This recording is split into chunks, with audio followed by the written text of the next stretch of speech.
Like you should have said, what was your favorite expansion of MGS Online? Mine's chocolate.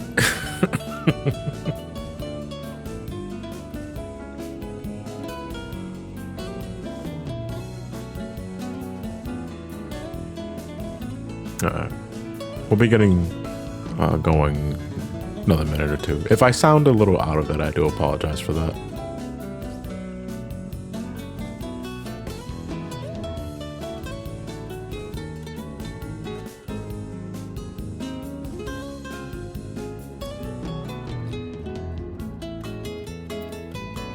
Yeah, Crankshiver, thanks for the tier 1 for 8 months. I don't know what Huller means, but I appreciate the support. You as well, Surgeon Dragon.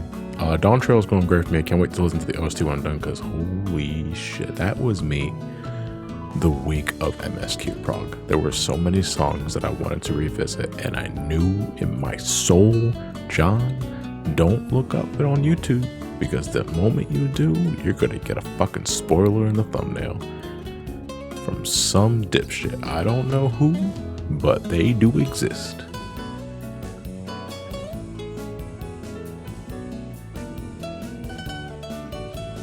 Like, and some people just, like, so after the fact, like, after I was finished MSQ and all that, like, I did go back to listen to some of my favorite themes, at least what's available, and, like, it's like, they just have this fucking shit on the thumbnail. Like, what the fuck, guys? And, like, some of them not only got shit on the thumbnail, but they also got comments disabled and shit that you fucking coward. Like, you know exactly what you did.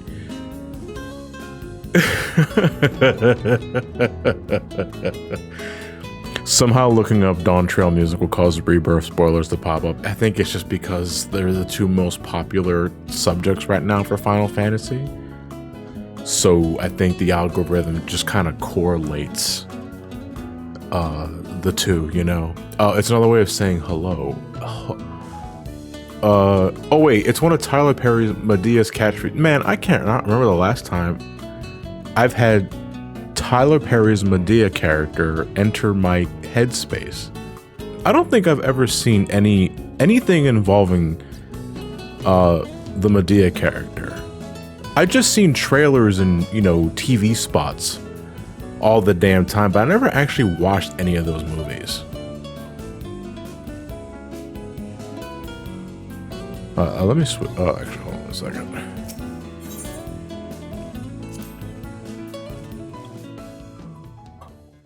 Didn't she die and then do Boo 2? I wasn't aware. I thought Medea was just a character. If that's who we're just talking about. Do I have this thing? No, I don't want music mounted. I don't like when. I mean, it depends on the mount specifically. I'll switch over to the main feed in a second.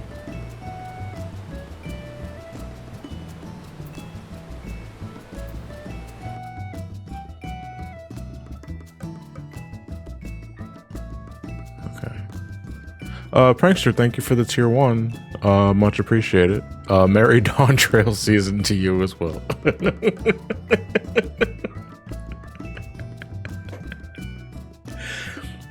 I want everyone to know right now, this bike is now available on the market board with the inclusion to Dawntrail. You can buy it from a shop for 7.5 million gil. But you can only buy it when you're in Dawntrail.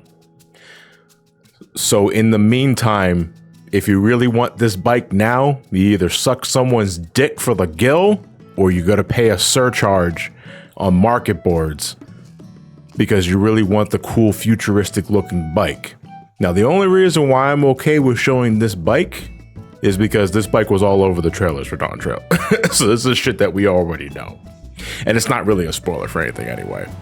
But yeah, it means absolutely nothing without the context. I got it immediately when I got there with my main character, but then I realized, well, shit, I gotta get one for Ramani. So I sucked so much no, but dude, like I say, like this is exactly why, like, I do all of those crafting and gathering rotations and routines throughout the build up for a new expansion, so I can splurge on shit like this, so I can buy this bike twice. You know, and I'm feeling fucking good, dude. Like, we're not gonna get into like MSQ spoilers for Dawntrail anytime soon. Probably not until the. Actually, I got the little thing on top of my webcam. We're not gonna be talking about MSQ thoughts until August, when like the unofficial embargo is released and what have you. You know, but you know, I'm already getting ready for the raid scene. I got my EX clears, I got my crafters. My crafters starting to level up, but I already got like one at 100, and I already got my shit over melded. I got my gatherers at 100. I got a DPS, heal, and tank at 100. I am ready for the raid scene next Tuesday. I mean, it's not even the Savage one yet, right? I'm just ready for the fucking raid scene to drop because it looks so fucking cool, dude. EX skills suck. Which, Jason, you were talking to me about this earlier, and I do believe you were talking Mega Man 02 EX skills. And I have to ask, and I think I might have mentioned this in my video, shameless plug, but if you have the skill to achieve the rank needed to unlock the EX skill in 02, do you even really need the EX skill in that case? Because if I recall correctly, and correct me if I'm wrong, you can only get an EX skill by completing the stage with the A rank or an S rank.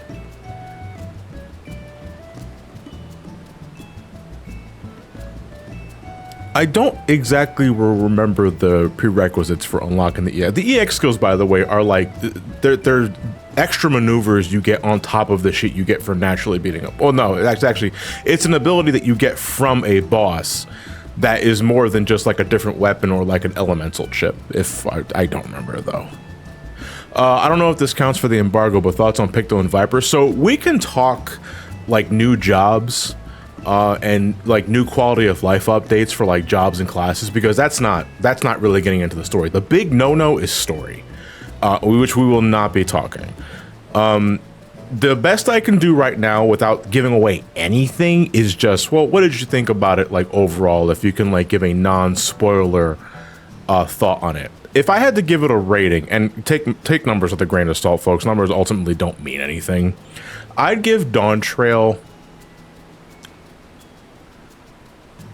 I'd say an 8 out of 10. There are things I would have handled differently in regards to certain characters and the journey with those characters. But the big thing I fuck with the most in Dawntrail is its morals, its themes, and just how consistent it was throughout. The problem right now in terms of Dawn, and again, well, people will get into it more when everyone is cool with like the embargo lifting and people just getting into it. The big problem right now is that everybody wants to talk about it. And what you're seeing now, or what you're seeing that's most easiest to see, is the extreme opinions. Either the extremely positive or the extremely negative. But either way, there's little room for discourse because everyone was, rah, rah, rah, rah, I'm right, you're wrong. Fucking that sort of shit, and it's exhausting, dude. Like, it's all over Reddit, it's all over the forums, it's fucking and it's exhausting, dude. So like, all I can really say is fucking play the expansion for yourself and conjure up your own opinion.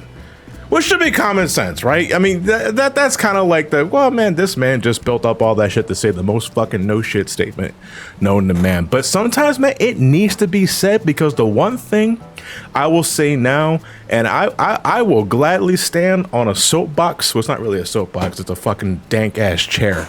The one thing I will say right now is that people really got no fucking sense of media literacy.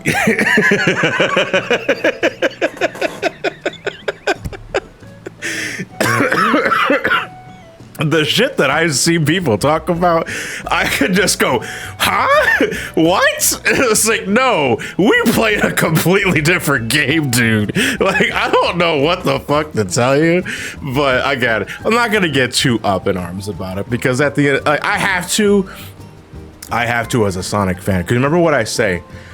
I think I said it maybe 5 or 6 times during the 06 live stream, which, by the way, I will be getting to upload very soon. I do apologize for the wait on that one. It's okay to dislike something. It is perfectly fine to dislike something. You are fine to dislike. You are not broken. You are not in the wrong for disliking something. But my fucking Christ, you have to conjure up a thoughtful, like, take that doesn't involve her, like, don't be an edgy shitlord when you get your point across, because you know what people are gonna do? They're gonna chuck you to the side and fucking act like you're not even there, because you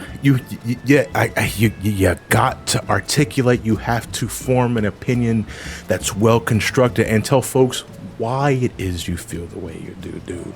But everyone right now, and again, this goes for both the positives and the negatives. I'm not saying like it's definitely more than one other. I'm not gonna get into that. But people fucking just they suck at articulating points because they want the clout, but they don't want the discourse. And it's like, what the fuck? Like, you guys are fucked in the head. So fucked in the head.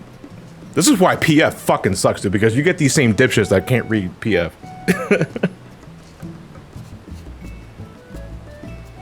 Also, if you main healer and you haven't played Dawntrail yet, play Dawntrail, please, because we need more healers. Please, I don't want to main a healer for the raid scene, because my God, I've run into some pretty fucking dog shit healers throughout this expansion, man. I just like an hour and a half ago, I was helping a friend with some Dawntrail content, and like both of the healers were huffing fucking Play-Doh fumes because they couldn't do shit, dude. Like, this is level 100 content. Like, how do you not know how to play the game at this point? You know, but I will say this. I will definitely get into this right now. Again, no spoilers. Just talking about like the content within. Dude, Dawntrail fucking kicks your ass. Like, if there's one thing that I'm absolutely glad about Dawntrail as a longtime player, and because 14 does have a linear sense of progression, you know, I feel now more than ever the devs are finally acknowledging, hey, if they got this far, they probably know how to play the game. At least I would hope they know how to play the game. And like, there are a few dungeons that kick your fucking shit in, or they have you do the cardinal sin of disengaging with a boss. Can you imagine for a second having to leave the boss's hitbox to resolve a mechanic so that you just don't eat shit? Oh God, oh my God. I can't wait to talk. I can't wait to get like full into the details of that. There's a lot I want to say. But again, I have to respect folks that are just playing the game for themselves. Like, it is July 12th at the time of this live stream. Early access was June 28th, right? June 28th, 29th, one of those days. And the full release was July 2nd. So the full release has only been about 10 days. So it's still way too early to get into the nitty gritty. There are plenty of people that are like talking about post-game stuff and all that sort of shit. So, you know, watch them if you want to get more into it. And I know there are some streamers that are like doing this campaign that involves like, if you watch their channel, you accumulate points, or it gives you a code for like the chocolate mount. I forgot what it is. But I don't exactly know all the details, but I know Ray's in the chat actually. Ray does a lot of 14 streams, and I think he's doing that specifically so that he can get like the algorithm's favor, and then those watching their streams can get a nifty little like chocolate mount. I forget the fucking name of the dude, because I don't really care for it, because I already have the mount. I got it through a different mean. I think I got it through like a 7-Eleven promotion or some other shit. I don't remember. No, it was a Butterfinger. It was a Butterfinger campaign. I just remembered that because Nora and I drowned ourselves in Butterfingers to get that mount. But now there is a different means of getting it, and it involves watching 14 streamers playing the game. You need to watch at least 120 minutes of a stream of someone playing 14 to get it. So 2 hours. That is an ultimate lockout. You guys can definitely watch some asshole try desperately to get their top clear for 2 hours, and you get a chocolate mount like for your troubles. That sounds like a great idea, doesn't it? Well, I'm definitely not going to be doing it because, well, I don't know. Like, does just streaming 14 have it qualify for it, or do I have to like sign up for that sort of shit? I don't know. That's a topic for another day. Anyway, we're going to get the stream started here because I think Ramani's hands are getting a little cramped. But for today, we have two main objectives. One, we're going to continue with MSQ because the next major piece of content that I want to focus on is the Four Lords Trial series, but that requires us playing MSQ to a certain point before we can start unlocking that shit. The next thing we're also going to be focusing on is the Monster Hunter crossover, because when this game came, when Stormblood came out, sometime during a patch release, it got Monster Hunter content. And what it is an encounter against Rathalos from, you know, Smash Brothers Ultimate, the very same. And it's a pretty unique encounter, and I hope whoever joins me, if you never played it before, enjoys yourself with it, because it's pretty nice. Today we're gonna be making meth from monster piss. Do tell Jason. I'll probably hop into VC later, but for right now, I'm gonna keep things just so I can catch up with my audience. Actually, what I'm gonna do first is I'm gonna fucking do a trials real quick, you know, because there are so many things to talk about. All right, now that I'm done looking like hot shit with my bike, let me check. Or my portrait is fine, dude. So like there's so much that's happened between now and the release of Dawntrail a couple of weeks ago. We got a graphics update, and I'm not exactly in the best place to really showcase it. You can't really see it here, but you know, our character model looks a little, you know, crisp. You can look at the you gotta see the eyes. Actually, hold on, I want to see. Let me do that. And then we'll do a G pose. And then everything. And it's like, yeah, there we go. That's kind of not the best thing, but it's like, oh, fuck, dude, look at the fucking, like, the eyes are so fucking shiny and round. I got teeth, dude. And my fingers, the fingers still kind of look like sausages. Like, and my shirt sleeve is still very much clipping through my arm, but you really can't do anything about it, dude. But look, I got fucking teeth. I got a tongue. Look at that tongue. It's just there. Hey, wait, why did my hair move? Why did my fucking hair move? You saw that shit? What caused my hair to move? Look at the detail on my hair. I'm not sure if the clothes were updated in some form or fact, because I know not every article of clothing has gotten an update. But dude, like, you really want to see like what got like the biggest glow up, like any sort of like metal texture glistens like it's fucking sweating. Aetheryte shards, dude. We gotta check out Aetheryte shards. Let's go to Old Doll. The dancer weapon is from Palace of the Dead.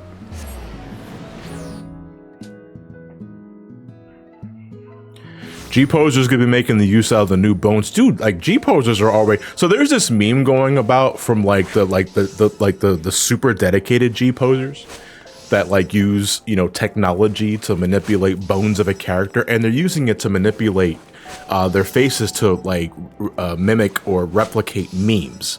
G facials, yeah. Which can you have picked a different name? But you know, like you check out that hashtag, and you're probably gonna get some loot stuff out here every once in a while. But a lot of people have been shit posting like people like being able to manipulate faces like that, and that's like, it's funny fucking shit, dude. But dude, look at the fucking Aetheryte. Look, like that shit looks glorious.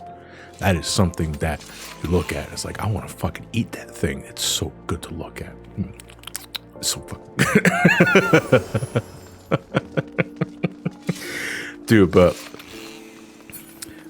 like it's an exciting time to be a Final Fantasy 14 player, dude. Especially because of, not just because we got a new expansion. Obviously, is when a lot of people like get back into the game, or everyone's so active and that sort of shit. And thankfully, because like, you know, we're in one of the starting city states, we don't have to worry too much about lag and all that shit, like chugging up the frame rate and that sort of thing. But like in new areas, if this was like a Dawntrail level stream, my god, I don't even know if I want to risk streaming, because there's so many fucking people, especially for like the hunt trains and stuff like that. Because right now hunt trains are at their most chaotic, because there's so many people trying to kill all the fucking hunts so they can stock up on clusters for the raid scene, dude. the most exciting time to be a 14 player is the morning after your sub ends. So you're looking in the horizon and you break the shackles, but then the fucking the sub renews because you forgot you had the automatic plan, and then the shackles immediately like remend themselves. It's like, well, I know this feeling. Hunt trains currently last over an hour because the first 2 major areas have 6 fucking instances.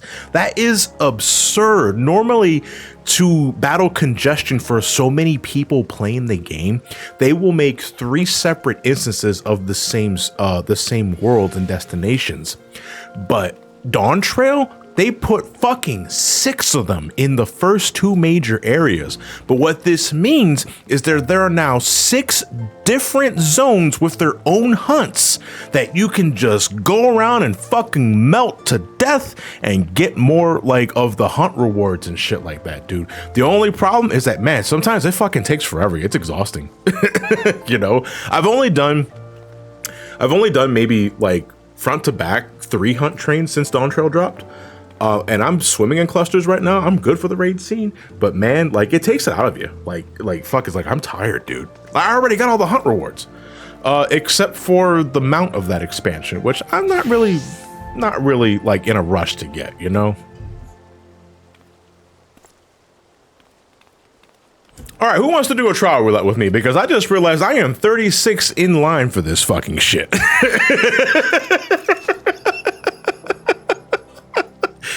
You want to come? Come on, let's go. You want to come?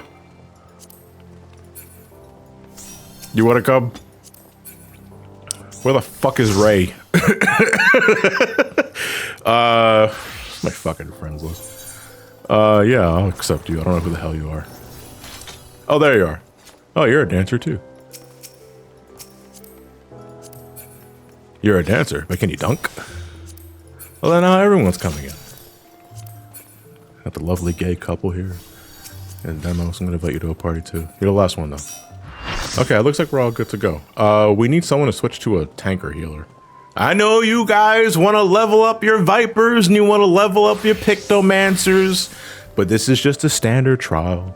Sorry to say, I'm gonna do a ready check just to make sure everyone is good to go. That said, if we want to talk about, so as of the time of this live streaming, I have not leveled up every job to 100. Like, I love this game, but even I'm not that much of a fucking loser. I already have everything at 100. People, they exist. But as of this live stream, I only have my tank, my Sage, and Pictomancer at the new cap. And I gotta say, man, fucking hold on, I'm gonna pull tight. I'm sorry to be a cringy like Fizz Rain shithead by pulling the boss. That should be the tank's duty. To do that sort of shit. But when the new expansion dropped and I had some free time to finally unlock shit, Pictomancer was the first thing I did. And I gotta say, dude, Pictomancer is so much fucking fun, dude.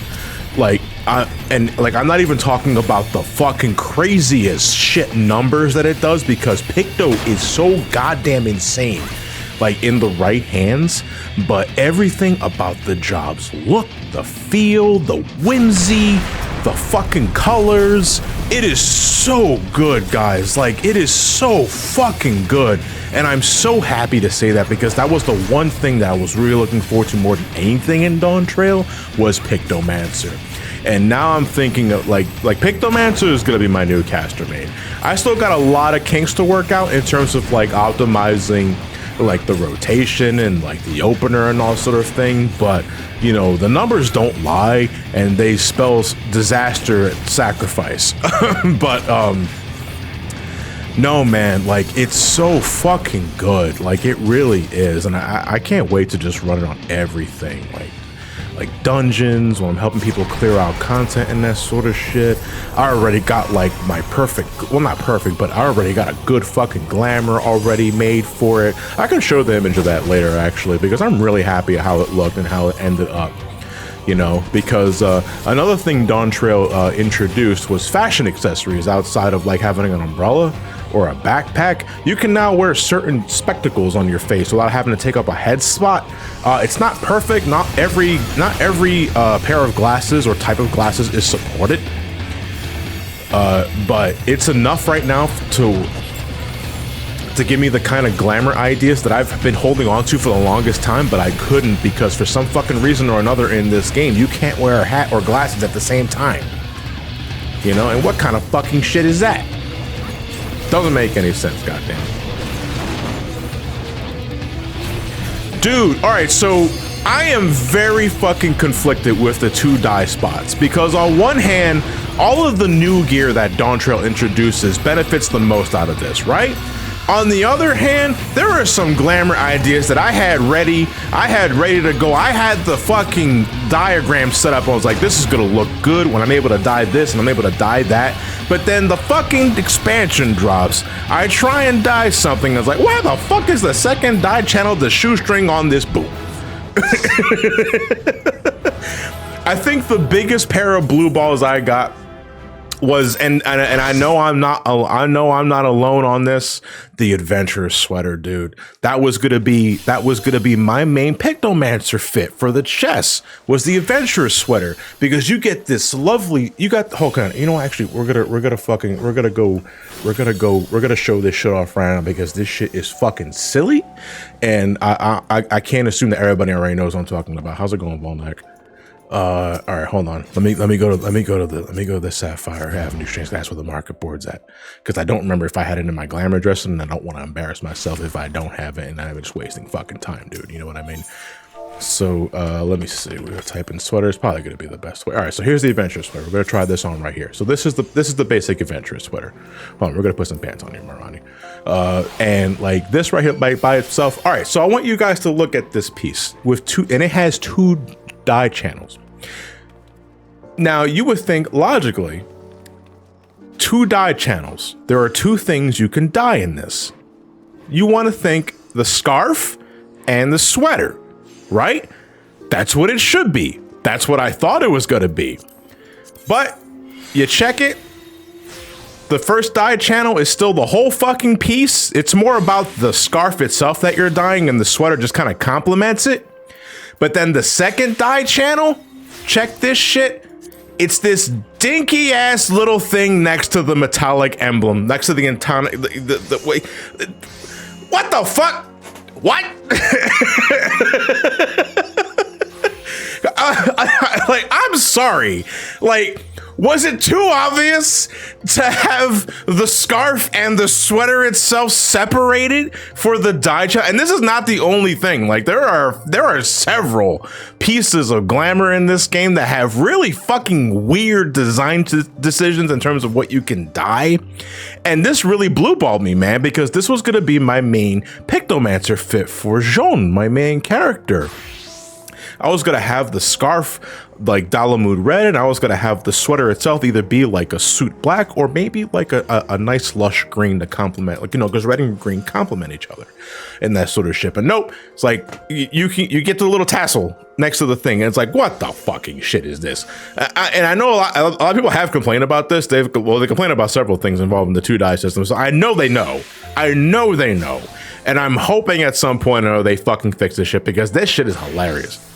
And who can say, man? Like, I would like to be able to dye this appropriately without having to resort to technology. You know what I mean? Because I don't want to have to keep resorting to technology for quality of life shit. That should be common sense. Because that I don't know.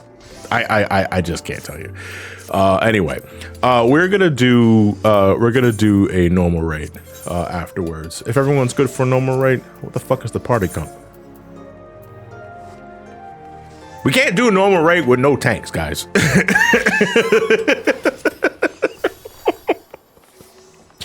Oh my god, there's so much shit that I do want to just talk about, because you guys are mentioning so much other shit that I haven't even touched upon. Let me see. I see. Now we got 3 tanks. God damn it.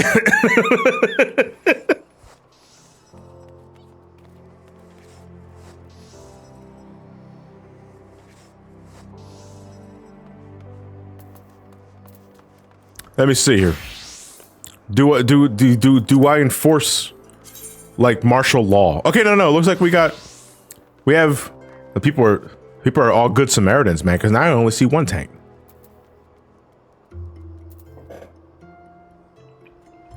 Retro Fox is saying it has to be an oversight. That is probably the way it is. You know, I can't really think of a reason why they thought that was okay. We got fucking 3 tanks again, dude. All right, you know what? All right. Sorry, I gotta make the executive decision because we do gotta get a move on. Fucking Carapi and Sarissa, is that how you pronounce your name? I hope I fucking got your name right. Can you be the tanks? Blue Dino, go back to DPS or whatever the fuck it is you were doing. No, because now we need another healer. We need. What are we? Come on, guys. You guys are sitting with your fucking thumbs up your asses waiting for shit to happen. Come on, you guys got to communicate. You guys got to communicate. I see someone's communicating. Sarissa in the chat is communicating. I'm gonna do one more. Okay, so we got 1 tank, 2 tank. Okay, we're good. I don't want to open up Community Finder.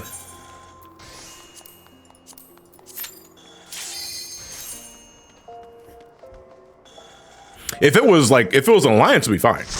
But we're not doing alliance. We're not doing alliance tonight. The Fist of the Sun. This rat fuck Twinkle Dicks.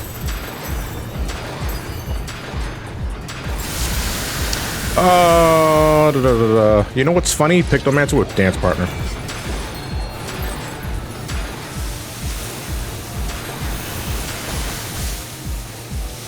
Wasn't Endwalker from 2021? Yes. It was late 2021. It was December of 2021. You remember that? Man, that felt like 3 years ago.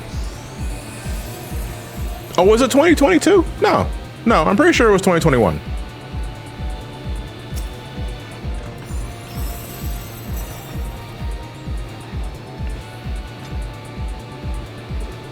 Oh, I haven't played the new Dawntrail Astro yet.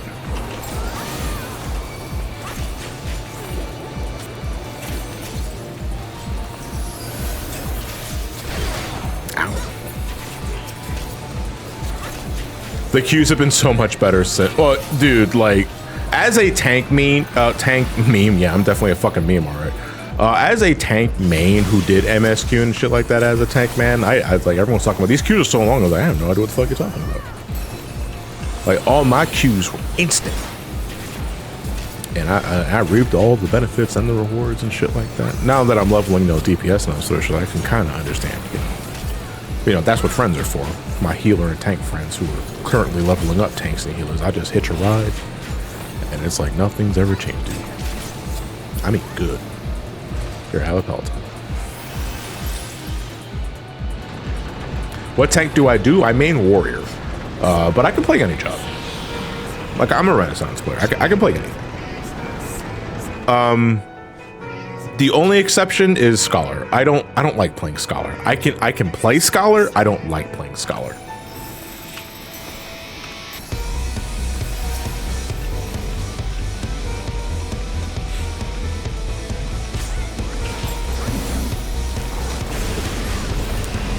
Seraphism is the 100 capstone ability for Scholar, if I recall correctly. The one that removed the All-Ross jaws before the hotfix fixed that.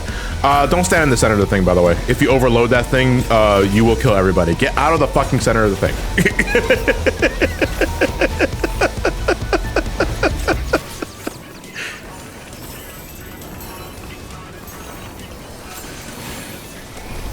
Scholar isn't like me. Why? What'd I do?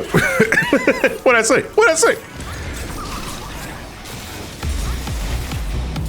Oh shit, I got the book. I'm gonna take this here. There we go. I think Bombs Away is coming up first. I will handle Bombs Away. Because there's always something funny about becoming a monkey and just slapping the fucking shit out of a bomb. Look at that shit. I'm gonna smack him in the face too. Fuck you. You guys should probably back up though. That bomb's gonna explode. Gonna do this, then I'm gonna stand back here.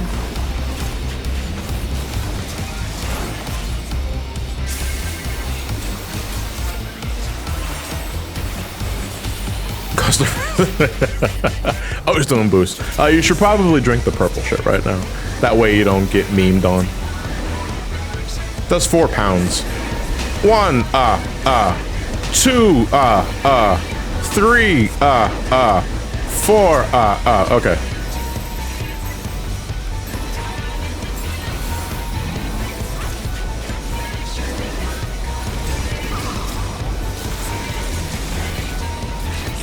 So who did you punish to get the Mountain Zoo mount if you have it? Nobody, actually.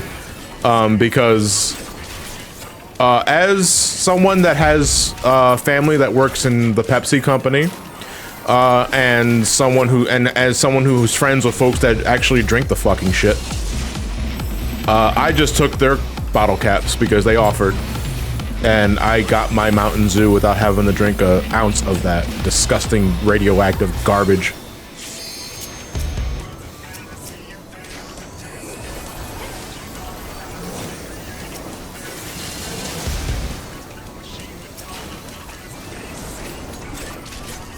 You guys should probably back up a bit. That bomb was a little close.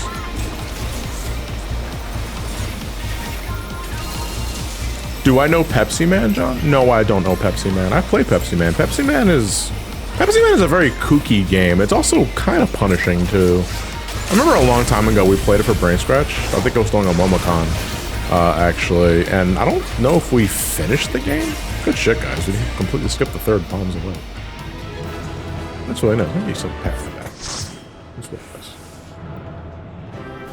Yeah, it was like the OG auto runner. You think you're punishing me by opening up the treasure coffer and leaving me with the loot? Joke's on you, dickhead. I collect this shit like candy. You wanna know why? Because I can trade this in for gear, and I can trade that gear for desynth and Grand Company seals, and it is delicious.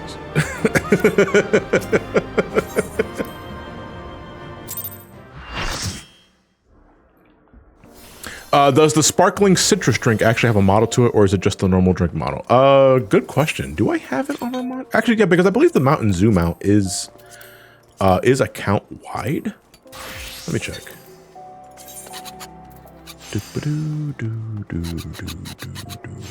Where's the game? No, that's the. I forgot I can show that off. 1 second. We gotta go back to Rauger's Reach. Because we gotta start doing MSQ anyway, right? If you're gonna show off the Mountain Zoo, I'm in Rauger's Reach. But because I got the collector's edition, and because the game officially released, I got my arc. Look at this fucking bad boy, dude. I love the arc. You know, when Alexander, the creator level, first dropped, and we got Cruise Chaser, you know, the Final Fantasy IX fan inside me was enamored by the Cruise Chaser. Because, yeah, actually, thank you, Carapi, thank you for showing this off, actually. When Cruise Chaser originally dropped, I kept saying to him, I was like, dude, that's the arc from Final Fantasy IX. That's really cool that they brought it back and they recontextualized for 14. But then they announced that one of the special rewards that you get for the collector's edition pre-order is the actual arc from 9. You know, and that shit was aces. We can't really fly in Rauger's Reach. We are close to an outdoor zone though, because I do believe I have flight unlocked for every major area. If not, I've definitely done it off screen. Sadly, it is not a 2-seater. No, I think this is just a 1-seater. Let me check the. Yeah, if it was a 2-seater, what it said ×2. And if you're curious, because I have mount music turned off, it plays the Final Fantasy IX battle theme. Not the boss battle theme, but the battle theme specifically. And now we are Final Fantasy IX gaming, dude. Like, again, without really getting into spoilers and what have you, dude, if you're a Final Fantasy IX fan, you're gonna eat fucking deliciously well with Dawntrail. Because there are so many homages to Final Fantasy IX, like all over the place, and like if that was your favorite Final Fantasy, you were gonna fucking love this expansion, dude. But that said, I really love this. Oh yeah, actually here, is it Mimine or Mimine? I fucked up your name. I'm so sorry. But this is the mount in question that I was talking about that you get access to. By watching at least 2 hours of someone playing Final Fantasy XIV on Twitch. I don't know how all the details are handled. You can ask Ray or somebody else doing that shit. But this is the mount that you can get by watching other people play the game, you know. And that sort of shit. It's 6 hours as a correction. Wait a minute. Wait. Fucking 6 hours. Hold on a second. Trios is saying 3. Ray's saying 6. Somebody's fucking lying. But either way, you gotta watch someone playing Final Fantasy 14 and accumulate enough watch time so that you can get this chocolate mount yourself. And I do hope it's made out of chocolate. Otherwise, what the fuck are we standing on? Shit? Is it a poo-poo mount? I know that's probably like the lowest common denominator humor, but you gotta think sometimes, man, it looks like shit. Also, you can just mute the tab and fuck off for 6 hours. That's what I'm talking about, man. Make someone think you actually care about what they're watching, and then you're just like, I ain't fucking watching that goober. Fuck him.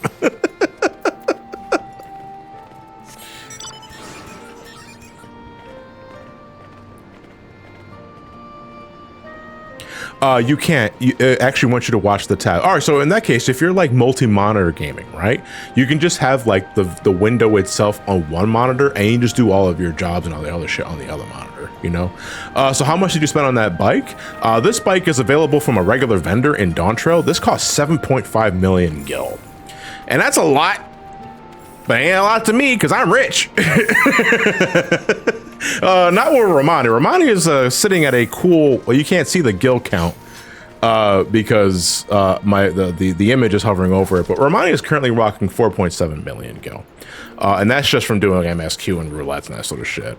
But Jean specifically, before I started getting deep into the crafting and gathering, I had close to 80 million gil on Jean. And now I'm around 60 because melds are expensive, fun fact. But okay though, we're gonna continue. Oh, we got the boxing emote from doing this one. I should have done this shit sooner. All right, so our objective right now is that we're gonna continue MSQ up until there's a dungeon I think at the end of this, because this is officially 4.1. We're entering 4.1 territory. We're gonna do 4.1 stuff today, and then afterwards we're gonna do the Monster Hunter shit.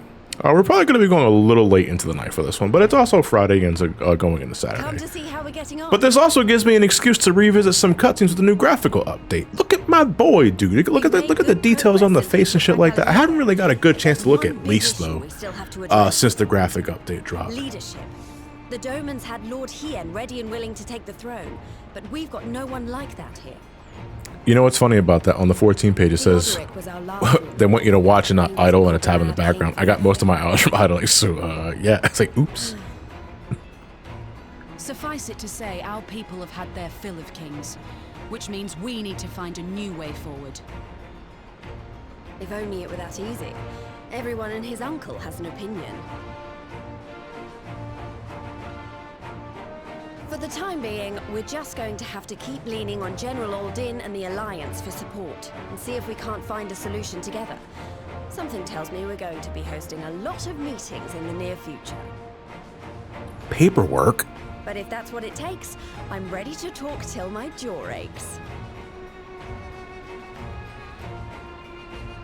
The reach is yours. I'll be honest, I don't see much of a graphical difference yet. To be fair though, it's not like a gargantuan change, right? Because everyone's making a mention themselves. Like when I made a tweet about it, like reminiscing over the fact that I'm never going to see like my main character like this again.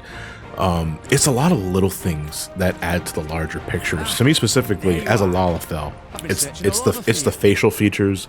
The eyes are so pronounced now. We have actual teeth.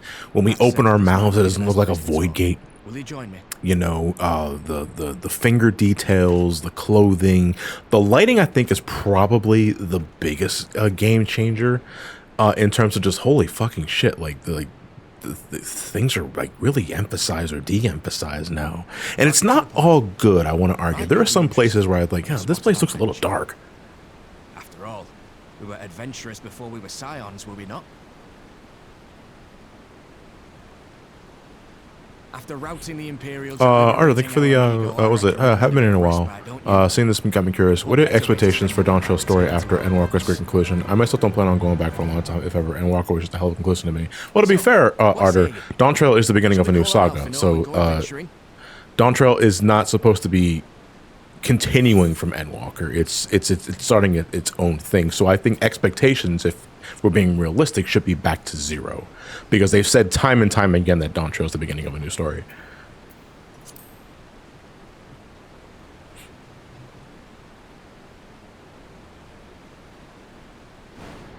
It's Yuke. Is it Yuke 1? Thank you for the raid party of 1. Much appreciated.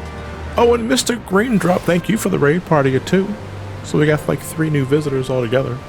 I appreciate it. Thank you very much. You're probably, I don't know. Dude, like, is there a way so that when I'm getting ready to raid someone in Twitch, that it goes immediately to my follows and not just people that are playing the same game? Because that shit is mad fucking annoying. Like, there are times, especially at the end of the Metal Gear streams, where I'm getting ready to raid someone, and instead of showing folks that I follow, it highlights a bunch of randoms that are playing the same thing that I'm doing. And it's like, listen, I'm all for giving other channels support if none of my mutuals are on, but I like to prioritize my mutuals because they're my mutuals. But now I gotta fucking actively, like, manually type in their names. And listen, I love you guys, but you guys got some complicated fucking names that I can't be asked to remember. And like, the website just doesn't give me the option anymore. You know? By the way, did you do the Hildebrand stuff aside from Stormblood? I did Hildebrand Heavensward off screen. And the only reason why I did that is because there's no battle content attached to Hildebrand for Heavensward. It's a great story.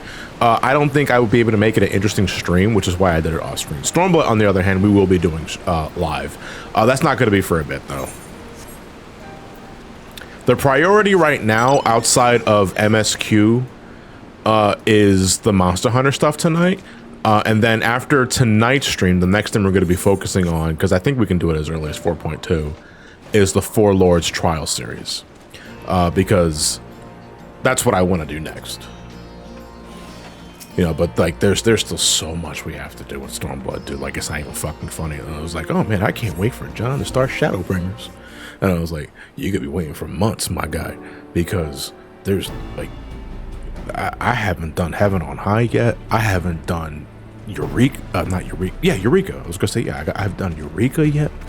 I gotta do Ultimates because I'm not moving on to Shadowbringers until I get Ramani as UCOP and his Uwu clear. I'm sorry, like, I don't make the rules, but there is so much shit I gotta do with Ramani in this stream series. Like, you guys, we've more than scratched the surface at this point, you know. But there is so much other content we gotta do for Stormblood, man. I got, like, again, this is what, like, Stormblood, the MSQ is not for everybody, but you cannot deny its content is fucking peak. And I know I've said that maybe like 6-7 times already in this stream series, but it bears repeating every single fucking time. Stormblood has a lot of fucking good content.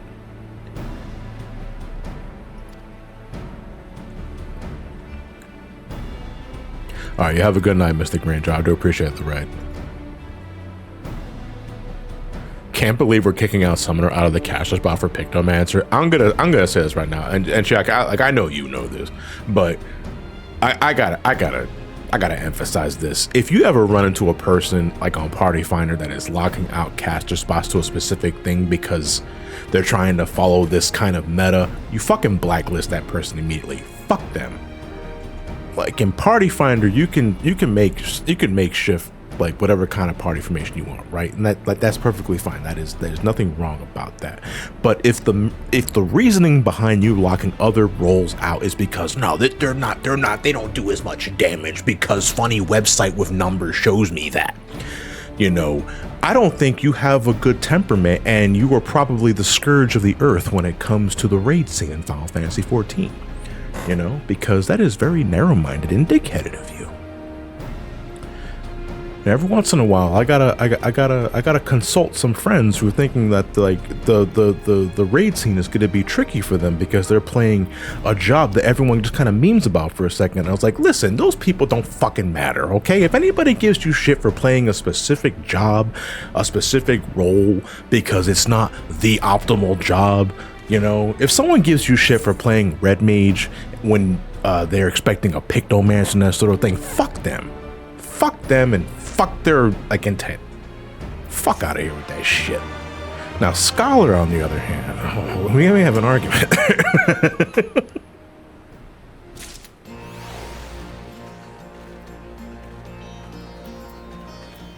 Oh, I got the boxing emote. Wait, go around.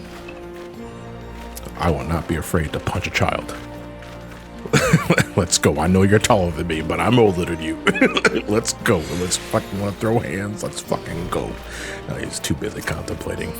Okay, fine. You win this round. Look at all. Holy shit. I forgot they just give you the whole fucking set of accessories for the 370 stuff. Where the fuck am I at? Oh, I'm at 515. Never mind. We're good. Don't need this shit. Is that a walking corn? Who's got corn servant? Someone got corn servant here? Corn servant. My lord.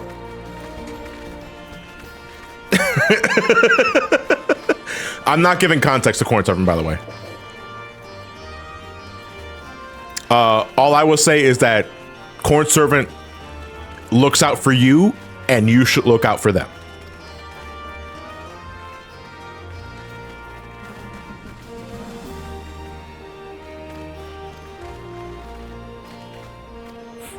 I don't know what's going on. I'm playing Elden Ring, so I'm just listening to the stream and audiobook. Well, yeah, you know what? That actually sounds like a pretty relaxing time, dude. Because when I was playing, I mean, it's not quite the same thing, but it's like a similar series. When I was recording the Dark Soul video years ago, you know, that was a 50+ hour adventure for me in terms of recordings, and like I just, especially when I was grinding souls and shit like that. Well, not like grinding. I don't know what the fuck I was grinding, but man, I had shit on the background and that was relaxing as shit. So I'd imagine with Elden Ring, pretty much same boat. That's gotta be really fucking relaxing, dude. Oh, okay. Let's speak with the residents of the Alamegan Quarter.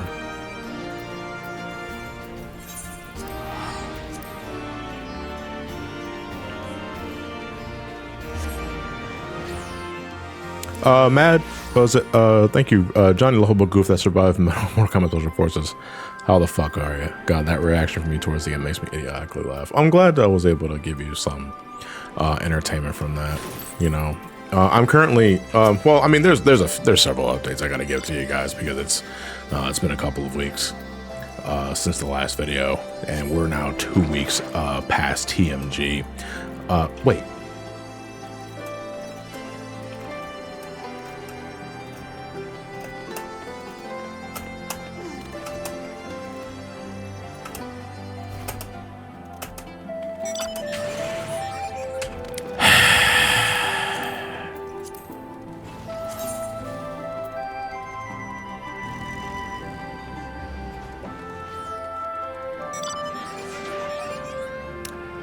I didn't get all the Aether Currents in this area.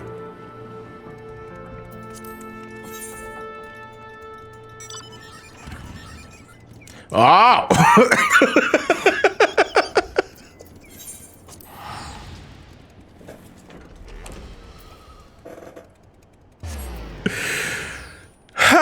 All right, detour. Got a detour. Sorry, gotta do this. I need flight. I need flight. Wait, no. I need a fast mount, so. How's the story quest of Pictomancer? I thought it was incredibly cute. No spoilers, I thought it was incredibly cute. And dude, like, there was, so, if we're talking about writing the lore for your original characters, there was a part of me, like, sit from the get-go when Pictomancer was first revealed as like the new DPS. I was like, dude, like I want to be a little self-serving and like incorporate Pictomancy into Joan's lore, because I myself, you know, I'm an artist. I can draw, at least I think I can draw, and I'd like to somehow like reflect that on my main Final Fantasy XIV character. And I wasn't sure exactly how it was going to work, and I'm still working out the kinks in terms of like how I incorporate it outside of, well, you know, when she was young, she liked to draw and that sort of thing. But there is a key point in the Pictomancy quest, again, no spoilers, that validated everything that I was thinking about for my main character in regards to, because it complements my character's already established backstory so well that I felt so validated playing that storyline quest. And it's like, I was so happy when I got to that bit. Again, I can't really spoil it because, you know, it's new content, and I don't want to ruin that for you guys. But I from that point forward, I was like, yeah, I think in terms of like my character's lore, I am going to make Pictomancy her main casting job, because when she was young and when back when her sister was still alive, they used to draw all the time. Well, Joan would draw, but her sister would paint. Either way, they got a lot of practice in. But after, you know, events pass, you grow up, and they didn't really have any time to, you know, be recreational and that sort of shit. She would end up dropping that after a point. But after playing the Pictomancy quest, dude, like, I was like, holy shit, dude, this is exactly what I had in mind when it comes to incorporating this into my character's lore. And the game is telling me, yeah, you go ahead, John. You're like, we're looking out for you. I fucking love it to death, dude. It's such a fun class. It is such a fun class. My only problem that I'm running into now, just because, you know, growing pains and that sort of shit, is that sometimes I'm looking more at the hotbar than I am at the boss. And sometimes I just kind of eat shit by standing in the wrong spot.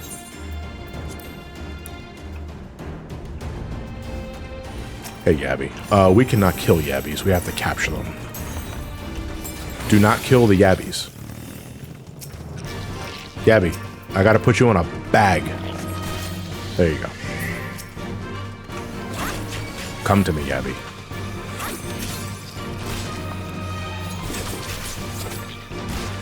Stop that, Yabby. I'm trying to put you in a bag. Get into the sack. There we go. There we go.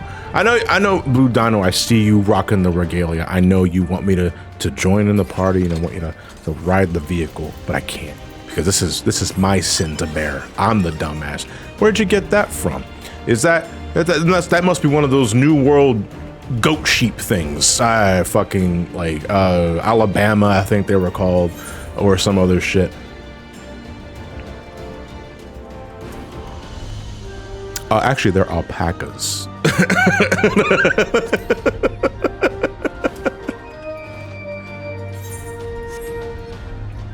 So wait, I have to ask, because I am ignorant and not well versed in zoology. What exactly is the difference between a llama and an alpaca? Because when the creatures were revealed for Dawntrail, my gut reaction was to say llama, but they're actually alpacas. Or is it just sort of a regional thing? And in one part of the world they're known as llamas, and the other they're known as steamed hams. I didn't even talk to the fucking chocobo keep here, dude. Like, what? Good damn, I was bum rushing the shit out of this area.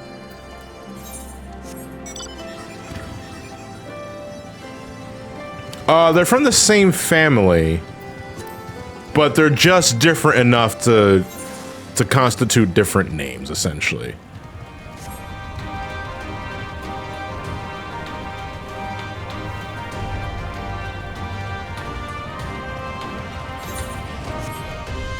I'll tell you one thing though, like when the Dawntrail embargo is released and we're free to just share our experiences with the expansion, because I did take a lot of pictures like throughout the MSQ experience.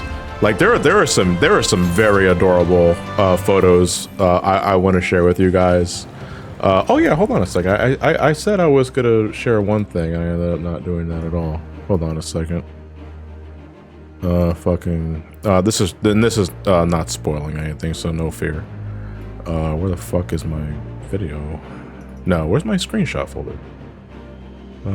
Here. Wait, no, that's not it.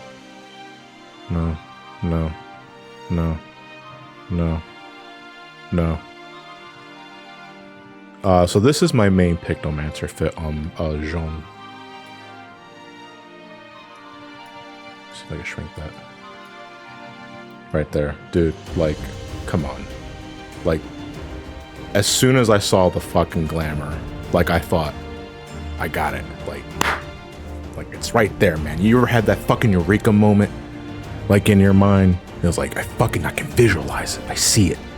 And now I gotta grind the fucking shit out of this one dungeon to get this top. but I got it. And like, I fucking love this to death, dude. Like, this is like Pictomancy's for me, man. Like, obviously I'm not gonna be the best Pictomancer player. Don't look at my logs if someone is logging me for my Pictomancy shit. But it's like, I don't give a fuck, man. This job's for me, and I'm here for it. Like, I am here for this fucking job.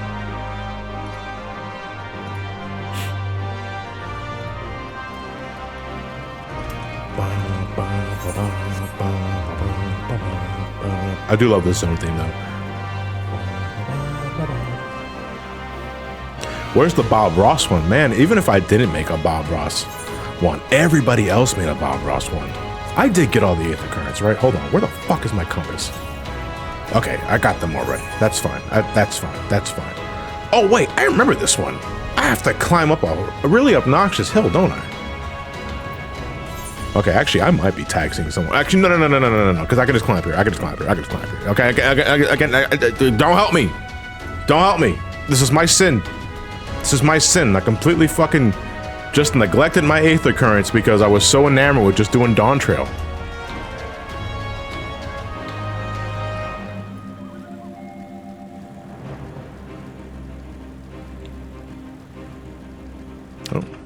Oh, that looks ominous. Why the fuck did I do that? I did standard step before the boss even, like, spawned. I just wasted a standard.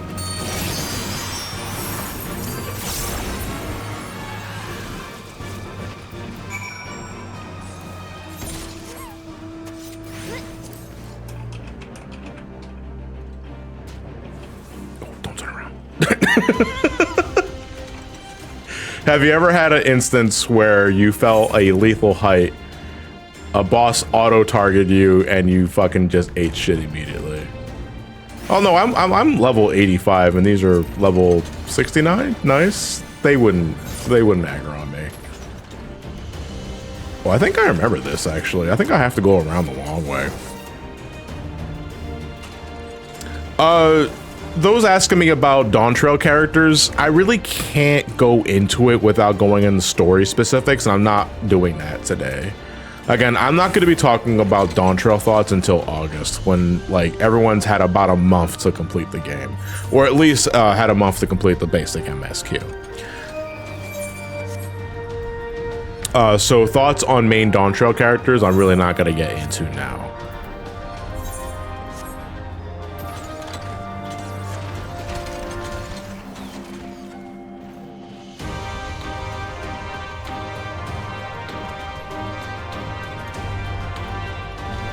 How's it going, Willpower? Thank you for the bits. Much appreciated. What about thoughts on the music? Does it keep the same level of quality? Dude, Dawntrail's OST. Okay, I can talk about this. This is not really spoiling anything. Dawntrail's soundtrack is fucking incredible, dude. Like, it is aces from beginning to end, man. Like, it hits you as early as the opening area and all the way until the very end of the game. Like, my God, that soundtrack slaps.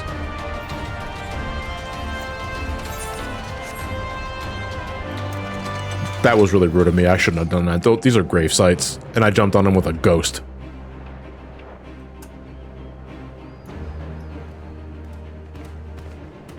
Soundtrack of the year? I don't know about... I don't know. Like, for me, easily, yes. Just in terms of, like, games that I've played? Yeah, I think I can get away with saying that. I don't gotta capture these things, right? I can just kill these things? Yeah, okay, okay. I gotta kill another ghost. Hold on a second. 1 second, Spectre. Hold on, I gotta dance. Thank you. There's another ghost over here. You can just barely make out that little thing on the map. Hey, Spectre. Bye, Spectre. That was Saber Dance. That is a level 90? No, it's 76. That is a Shadowbringer's skill. Which you just learn naturally because after Stormblood, they stopped locking things behind job quests.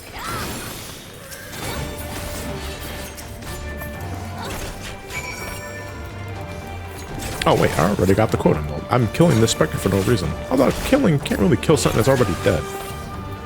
To be fair. Okay, I think we're good in terms of the Aether Current quest. Oh wait, there's one more here. Yeah, I did that one already. And I don't think there's anything else to look at. Okay, let's go back to the Aetherite. And let's complete these job quests that I neglected to do because I am a filthy fucking goober.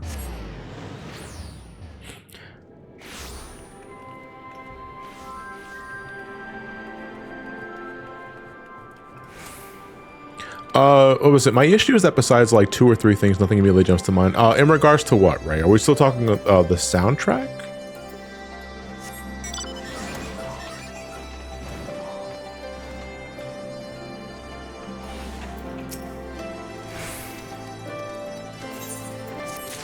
I'll take your Aether Current, thank you very much.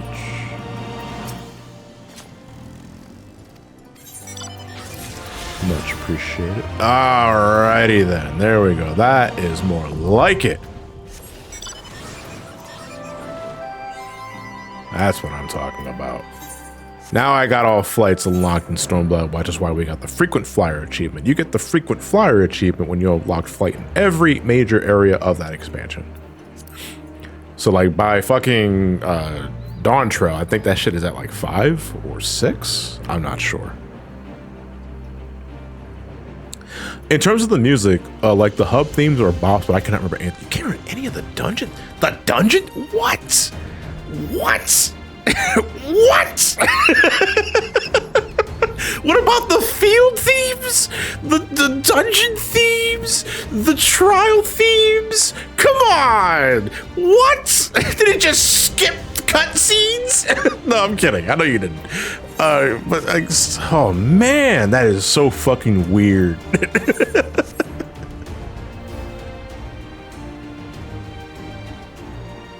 Gun to your head, do you pick Uematsu or Soken? My heart chooses Uematsu, but traditionally thinking rationally difficult. Well, first off, no, hold on. You say you're thinking rationally, but you got a gun to my fucking head, asking me to pick between 2 composers I don't personally know. So fuck out of here with that rational thinking. I would say that's irrational thinking. But if I had to choose between 2, you put the bullet in my head because I'm going to say both. And I don't give a fuck if that's a cop-out answer. You don't tell me what to do.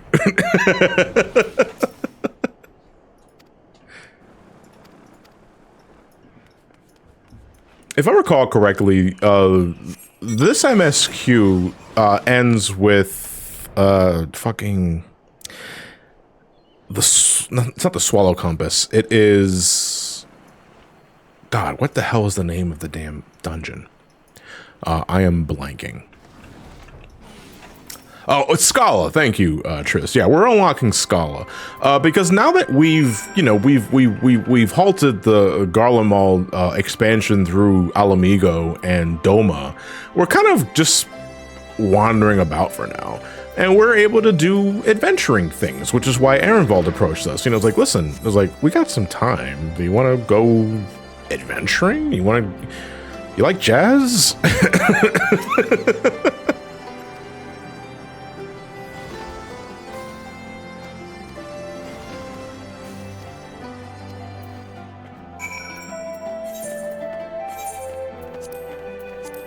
I was about to teleport to a spot that's literally to my left.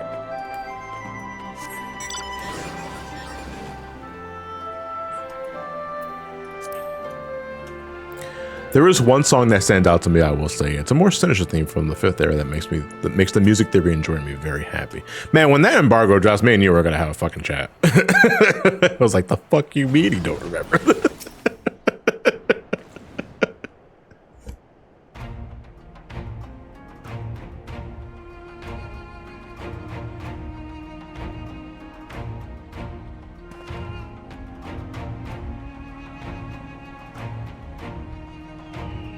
So our reasoning for heading into Scala, because they believe it houses an ancient, a treasure trove of goodies that really gets the blood pumping for an adventurer like us to, consider looking about and that sort of shit.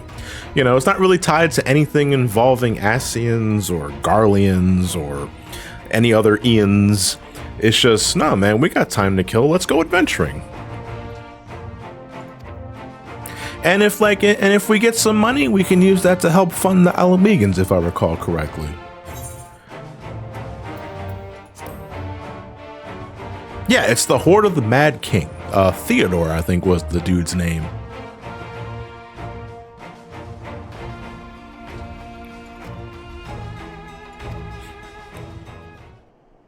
Unfortunately, I think Ehrenwald's armor is one of the few pieces that did not get the update yet, because my dude still looks like he's rocking a PS3 set.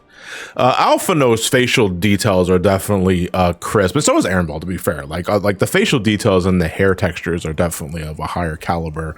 But I think the armor sets that Ehrenwald's rocking right now were not touched up yet. Because the thing about the graphical update, and they stress this time and time again, is that they're rolling out new updates for it, and they're not converting everything, because there's so much fucking gear in this game. And even with a team as large as 14's main like core team, they can only do so much at once. So I think like every time there's a new expansion, like every major expansion, every major patch for an expansion that drops is when they update and roll out new gear updates.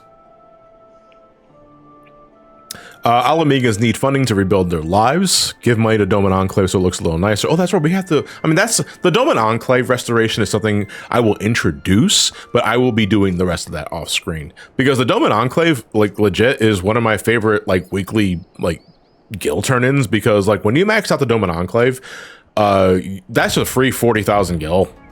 Like, okay, it's not free. You got to donate to get that bit, but like it's so easy when you know how to, like, you know, make demi clusters or shit like that. I'll explain that later though, for those that don't know how to do it, or at least those that are looking for some advice on that sort of shit.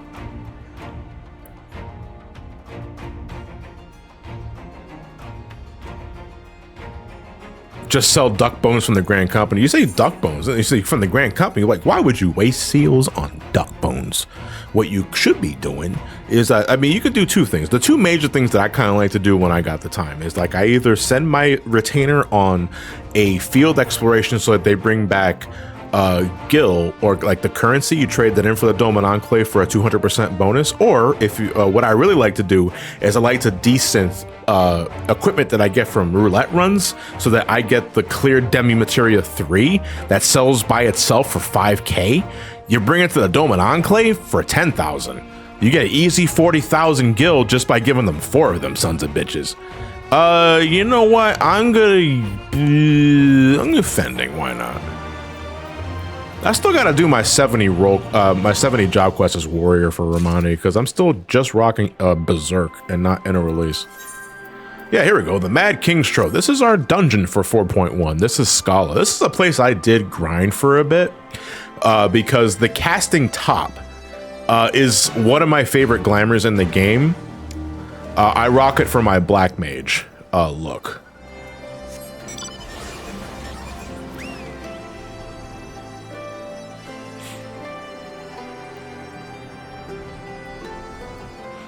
Oh yeah, I've been hoarding Demi Materias for years now. I don't know why. Dude, yeah, fucking Demi Materia just exists to be sold. And you should definitely sell that. Or, I mean, if you already have Doman Enclave maxed out, all you gotta do is trade in 4 of those things for an easy 40,000 gil every week. It's so fucking good, dude. Like, again, little and often fills the purse is the big thing that, that's not Alpha, no. Hey, King Arthur, how's it going? First stream since TMG. Good to see you. Nice to see you as well, King Arthur. Alpha, no, you can't swim. Get the fuck out of here. Leave that to me. Although, like, Ramani is actually a great swimmer. Not Joan, though. Joan sings like a rock. Canonically, well, I say canonically, like in my fucking head canon, Joan has to use a mount for underwater travel. There is a mount, the Construct 6S. It is a red recolor of the Cobalt like mech suit that you get from doing Unreal Dungeons. The gray one is available via a PvP reward, or like an achievement reward. But in my head canon, Joan can't swim very well. So she has to get into that suit to go underwater spelunking.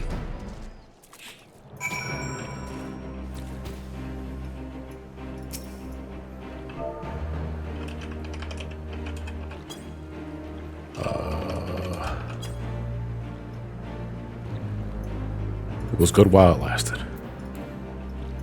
Hold on, what the fuck is this face?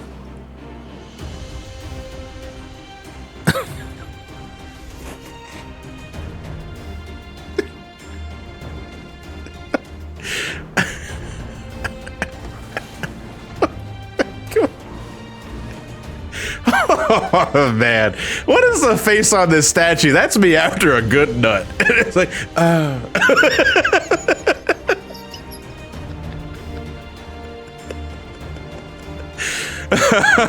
oh shit. You maniacs! You blew it up! I say, what's that coming out of her nose? Spaceballs?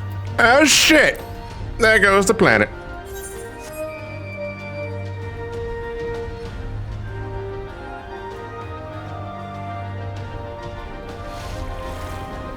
Also, I'm not sure if this is safe to dive into because I think this shit is covered in salt. Like, I know it's... Like, I'm talking on a level larger than the ocean. I am drowning in sodium being here.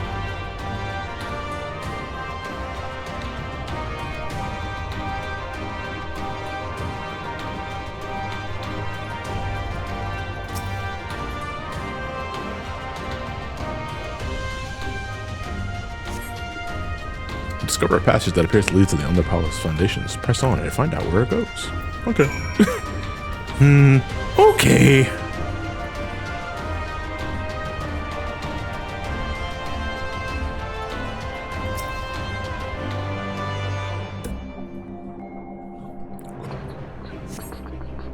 Okay. I have found a door.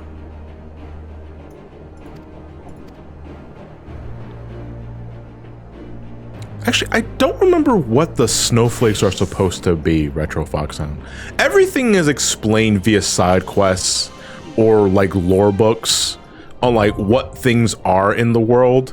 I just don't immediately remember what it is for Stormblood, because I haven't done Stormblood side quests, or I haven't read Stormblood side quests since 2017, like when the expansion first released. I don't remember what these are. They look, I mean, it could be just crystallized salt. You know what I mean? Or it might be ice. Crystal snowflakes. Not entirely sure. Alright, so I have unlocked the 4.1 dungeon. This is the Drowned City of Scala. And again, good glamour if you're looking to grind this place. But I need 3 heads for this one. So there's a lot of people here. So what we're going to do is that we're going to set up Party Finder. First come, first serve. You guys know the rules. The password is always 8008. It's boob. Dungeon. Drowned City of Scala. I'm gonna leave it like this, because I want to see who joins as who. That way we don't have any sort of drama when it comes to party comp.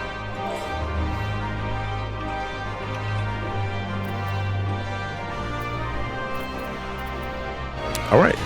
3, 2, 1. One day, Johnny will throw us off and write the password backwards. Could you imagine?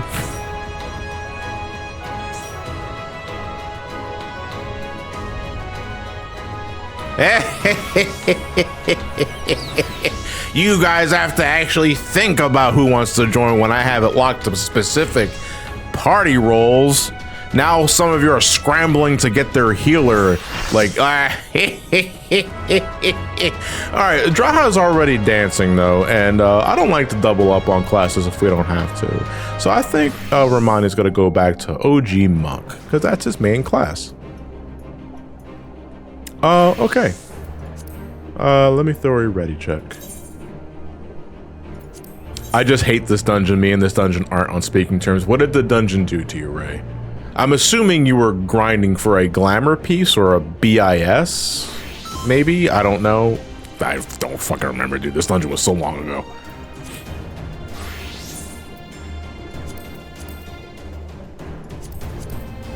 There's an island level cap in this? Really? What is it? 370. Okay. Or more than qualified. 45-minute run in Mental Roulette. Oh my goodness. What the fuck? Oh wait, shit, did I update my portrait? Am I gonna get DMV'd? No, okay.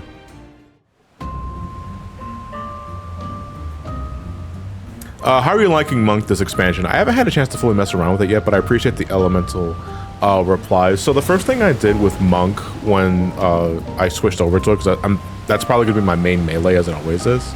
I went to an Endwalker striking dummy, the P12S one specifically, and I did the rotation as best as I could with the new changes, and I still managed to clear it just fine. The one thing I'll say right now, and I can't really get into it because I can't talk and play at the same time, especially like jaw related shit, is that it's still reasonably similar, but it's just different enough where it feels odd, you know? I can still play it just fine. The AoE rotation is completely the same. Nothing's changed there, and I'm glad about that. But the new, like, priority system in regards to your forms is very odd, but you don't have to worry about the demolish dot anymore, and you don't have to worry about twin snakes for a damage buff. You just, you know, you just fucking hit the buttons that glow. You know what I mean?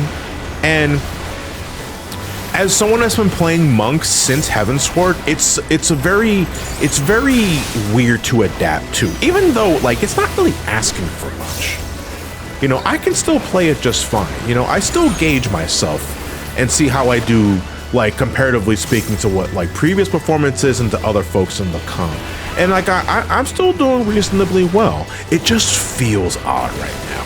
But I got a feeling that's gonna eventually dissipate when I get more familiar with it. You know, the same shit was like Pictomancer. Pictomancer, when I first got the job, there was a bit of like oddities to it and shit. But now I can't fucking get enough of the damn job, dude. Like it's so good.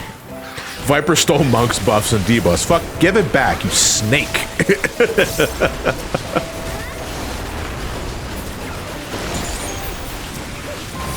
Tornado kick.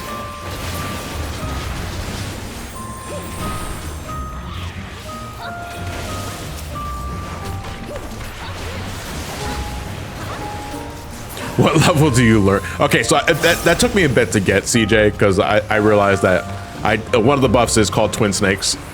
So you mentioning Sons of Liberty does make sense. This place is considerably gray. Was it always like that? Hey, see what I mean? I was like, I don't gotta worry about demolish because I already got this shit here, right? So I can do this. I'm actually doing this way earlier than I need to, but it's fine. I'm gonna do it next thing. It's a dungeon run. I'm not fucking trying to optimize the shit out of a dungeon run.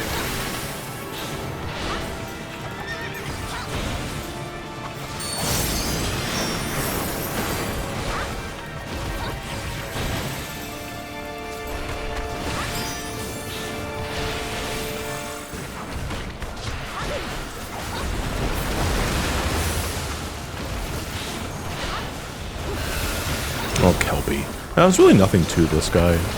If you're playing Blue Maze, this is the dude that teaches you Hydro Pull, which is the funniest fucking shit. Because you just dead-ass drag every ad to your location. And like, if you're doing like dedicated Blue Mage runs of like alliances or any place that has a lot of ads, it's just funny like seeing like Blue Mages freeze these ads on Moss and then just drag them to the center before they do an Ultra Vibration. I might actually gonna do this. So this is gonna explode. I'm gonna pop Arm's Length here. Yeah, because no thoughts, head empty kind of bullshit. I got Bloodbath. I'll survive.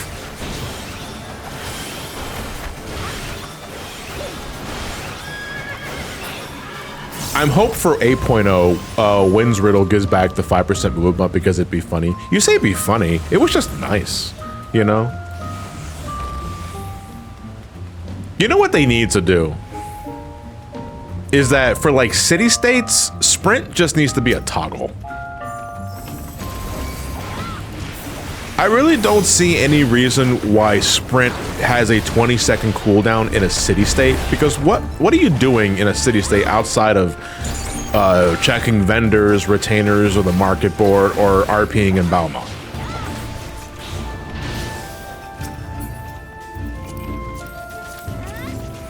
Like, I see no harm in having sprint as a toggle. Something that you can just turn on and on and on and on and off. at your leisure, like Island Sanctuary. Island Sanctuary, the sprint's a toggle. At least I believe it is, and if not, it's something you easily refresh, because like the refresh timer on sprint is so fucking short, it might as well be a toggle. Who said bring back TP? That one over there, officer. Fucking dare you.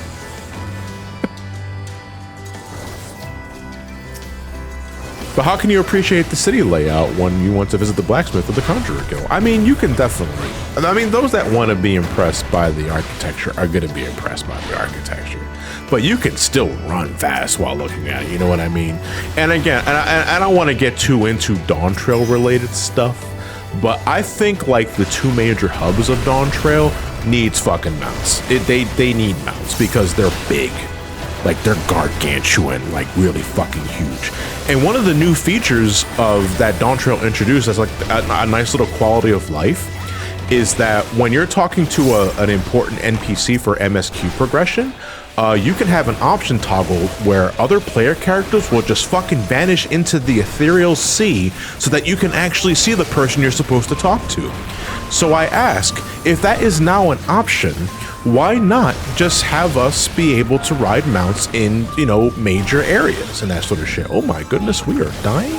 We are dying.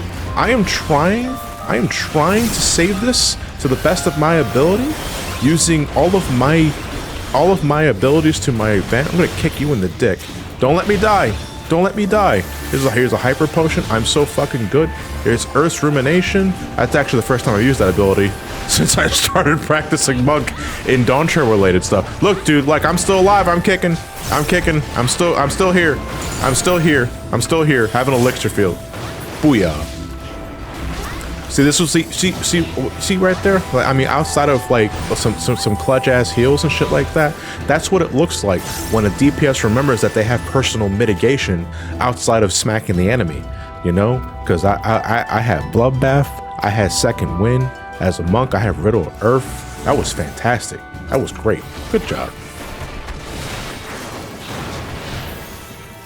Anyway, this is the old one. This is funny because every once in a while, he will just hijack the conversation and force your characters to transform into, I think they were Spriggans.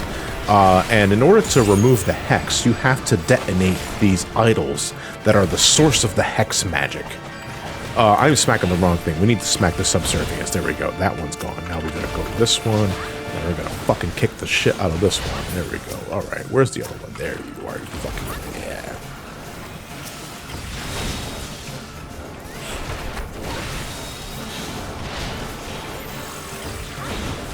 All right.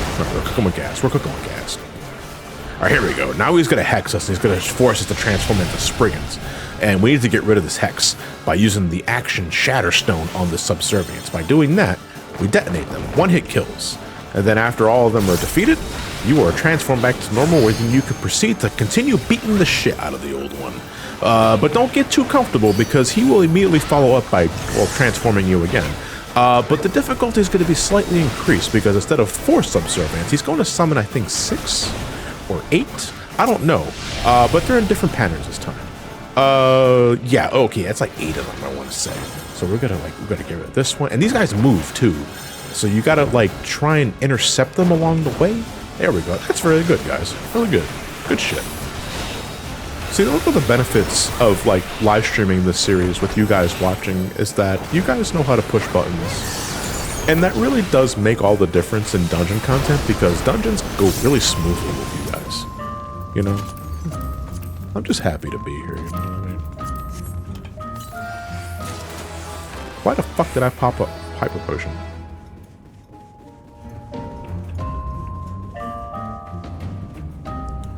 I'd imagine it's because the people of Old Dahl will scream in panic if they saw some of the mounts going through the streets. Yeah, bonus points if it's a Gubu. But now again, man, I think just for quality of life, dude, like let us ride mounts in like hub areas. We can ride mounts just fine in Idleshire or Ildshire, however the fuck you pronounce it. We could ride mounts in Rauger's Reach, and like I to my knowledge, nobody really had a problem with it there. You know, so I just kind of find it weird is that they did it once and then they just kind of, well, they did it twice and they just kind of stopped doing it, dude. Like, I don't get it. I just don't get it. But hopefully later down the road, they'll release like an update to it. Pamajam, thank you for the bits. Give me a second to read this bit. Hey John, currently making my way through the Castlevania games for the first time. I'm on Simon's quest. My apologies. And I was thinking, if MGS Delta and Silent Hill 2 remakes are a success, would that convince Konami to try the other IPs, i.e. a new Castlevania 2, 3 remake or anything? Man, I gotta be real with you, Pamajam. Like, I don't know when the fuck Konami is ever gonna do anything remotely related to Castlevania ever again. Because at the end of the day, when it comes to just franchises that are guaranteed to do more numbers, nothing beats Metal Gear and nothing beats Silent Hill. Because I don't want to undersell the love that Castlevania has for its fans. Castlevania has its fans. Castlevania has the seniority, it has the reputation, it has the legacy, but so does Metal Gear and so does Silent Hill. And I think you'll likely find someone that's more likely to play Metal Gear and Silent Hill than you would Castlevania. And again, I want to emphasize something. And I hate repeating this because it makes me feel old, but it's also kind of depressing in hindsight. The last fucking original 2D Castlevania game that was made by like the main devs was Order of Ecclesia. And that was in 2008. That was 16 years ago. And I know like the default answer is it is what it is, that sort of shit, but come on, man. Like, I would love to have a new 2D Castlevania. A new 3D Castlevania, I don't really know, because you still got the Lord of Shadow games, right, and that sort of shit. I don't know exactly what the landscape is for 3D Castlevanias, because it's not really an area I really focus on, because I don't like playing, I don't really fancy 3D Castlevanias as much as I do the 2D entries. But dude, even to this day, and I think I mentioned this in the Pac-Man World commentary we were uploading right now on Brain Scratch. Dude, the fucking, holy shit, I forgot that's what the Theodore Mad King, look at that portrait, dude. Holy shit, like we're gonna hard stare at that portrait after we finish this boss, and we're gonna fucking laugh the shit out of this guy. But the DS Castlevania games, to my knowledge, have never been re-released. Dawn of Sorrow, Portrait of Ruin, Order of Ecclesia are still Nintendo DS games. And what is the fucking holdup? Like, why? Why is it like that? You know?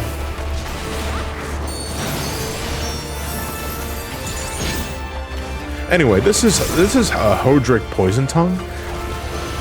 This guy used to be a dude, but then he transformed into this, and now he's a dick. And he has two major tells for attacks. When he raises his hands, he's going to do a frontal cleave. When he raises his tail, he's going to do a tail swipe behind you. So if he's doing the tail swipe, stand in front of him. If he's doing the claw swipe, get behind him. And then every once in a while, he'll do a proximity AoE, just get far away from him in order to avoid the damage for that one. If you get the donut marker, make sure all the players are inside the donut. Like, don't be the dickhead that, oh, look away from the eye of fire, otherwise you will get confused. Hey, nobody got confused. That's great.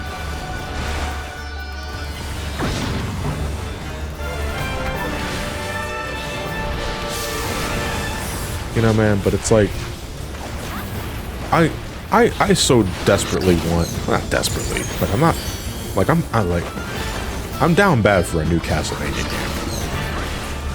But, like, I'm not gonna lose sleep over it, because I can always just go back and replay the older games in the series, or Bloodstain, if I want something a little more modern. But why the fuck do we just not have a new, like, 2D Castlevania from this point? I don't know what they're waiting for. I just don't know what they're waiting for.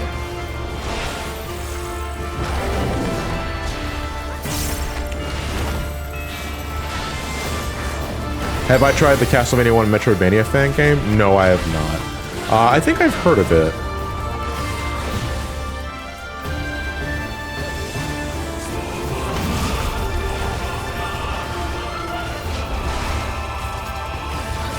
I should go pop this. I'm gonna pop this. I'm gonna start with this. I'm gonna start with this. I'm gonna start with this. Then I'm gonna do this. Hey, look at that. Good shit. Good shit. Good shit.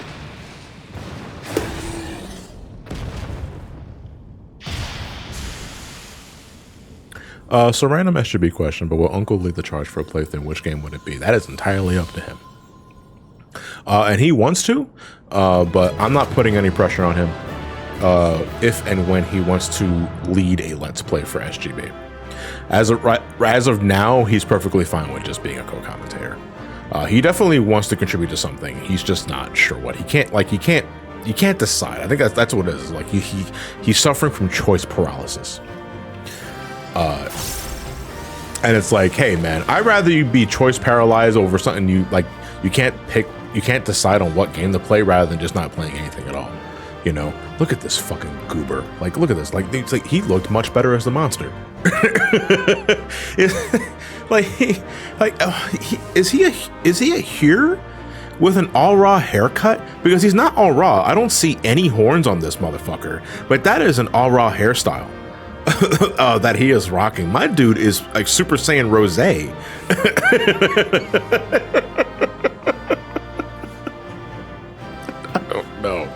Trios in the party chat is saying that wasn't him. Well, you could have just left it as is. Like I would definitely think it was him. I was like, why is this dude so fucking miserable in this painting? Oh, it's defending top. This one is I love this piece, dude. It doesn't have 2 dye channels, unfortunately, but this piece fucking slaps, dude. It's really good. Again, the casting code is also just as good.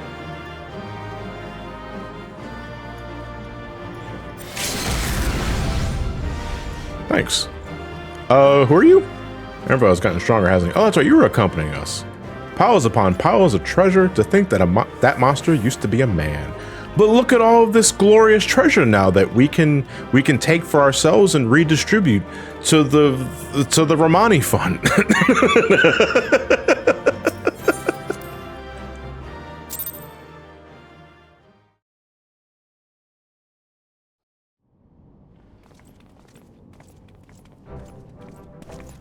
It would appear this place is yet inhabited by King Theodoric's kin, or what is left of them. The work of terrible magics, I fear. Terrible, aye. But their misfortune is our fortune? This is their goal? Right. By My goal. 12, there is even more than I imagined. Ramani. Ramani, more money. Oh, I can't wait to see the look on Lisa's face. Thanks for believing in me, you two. No, Ian, I have not played Dominic's Curse DLC for Ritual of the Night yet. Which I understand is like essentially the DLC's take on Simon's Quest. If like the first DLC was unapologetically Castlevania 1 and Super Castlevania 4, I'm to understand that the second DLC quest is more of Simon's Quest flavor. I am long overdue for revisiting Bloodstained, just for myself and for like an eventual round 2. But I'm looking forward to that.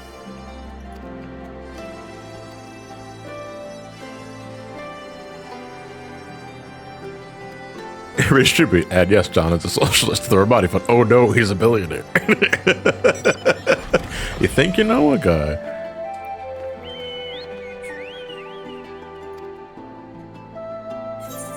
Oh yeah, the duty support of this dungeon has Arenvold Alphino, my favorite character, some foot soldier.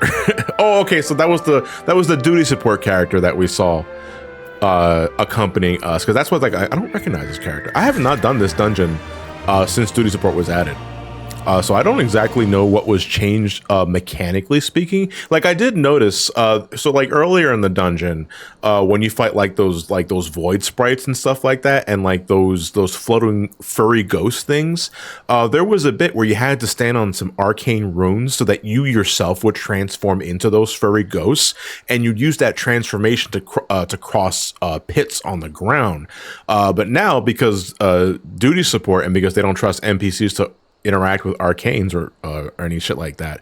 It just forms a magical bridge now, so that you can get past the bottomless pit, lickety split, which is kind of a whatever thing. I'm not gonna say, oh, the fucking game's ruined now because of that sort of shit. But it does remove something that I felt made the dungeon a little unique, because it was fun, like just transforming into those ghosts and then everyone just hopping over the bottomless pit because everyone shares a single brain cell.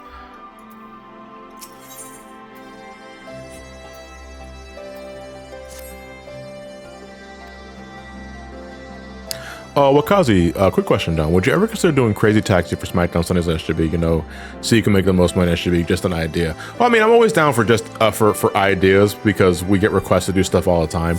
That said, getting requests for either the main channel or SGB is like one of the most common things we're getting asked. So the best I can say is eventually, because that is just a matter of time. A Crazy Taxi score attack though would be really nice.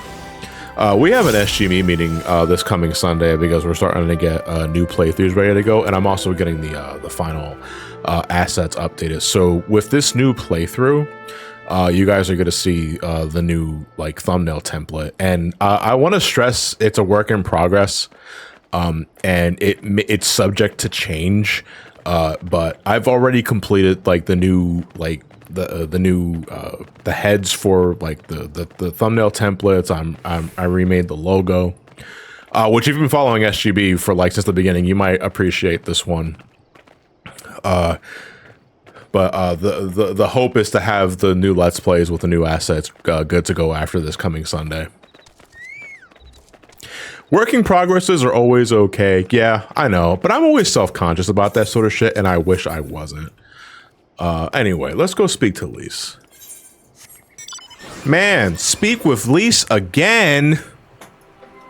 What is this MSQ?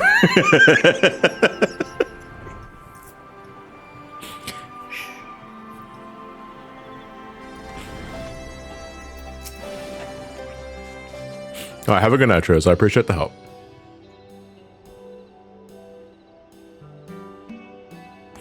Will you be streaming long enough for the next boat or midnight, or was it too late? No, we can definitely hit the midnight boat. I think I might be going that long, actually.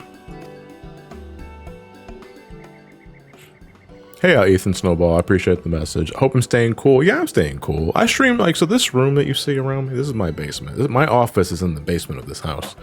And basements are naturally cool. And when the AC is on, it actually gets a little too fucking cool here sometimes, and I gotta close the ventilation vents, like the covers, so that it doesn't, like, I'm not fucking freezing in here. But right now, it's relatively comfortable.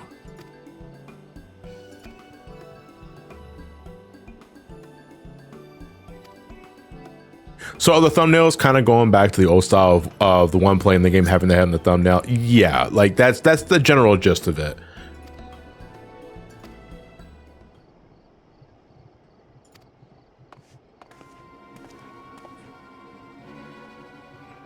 I was able to put together a cute gathering gland thanks to unlocking the Island Sanctuary and the glamours there. Dude, Island Sanctuary fits are deliciously good.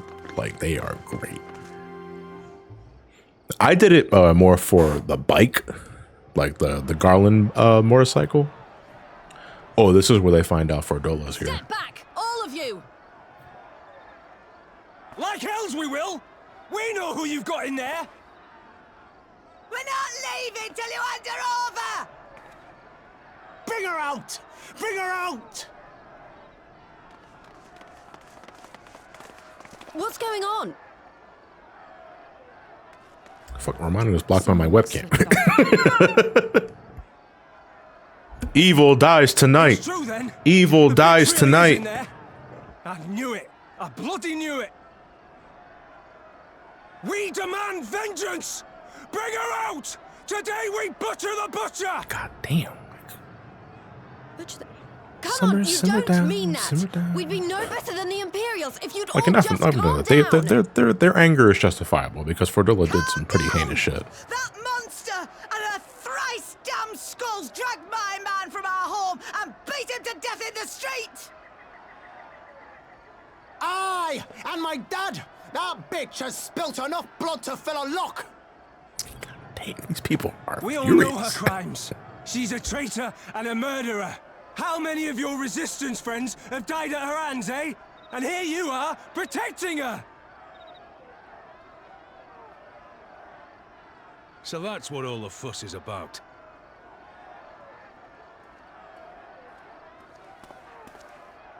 Hearken to me, brothers and sisters of Alamigo. Weird question, but is Shulk's the in this? Yes. Shulk voices Pippin, actually. This dude's son. That's the Bull of Alamigo. But I'm also sure they voiced multiple roles and probably a lot of miscellaneous characters too. Your despair, for it is mine as well. That gnawing pain in your breast. Dark Jedi Knight. This guy sounds like the cast from Xenoblade Chronicles. It's because they are actually. The sound, the voice actors and actresses in 14 is the same studio that voices Xenoblade Chronicles, Cut down before your very eyes. or at least from the same pool of voice actors and actresses. The ones who may yet live. Where were they taken? What She poisoned our water supply, burned our crops, and delivered a plague onto our houses. I share your thirst for justice, for vengeance. But we will gain only fleeting satisfaction if we give in to our base appetites. We will never know the truth. Now is the time that we, the people of Alamigo, must decide what manner of nation we will build for ourselves. We are this close to having David Tennant, hopefully, as Olaf. When they look to our example, will they see a people who held fast to their You know what I want? I want principles? Peter Dinklage. Or one who And I want cast Peter them Dinklage to be aside? like the voice, like the tallest, like most caught diesel looking motherfucker in the cast. Kind of like what they did with like his role in Avengers, like in Infinity War, but like an actual like The just Gallic humongous called dude. us savages, and I'll be damned if we prove them right. Hrothgar, dude, I think Peter Dinklage would make an amazing Hrothgar.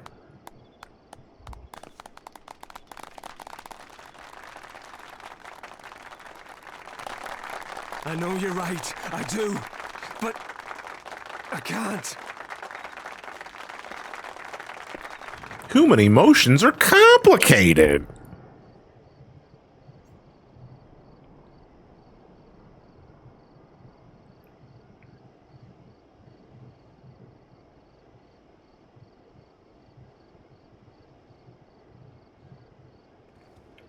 Why not Lalafell Dinklage? Because Peter Dinklage is already a natural Lalafell. Come on, man. Like, spruce, spice it up. Put me to sleep.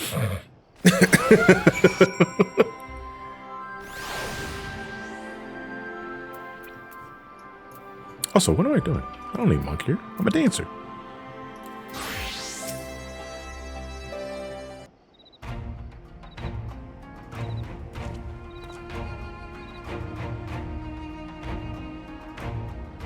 He voices Pippin in this expansion, also voices Arusenna and Walker. Urianger shares his voice with that Metalface. Dude, Urianger is not just Metalface, Urianger is also fucking Susano in Stormblood. And I only learned of that like during this stream series. Like, these guys have fucking range.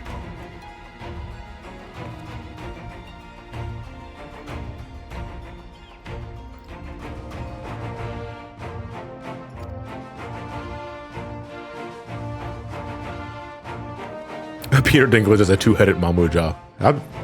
It's whatever, man.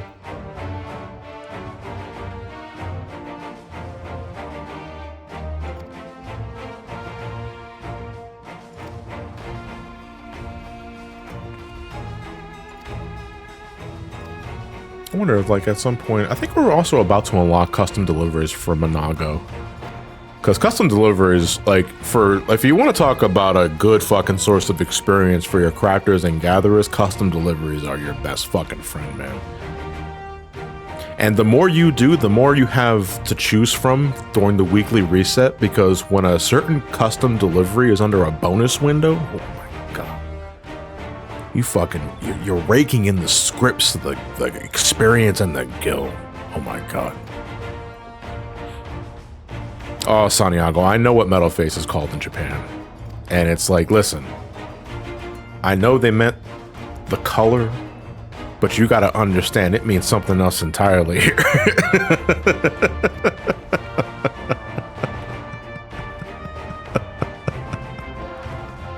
I mean, what it's like, it's on the, it's the same level as, my favorite example of this is always going to be Pokemon Gen 2. Umbreon, the dark evolution of Eevee, is, if I recall correctly, in Japan, just called Blackie. And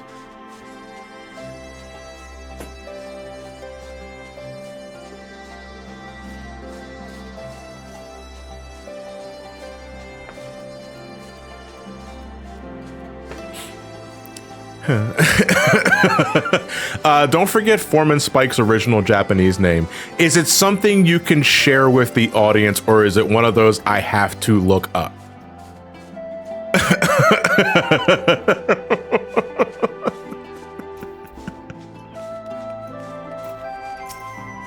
Oh wait, shit.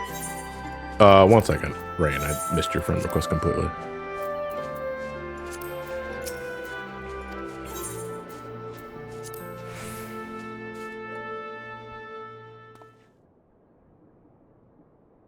Oh, it's also Blackie. Okay. Whew.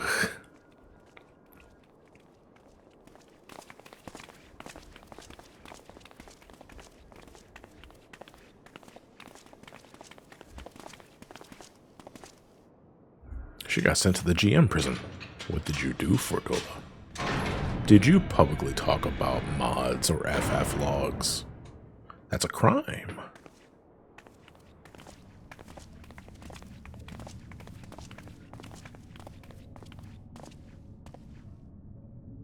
Well, well, well. So many visitors. Come to have a good laugh, have you? Or do you mean to put me out of my misery?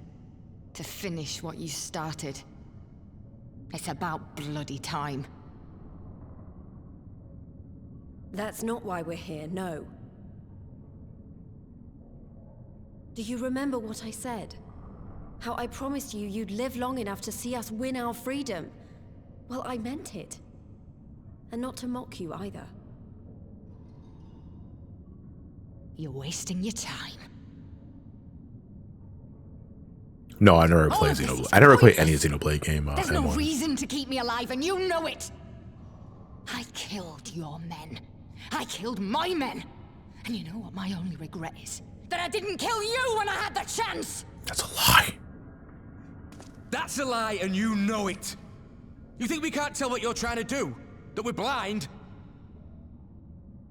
Yeah, you're a fool, but you're not stupid. You're ruthless. Relentless. You'd give up anything and everything to get what you want. Liv Follery, I do appreciate you watching. I just want to say I'm really glad to finally catch you on the stream. I wanted to say thank you so much for being a bright light in my life. I'm gonna say you guys are gonna be your standards. I'm fucking nobody.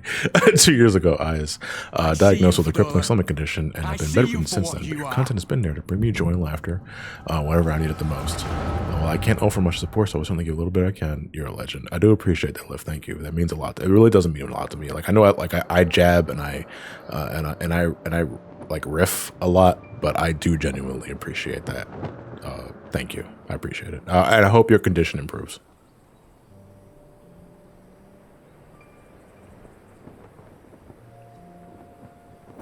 Come along, Fordola. We mustn't be late. The Imperial Viceroy will be attending today's banquet.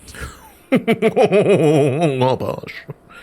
All right. I don't like that animation. I know like a lot of children in this game do this sort of that. I was like, what the fuck is that? I never did that shit when I was a kid.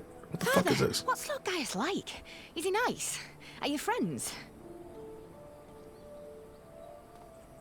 There you go again with all your questions. Lord Gaius is a great and honorable man. Oh, you're welcome, Santiago, by the way. I do appreciate the Puerto Rican, we'll miss our chance to see him. The coffee and the other knickknacks you gave me. Honestly, like the hard, like, you know what's funny as shit? Like I just unpacked the suitcase from like from TMG, from all the shit that I've gotten from you guys. Because I'm having a hard time finding where the fuck am I gonna put all this shit. Like the coffee is easy, you can just put that in the pantry, but like all the other stuff. Father, what did that man call us?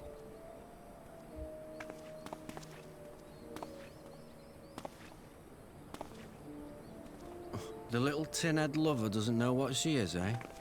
A traitor, sweetheart. A backstabbing bitch who gladly betray her kith and kin to gnaw on what few scraps the Imperials deign to toss her. Like your bastard father and whore mother. Here's the thing, man.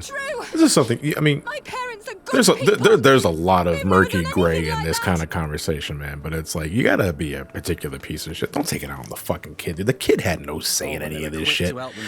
Like, take it out on the parents. The kid is just here. Just as guilty as them.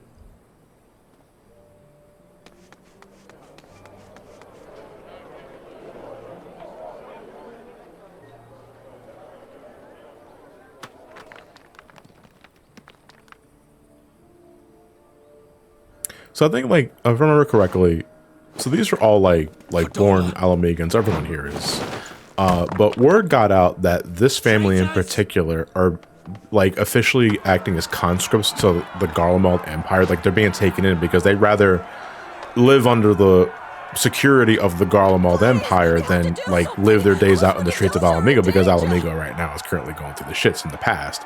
But then word got out these guys were doing that. Soldiers of the Imperial Army are under no obligation to intervene in the and it's like, disputes of arms. I get it. At the same time, fuck, dude. Citizens, we have rights.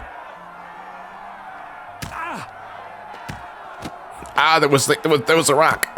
that would really hurt. Oh, I got my fucking shoulder blade. It's all right. It's all right. They don't understand, but they'll see in time. They'll see that this is the only way to survive. Traitors! Traitors!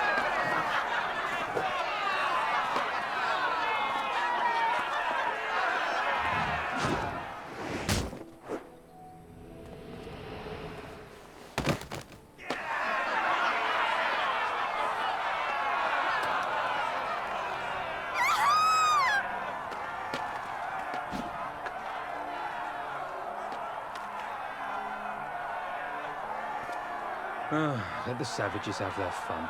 They'll be more compliant once they've tired themselves out.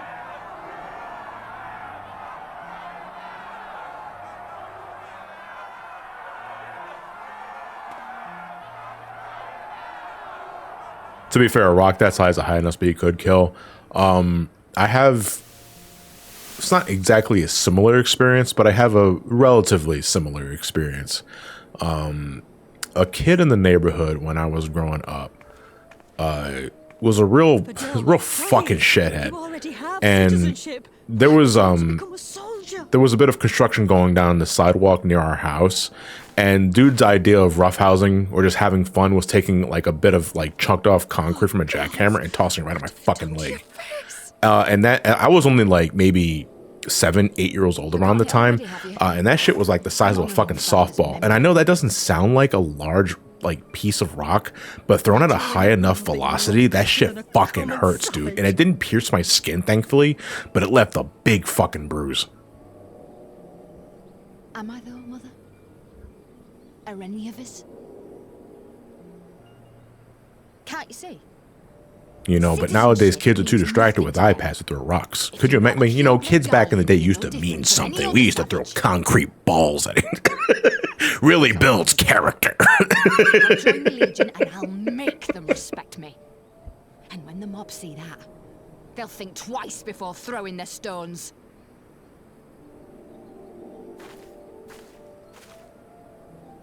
Ansfrid, Rudolph, Emlyn. It's time. It'll be hard. Humiliating. They'll try to break us. Send us crawling back to our own kind. But we won't, no matter what. We'll bleed for them, die for them if we have to. We'll do whatever it takes to be free! Absolutely, kids can be shits. Like, and I don't like, I don't speak as a parent, obviously, because I don't have any kids. right, shit like that. But as someone that used to be a kid, like 30-something odd years ago, we are absolutely fucking pieces of shit.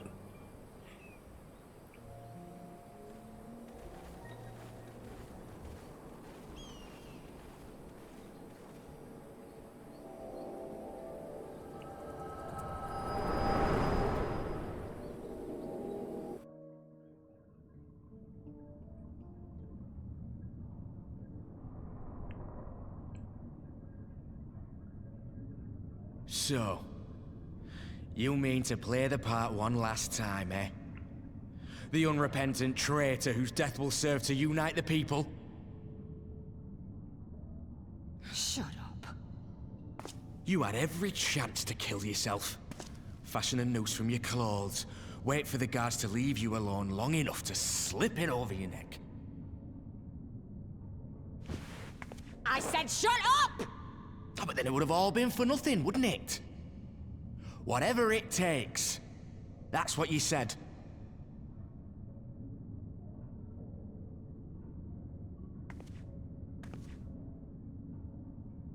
Been in my head, have you? Had a little peek at my past? And what? A few stolen memories tell you everything you need to know, do they? Well, it gives context. Don't you dare patronize me! You don't know a god's damned thing about the life I've led! The bastards that killed him. The bastards that let it happen. My father deserved better! I swore I'd do whatever it took to make them pay!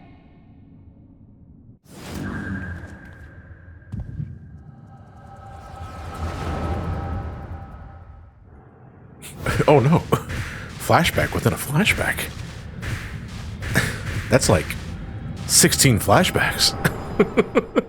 Yeah, as a reminder, Fordola was given the resonance. It's an artificial echo.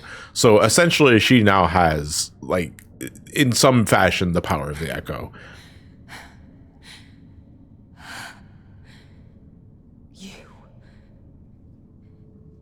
You. All that power. All that pain. It's too much. And I think, like, my favorite thing about this is that inadvertently, the things what ultimately ends up turning Fordola is because this resonant makes her super empathetic. And at first, she fucking hates it because she sees and hears everything now. She can peer into a person's, like, soul or the past and that sort of thing. But she now gains a greater understanding of those, and it freaks her the fuck out. Like, at first, because all these people that she betrayed, like, she can fucking feel and hear everything, but it opens her up to, like, a myriad of perspectives that she would never be able to consider because, you know, can't read minds and that sort of shit, you know. But this is why I find her interesting, you know, because like the big debate in Stormblood, and I'm not going to get terribly into it because I'm in no fucking mood or in any mental capacity to talk about it, but the big like sticking point in terms of, like, who was the better character in Stormblood was between Fordola and Yotsuyu. And I never considered Yotsuyu that interesting. She's compelling, and there are layers to Yotsuyu that we will get to experience later down the road, pretty soon actually. But I always considered Fordola to be the better of the two. Not that it's a competition, mind you. I don't really fucking care. Both characters have their qualities. It's just that I find Fordola the more interesting of the characters because I feel they give her more screen time that matters. Yotsuyu won't really be a thing until I think actually towards the end of this patch, and definitely starting in 4.2 and beyond. And we can argue, like, later down the road what you guys think is the more interesting of the two, but that was the main sticking point of Stormblood, like, post-patch MSQs. Like, who do you think was better? Do you think Fordola was better, or do you think Yotsuyu was better? That sort of shit. And I always argued Fordola because I liked the attention that she got, and I liked how we reached that conclusion. But she's asking, like, what is it about, like, you've always had this power and you push through it. It's like, why do you keep doing it? And I always personally go with the third option here, because It just resonates with me the most. It's because I choose to. Like, everything I do is because I choose to.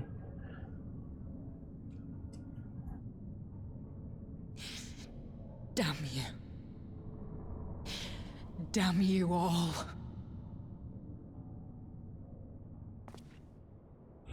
Since you like Fordolimo, what do you think of her story in Endwalker? I mean, is she involved in Endwalker outside of the summoner stuff?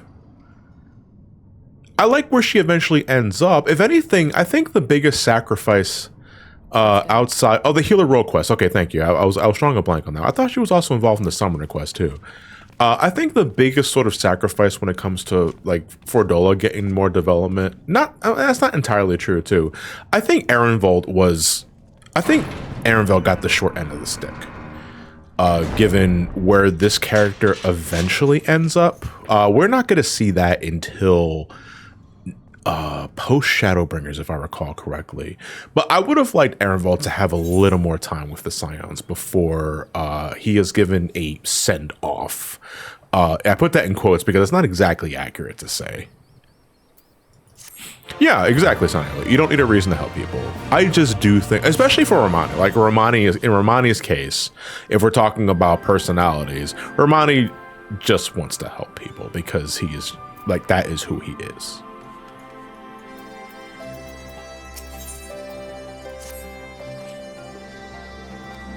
I used to hate Fordola, but over time I've come to like her more. I was the same with Yotsuyu, and don't get me wrong, there are still things about Yotsuyu that I think could have been better written or at least better emphasized. But Yotsuyu was a character I really didn't think much of when I first played Stormblood on release. But on my second revisit, on my first revisit, I guess I should say on my downtime, there were elements that I didn't really catch that I was able to focus on, and I grew a respect for the character post-Stormblood MSQ, because even with hindsight, I don't think she's that interesting of a character in the 4.0 story. I really don't.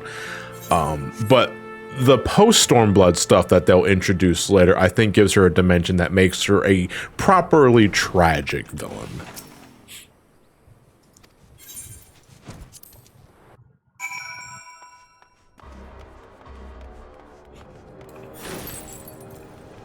Hey, I remember this place. This is where we fought for Fordola. Actually, I know we rescued Krowell already. I wonder how Krowell's doing.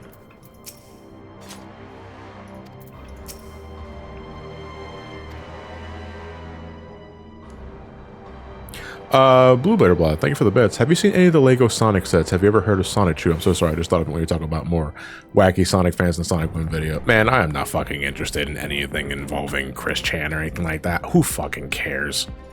Like, let me. I'm gonna preface this now because I don't really like talking about like things like that, because at the end of the day, who fucking cares? I don't care about Sonichu. I don't care about Chris Chan. I don't care about any of that shit because it has nothing to fucking do with me. Like, I don't care. I am not the person I'd be asking that. You know, no, I like. Don't get me wrong. Like, I know Chris Chan is a piece of shit. Like, personally, but even then, like, I don't. It's not worth talking about. I don't want to talk about. Then I'm gonna leave it at that. That's not the kind of person I am.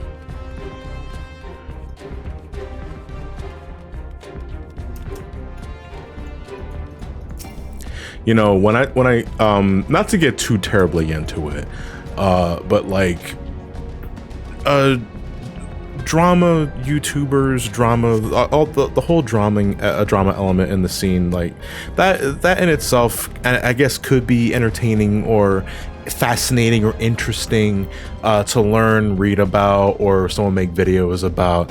But to me, it has the same qualities of learning about a celebrity couple via tabloids, paparazzi, and TMZ, where ultimately, who gives a shit about any of this? And that's why I don't really put any like effort or time into it, because like, who cares? Like, I don't care. I really don't care. I just know that drama YouTubers exist to spam my recommendation feed for some reason, because people keep clicking on that shit, dude. Listen, like, I know it's money, to be made from doing that sort of shit. And I respect the hustle, but at the same time, like, it's like some of the most lowest common denominator shit, dude. Like, come on, man. Like, I don't know. Like, I don't want to get too uppity with that shit, right? Because who the fuck am I at the end of the day? But it's just not for me, man.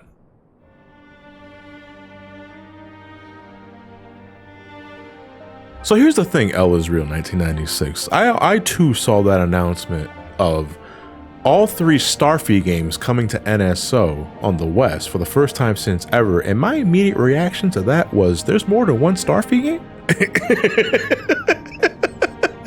I only thought for the longest time there was just one. I didn't know there were 3 of those sons of bitches. Well, I don't know how many Starfy games are there?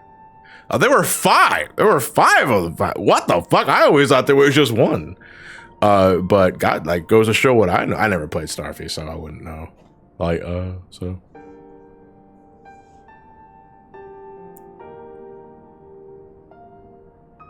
Yeah, there was only one translated game, and I think that was on the DS. I think I might have that game, actually. And it might have been a fan donation. Thinking back, I'll have to check the back of the case.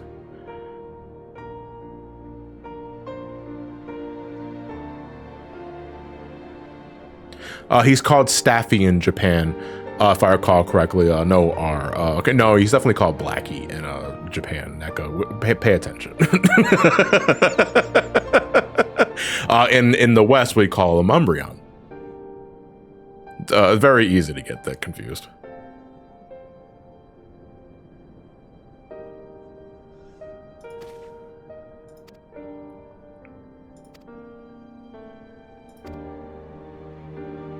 At least got a good glow up though.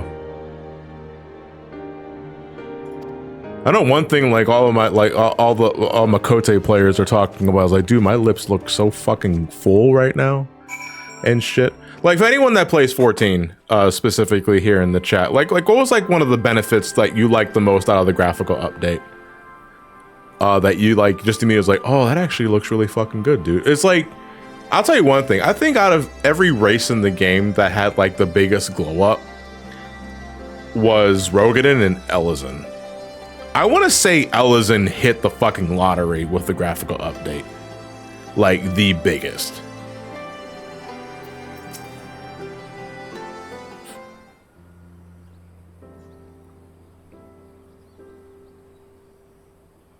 Boo, thank you for the bits. Apologies. Anyway, out of all the Sonic games you play, which one is the genuine worst? Man, you're asking me to pick a favorite, or no, I guess least favorite child in that case. Least favorite Sonic game? I don't know, man. Like, fucking... I made videos on all those. I think I recall saying Secret Ring is probably my least favorite game. You know, but I already made videos on those like years ago. So I'm not going to be beating a dead horse when I can just point you guys in the direction of, you know, the versus videos that I made.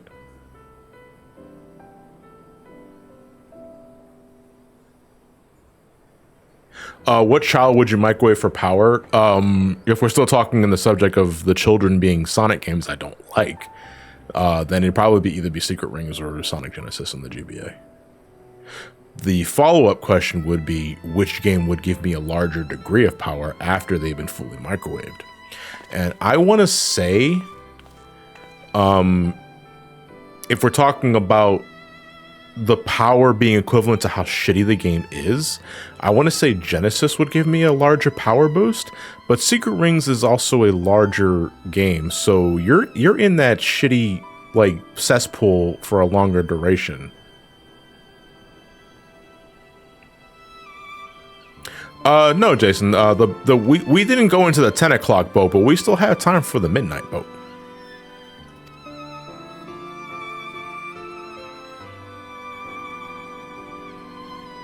I don't like how Nintendo handles Japanese exclusives and NSO Classic ports over the international. Yeah, but here's the thing, because like when they release like Japanese only games, they're just direct fucking releases. Like there's no translations whatsoever. So like if you don't read Japanese, you're out of luck. At the same time though, have they done that with any game that has that's an RPG? You know, because the only ones I can think of outside of Starfy is Panel de Pon. And Panel de Pon, you really don't need to read anything. It's a puzzle game. So to use your Mother 3 example, I don't think they'd be stupid enough to finally give the West Mother 3 in raw Japanese because you couldn't play it. There'd be absolutely no fucking point in playing Mother 3 in a language you cannot read. So I don't think they'd ever do that.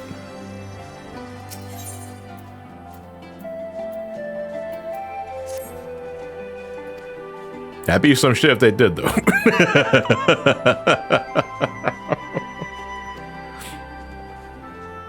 Oh, hey, John, I finished the Final Fantasy VII Let's Play and enjoyed the hilarious moment Tifa didn't. Oops, oh my god, dude. Like, you should, like, you can hear it in my voice during the Let's Play, but the transformation my face made when I realized the confused Tifa was about to throw a fucking Mega Elixir at Sephiroth was awe-inspiring. I was like, oh my god, I know exactly what's gonna happen. But thank you, I appreciate you though watching. What am I doing? I gotta go to Ul'dah. See, I got kind of jump scared because the quest says speak with Bartholomew in Ul'dah, and nowadays I know Bartholomew as a crab that I can catch in ocean fishing. So my dumbass just thought I'm about to go speak to a crab to go meet with the Sultana, but that's not what they mean.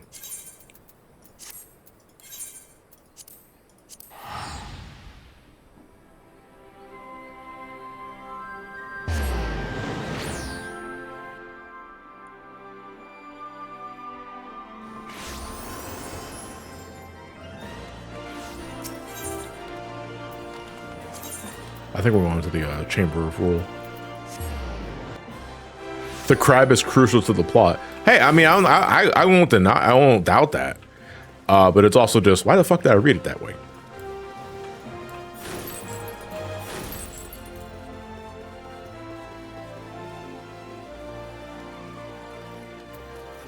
What's up, Bart?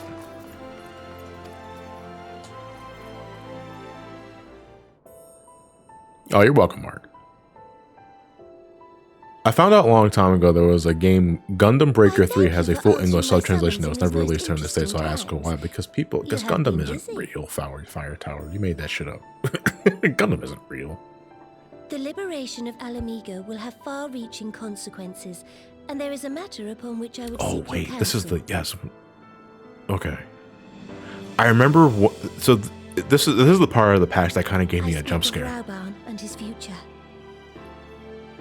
Because there is a character that's going to be into the MSQ that made me think, like, what the fuck are you doing here? Refugee to member of the Syndicate and General of the Immortal Flames. Yet though he has come to call Ul'dah home, it will never be his homeland. He is a son of Alamigo. And now that she is free, I thought it only a matter of time before he sought my leave to return to her. Indeed, I had resigned. Does Nanamo look like she has a lower quality character model than Ramani? I think what's more accurate, like, is she still using her original model as opposed to the updated model? And right now, my frame of reference are the ears, because her ears still look like the original model. As in, there's not much detail in them at all. He is my most trusted advisor and my dearest friend. You know, because if we're talking about like the graphical touch-ups that Lalafell's got, besides the eyes, it's the facial bones, and the ears especially are way more detailed now. But I'm looking at Nanamo, and Nanamo looks like she's still rocking some original assets. I'm also looking at her teeth too, like her mouth. See, yeah, actually, it looks like her model wasn't really touched up that much, huh? Is she a unique model? Yet, how can he freely make such a choice? No, she's not a unique model, I don't think. You can make, if you really wanted to, if you had the details and specifics, you can recreate Nanamo, Lalafell using character creation. I must go forth Interesting, I and don't see know. my realm with my own eyes, and hear the wind with my own ears. Might I have your company for a brief adventure? I don't know if you want to be coming to me. Like, I punch crabs and shit. Wonderful. 117 Xerix, I'll be uploading the 06 streams very soon on the archive channel. And I will join you outside. And I do apologize for taking so long with that one. So what am I saying? All Lalos look the same? I didn't fucking say that. You're the one that inferring that, motherfucker. The problem is you.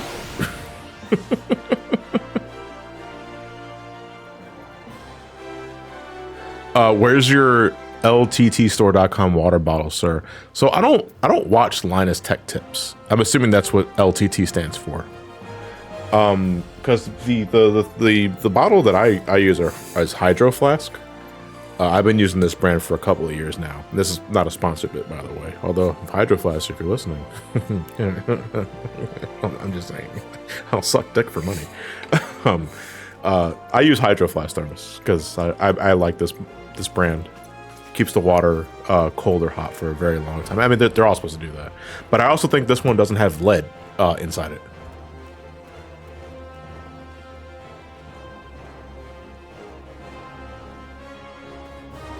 Speak with Nanamo outside the quicksand. What the? What? No! Wee, wee, wee, wee. Red alert! Red alert! Red alert! Well, actually, we're in Diabolos. We're not in Balmung. So we don't really have anything to worry about.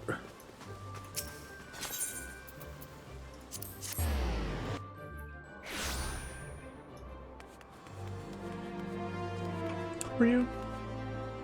Oh, you were the Reaper guy. Right, right. That's right. So when Nanamo is blending in with the common folk, this is what she wears. And yeah, I mean, whatever. So that is definitely some low-level attire and a turban.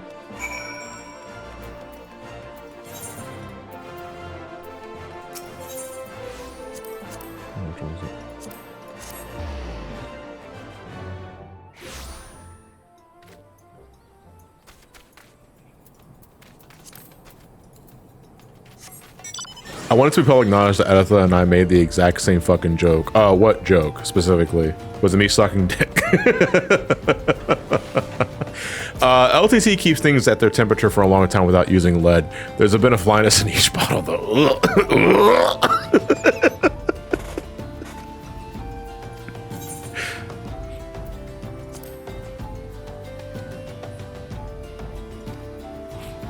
You're on Diabolos, not Balmung. Okay, okay. A fucking similar brain cell. I see. The other brain cells are on the penis because you're in Balmung. And so Shane's like, listen, people gotta make their money. People, you know, I don't judge when folks like make gil by doing like extreme raid progression in the quicksands, Balmung or otherwise. You know, because people do that for like gil and that sort of shit. And I don't make any judgment calls, but it's like, get the fuck off of my tells when I'm playing. You know what I get that the most? You want to know when I get the catfish, like the cat calling tells the most is when I'm walking around as my Femro Valerie, you know, because they see big tall woman, they think it's free for the picking. And I was like, well, first off, this character is canonically dead, and secondly, they're taken.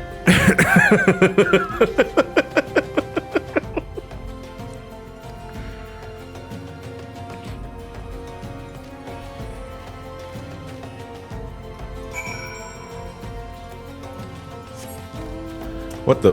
Nanamo, we came out here to look at the giant rock and now you're telling me to go back to the Coliseum. What the fuck? Actually, no. I have a more direct route. I could just use an Aetheryte ticket. People see a female aura and assume the male aura is close behind.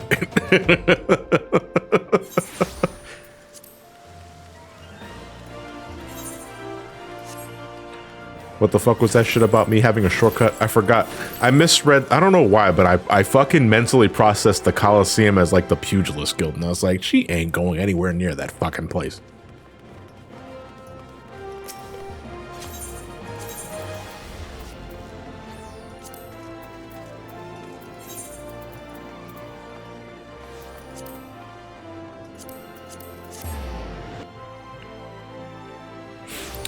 No, I wait, where's the cake? Let's see Mark in the chat saying take cake when they meant to say take care. I was like, no, wait a minute. But there's still cake, right? I wonder what kind of cake.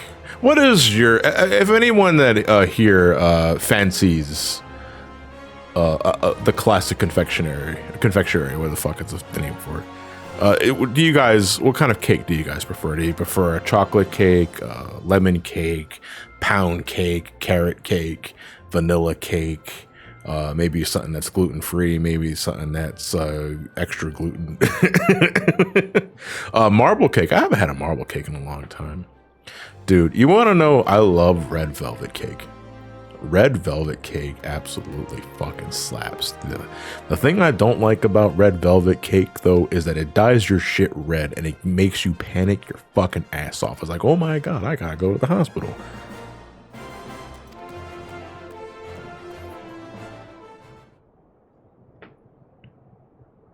Dude, cheesecake is fan. Dude, this is like my third Echo flashback in the same fucking patch. I'm getting a fucking migraine. Oh, so this here is actually a recreation of 1.0 cutscene. And you can tell it's a 1.0 cutscene because there's actual effort put into the character animations.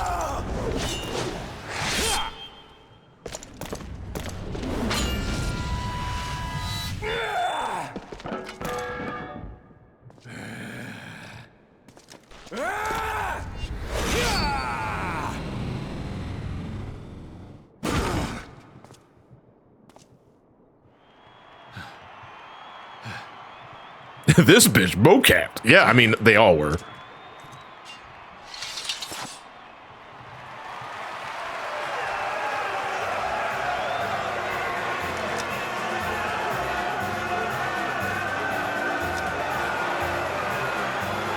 Back when he had an arm. I remember when I had an arm. Remember that? Whatever happened to that arm? You lost it in the middle of mutiny, sir. Right. I love this little jog that Nanamo does. It's like the swerve to the left, the swerve to the right, the little hop. Yeah. Also, not for nothing, she wasn't running that fast. Like, get yourself a new servant if that man is stumbling after just 6 fucking feet. So you have, and in turn, so too shall I keep mine. Fucking with your winnings, you have Are you not entertained? So was this an Echo 1.0? I don't know if this was an Echo. I think this was just an actual cutscene. Or it might have been also an Echo flashback in 1.0 as well. And vow to serve with every fiber of my being from this day till my last. Lalafel's had some wacky ass walking and running animations in 1.0. Man, I take the wacky ass running and walking animations over the. I mean, I've made a clear cut how many times in this stream series how much I fucking despise the default Lalafell walk animation, man. Like, I can't stand it, man. Like, because if you haven't seen it before, I'll show it off right now. So like the Lalafell run is fine. I got no problem with that. The running animation is equally just fine. When you take your weapon out as a dancer, you even do like a little Naruto run. The ninja also does that. So does shit. All right, but let me right click off sprint so I can end that early. But when you fucking when you walk, this is your walk. Look, it's like why they walk like that? Like why do they waddle? Like why? Like why are their arms so fucking far out, man? I don't like it. I hate it, man. I fucking despise it. It's like I can't. And what's funny is that on occasion, if you're a Lalafell player during certain MSQ scenes where you're taking a leisurely stroll, they use a completely different walk animation that looks more sensible than whatever the fucking shit this penguin stroll is, man. Like, I walk like I got a fucking stick up my ass. I'm Lalafell squad for life, but fuck the walk, dude. I hate the walk.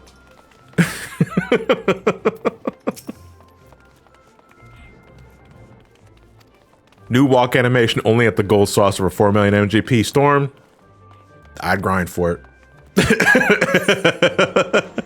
Like I would absolutely like if they were to give me different animations for like MGP for like any race, but more importantly the default Lalafell walk, I'd absolutely fucking grind that shit.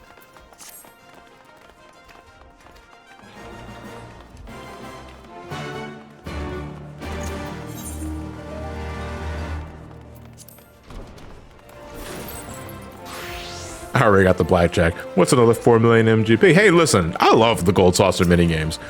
And I love doing the Gold Saucer challenge logs every week. So if it gives me an excuse to continue the MGP grind, I don't care. Why am I going to the Thaumaturge Guild?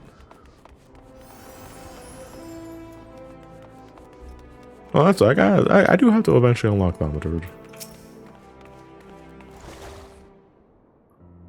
You really got to pour one out for Thaumaturge. They feel so threatened because people can paint.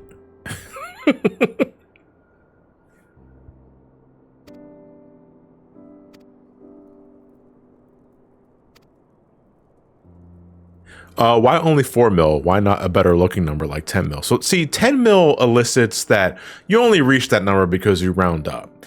4 million is dedicated because of how specific it is, which means you know exactly what you want.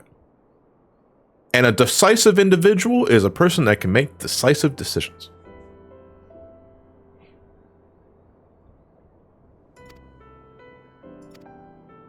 I am considering becoming a Thaumaturge. Yeah, I mean, Thaumaturge, which eventually upgrades into Black Mage, for the longest time was my favorite DPS class. Up until I want to say the end of Stormblood, beginning of Shadowbringers, I kind of just fell off of it because I just don't really feel like playing a whole bunch. I still love Black Mage. Don't get me wrong. I can still play it just fine. But after a while, it was like the job hits hard and it always has, but it's too slow for me. I think that is ultimately the thing that like turns me off from it nowadays. But like it's still like especially in Realm Reborn, that shit is so fucking easy to learn.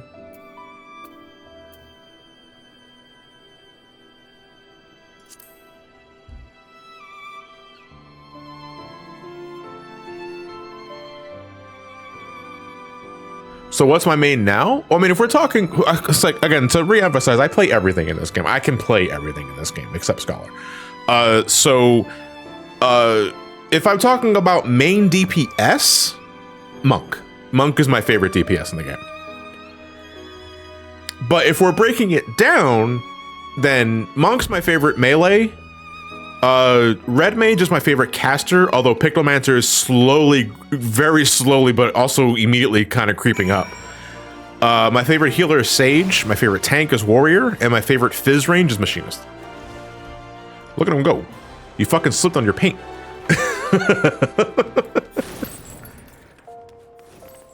What is my opinion on Blue Mage? Blue Mage is very fun. I love doing the Carnivore every week because that's the best way to get allied seals and that funds my Aetheryte tickets. Well, dude, we have to do Blue Mage because Stormblood was the expansion to introduce Blue Mage.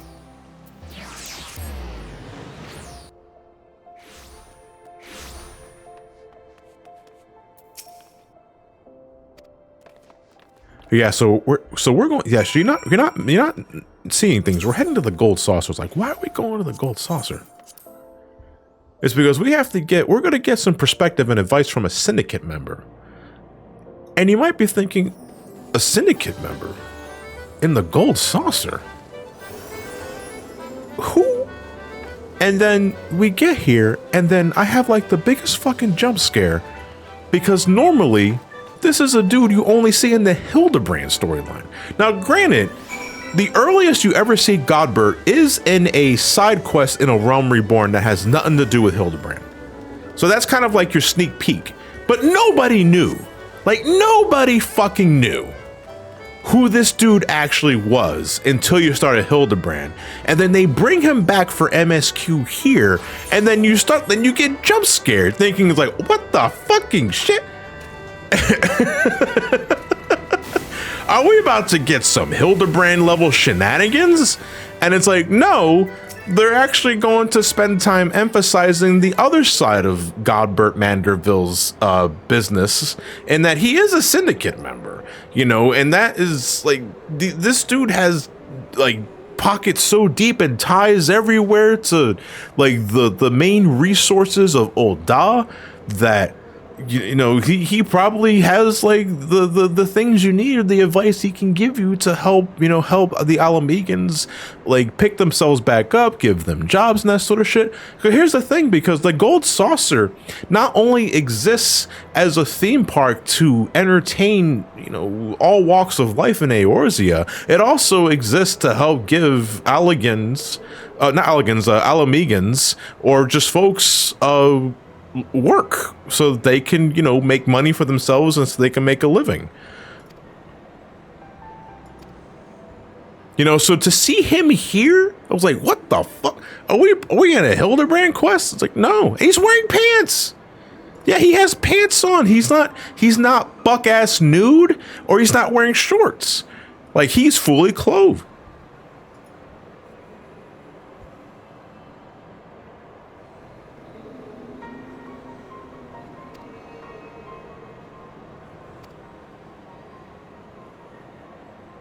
Yeah, this cutscene is rather controversial for many reasons. If I recall correctly, Godbird is throwing his 2 cents in regards because Nanamo wants to redistribute the wealth that we just got from the dungeon we finished and use it as to basically give the refugees handouts. And if I recall, Godbert is saying that is not exactly the best idea because you might be sending the wrong message to everyone that already lives in the city. You know, because Ul'dah itself, outside of merchants, outside of syndicate members, is already laced with a bunch of just regular common folk that are trying to eke out a living through any means necessary. So if you see the Sultana giving handouts to refugees and Alamegans outside of the walls of Ul'dah before taking care of the citizens first, you may send a very, very wrong message. People might take it the wrong way. At least I remember that is where this cutscene is going into. And I'm not qualified to talk about the intricacies and whether that is ultimately a good or bad idea. That is up for the viewer to decide. And that sort of thing. Yeah, it's stipulation checks. Well, I think you mean stimulation. Wait, no. Wait, it's stimulation check, not stipulation. Well, if you want this money, you have to clear the stipulation. Could you imagine? Where's my stippy?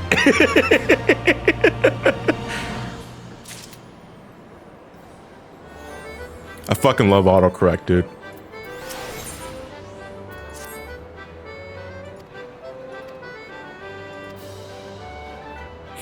You give a man a fish, you feed them for a day. You teach a man to fish, and you feed him for the rest of your lives. Yeah, but also consider, if you kill that man, you never have to feed him again. No one ever considers that.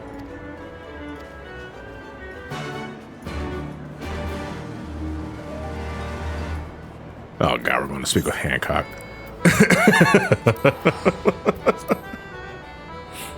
Anyway, you say you want to do some Blue Mage stuff. We're going to be showing off Blue Mage towards the tail end of this series because Blue Mage was introduced late into Stormblood's life cycle. But we will definitely be unlocking that because I have to get Blue Mage unlocked for Ramani. There are so many photos I want to take with Ramani in the Blue Mage attire.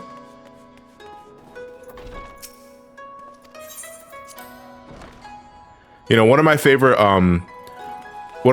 glamours that I have for Joan as a Blue Mage is that she absolutely fucking rocks like the whole magician aspect of it. Like, it's not just a matter of like practicing the art of Blue Mage, but also like having the flair and the grandiose vibe for it. And I like to emphasize that as so if you ever play Ace Attorney, God, what the hell is the girl's name? Trucy, I think it was.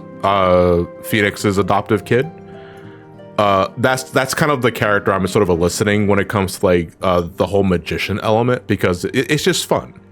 Yeah, Trucy, thank you. I wasn't sure if I wanted to say Tracy, but I was like, no, I think it's Trucy.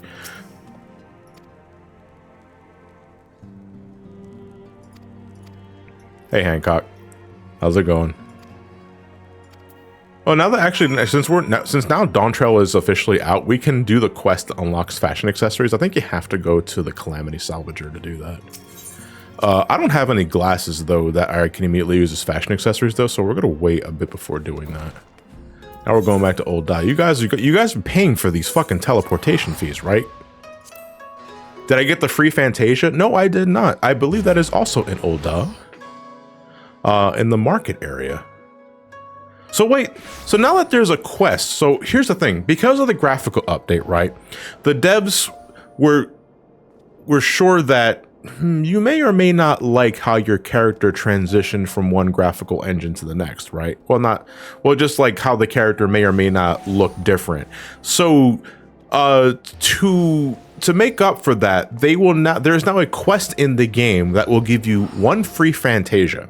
And a Fantasia in this game is an item that you can use that allows you to change your character completely one time. So if you're a Lalafell that wanted to be a Mikote, or if you're an Elazin that wanted to be a Roganin, or if you're a cat that wanted to be a bunny, a Fantasia allows you one time to change your character's race, the gender, all that shit into whatever you want for the foreseeable future. And they just deadass give you one for free in case there are things about your character that didn't translate well for the new graphical update. But more to my point, because there is now a quest that references Fantasia, because for the longest time, Fantasia was just something that you got from the online store, and it was just something that exists in the game, but was never really referenced at any point off the top of my head. But now that a quest just gives you a Fantasia, this makes Fantasias canon in 14, right? I mean, that's a sensible way of reading into it, right? Fantasias are canon to 14. You now get two in the game. One when you get, the one that's right, the one they give you at the end of ARR. Now that's base ARR, right? And not like the end of 2.5, because that if it's 2.5, that's not Fantasia, that's witness protection. Yeah, the gender fluid. Okay, yeah, it's a reward for base 2.0 completion. In case, that was fun, but I don't want to be a Lalafell anymore, sort of shit. It's canon that my character has a Fantasia addiction. Man, that's oof. I don't know who I am anymore. I look in the mirror and I don't recognize who I am.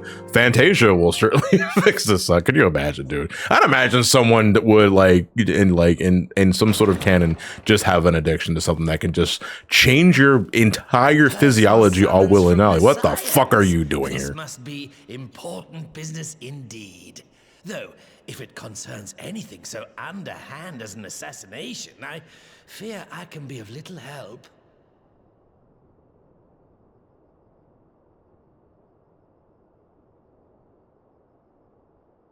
I've seen bits and pieces of Get Out, Jason.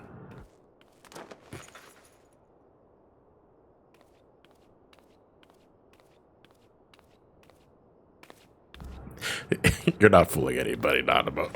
Everybody knows exactly who you are.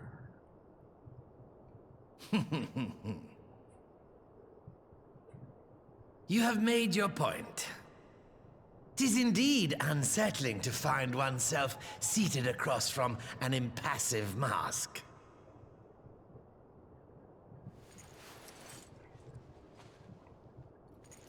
Holy shit, he has eyes. There, would this better please your grace? Or should I address you as Lady Lilira? Dude, how old is Lolorito? Because I know the one thing about Lalafells is it is impossible to determine their age until they get fucking old. But Lolorito is in his 50s, right? Or in his 60s? I forgot what the exact age was in the lore book. But shall we proceed to the business at hand? By all means. I must say, I'm most eager. Is he 64 years old? What the fuck? Simply put, dude, I know. So in terms of longevity, I know Vieira lasts a long fucking time. Vieira lasts centuries. Their lifespan goes up into the centuries. But how long do Lalafells go? I don't immediately know that. Do we see any really old Lalafells? Yeah, the one that immediately comes to mind is one of the crafter gathering quests in Endwalker. And who better to consult on matters of profit than the wealthiest man in all of Thanalan? I beseech you then, Lord Lolorito, share with us your... All that fucking money gives way to an impeccable skincare routine. What's your secrets? Papashan is also old, but Papashan doesn't look old. Neither does Lolorito.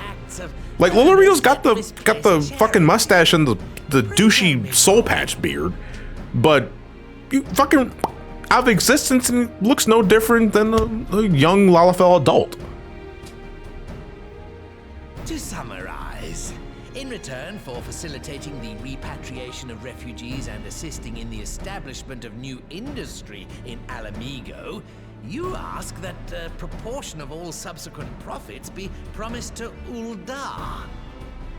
Huh, I am impressed, Your Grace. 'Tis an elegant solution, albeit one lacking. Must be the same face age change as Doc Brown did in Back to the Future. Yeah, they fucking just removed the skin face, like the skin mask, and now Christopher Lloyd looks like regular Christopher Lloyd because they were tired of that old man shit. Just as I knew you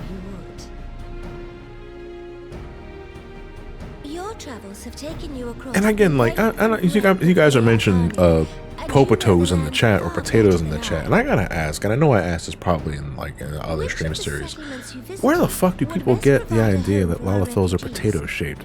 Have you ever actually seen the anatomy of a Lalafell? It's a fucking pear. No, it's not even a pear, it's a triangle. Like, I don't see a fucking potato. You ever seen a potato? Potatoes are fucking weird looking.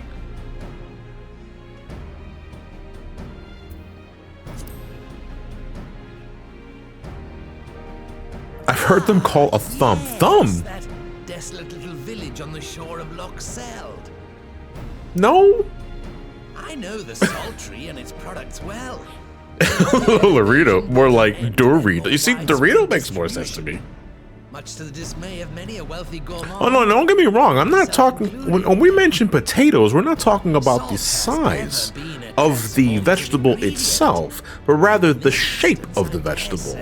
And potatoes, I don't know if you've seen them, are fucking bulbous as shit. And they kind of have like all these little deformities and other things. And I don't like, how the fuck do you compare a Lalafell body to a potato? It don't make any sense. To provide its assistance in negotiating a mutually beneficial arrangement.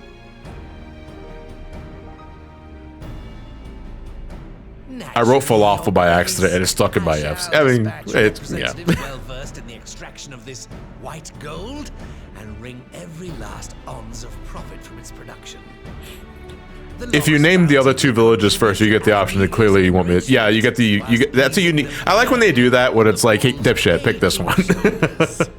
Just as your grace desired.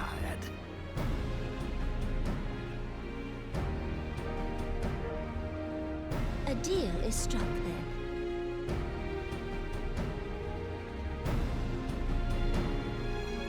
If you take a potato and stick limbs in a head, it's basically a Lalafell. Actually, Arthur, what you just described is Mr. Potato Head.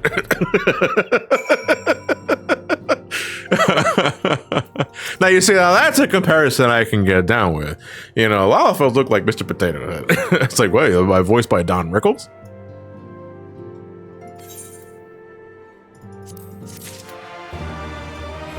You just described Steve Harvey, man.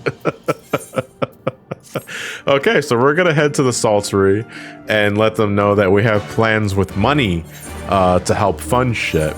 And I think the Saltery actually is a place that does update throughout the patches of Stormblood. It does become cleaned up, it gets the works, that sort of shit. Now we're not talking about something like, we're not talking about like a hole in the ground that becomes the Four Seasons and other shit like that, but it starts going on the up because they're able to use the funds that we've accumulated in that dungeon. Money, money, money, money, money.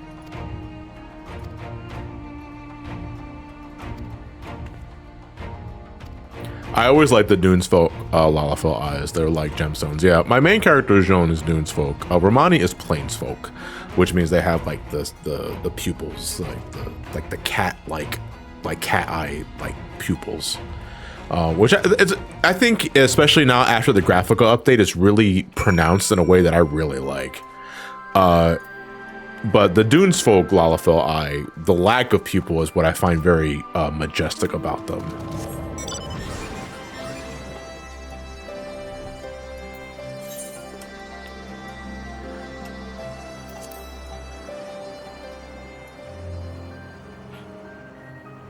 John, can you do the Lalafell Wah? Yeah, actually, hold on. I'm voiced one Lalafell for male, so I don't know exactly. Is that shocked? No, that's, is it a back? No, it is, what the fuck is it? Is it surprised? Yeah, there we go.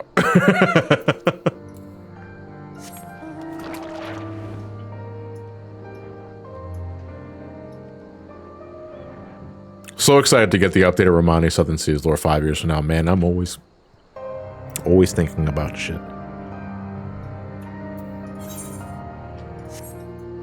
I'm gonna give Ramani all the fucking cringy shonen stereotypes. I'm gonna make you guys shrivel up. You're gonna be fucking raisins by the end. You know? I'm having a lot of fun with Ramani though, like just in terms of like thinking about what I want this character to mean later down the road.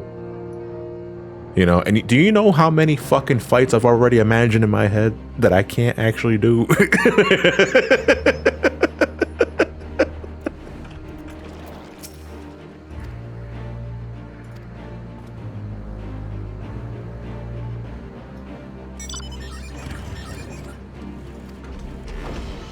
Does Ramani have a giant appetite? Yes. Loves to eat. Loves to eat, doesn't gain a pound. Because he has a very high metabolism. He's a great swimmer. He's a great fisher. Just an all-around pretty fucking decent individual.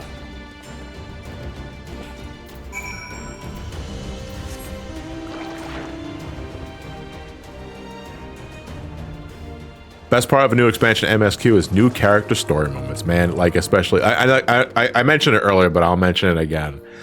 Like the validation I felt when I was doing the Pictomancer job quest stuff for Joan specifically, considering that I wanted to work Pictomancy into her character, like was like the best fucking feeling in the world, dude.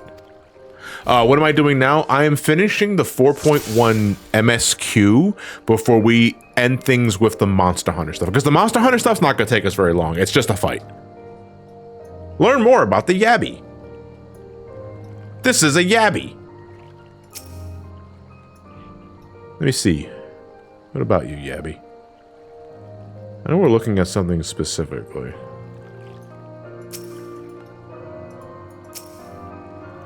Do we gotta wait for the Yabby to turn around? It's a weak point. I think it was its underbelly? Oh, the Yabby's jaw.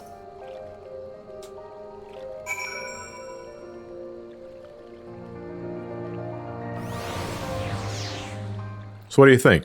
Well, it's definitely a Yabby. Excellent, that's what I thought as well. The Yabby's entire body is protected by a hard carapace, but the underside of the head looks soft and vulnerable. Ramani, I think we're gonna have to kill this guy. Damn! Just hit it as hard as you can. He doesn't even change his expression, it's like...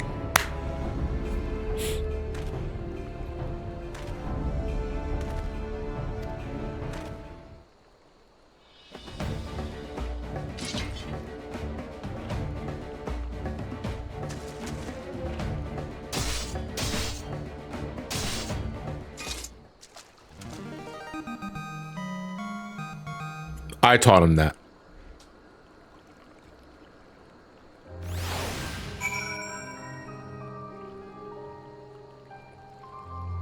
Also, what the fuck is a Yabby?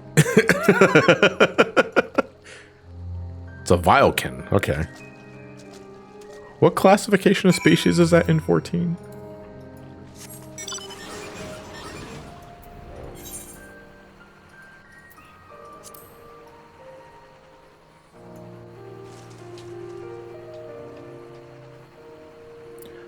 crab, but a little more yappy. But why is it spelled with 2 B's though? Oh, right, Jason, did you see the cum statue? Because of the fucking face the statue makes. I love this. I was kind of stun-locked by this dude earlier in the stream because it looks like this is the post-nut clarity face that I make at, like at night. But anyway, we're gonna continue on. Hey Mario, thank you for the resub with Twitch Prime. 73 months, by the way. Is that a fidget spinner mount? No, this is a motorcycle. When I fly with it though, it becomes a hovercraft vehicle. It's very psychedelic though. It's cost me 7.5 million gil. Hey, Stardust Idiot, thank you for the raid, Party 1. Much appreciated. Also, why are you a Stardust Idiot? Learning more about the Phobad. Alright, well, let's see. You got floating rock. Dude, the arms have an orbital pull. The rock is just floating right next to their their hand. So the Phobad's weak point is its eyes. There's one. Boop. Give it a Three Stooges poke. Is that Pika from One Piece? I thought Pika was a Pikachu. I don't watch Naruto.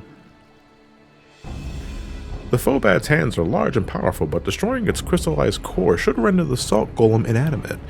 You sense power pulsating from behind its brow. Ah, it's powered by the crystal eye. Destroy the core.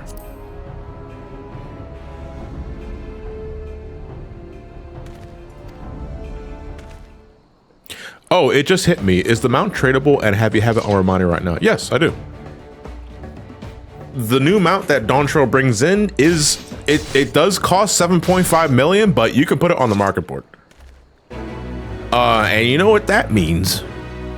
That means that you can take advantage of those that are not in Dawntrail yet and upcharge them. You can also beg someone for it. Yeah, it's like, hey, you know, I don't want to brag, but I suck a mean dick.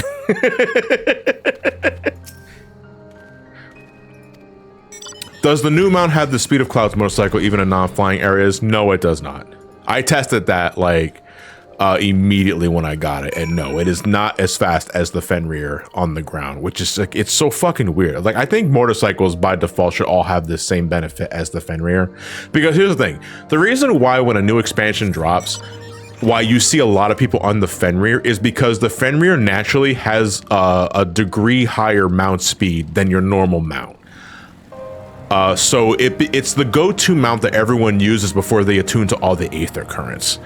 But a lot of mounts don't have this perk, and I kind of wish they did that, because otherwise you're kind of just incentivizing folks to buy a mount from the cash shop to get greater mount speed for MSQ progression, and I'd rather it not be that way.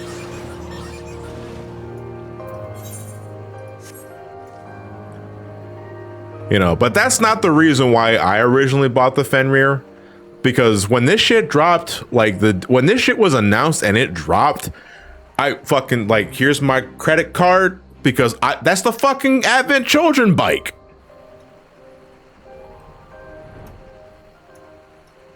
You remember the end of Advent Children? Like the credit sequence with Cloud's riding down the road and it's playing Calling? You know, that's one of my favorite fucking moments in Final Fantasy history. And when I got the bike for myself for the first time, that's all I fucking did is I popped on YouTube, I hit the Calling music video, and I started running around all of Kurthus.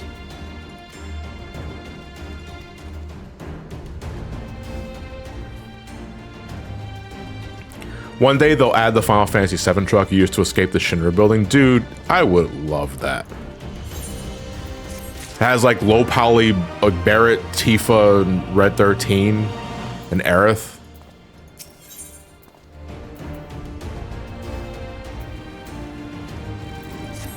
Oh yeah, bikes now properly tilt when turning. It's not just bikes, a lot of mounts do that too. I think anything that flies basically also now properly tilts as well. Actually, no, does Phoenix? This is probably a bad example. No, it does. So like when you turn with the mount, the mount actually does turn diagonally. Believe it or not, this is a new feature that Dawntrail added. And it's a small thing, but I really do like it.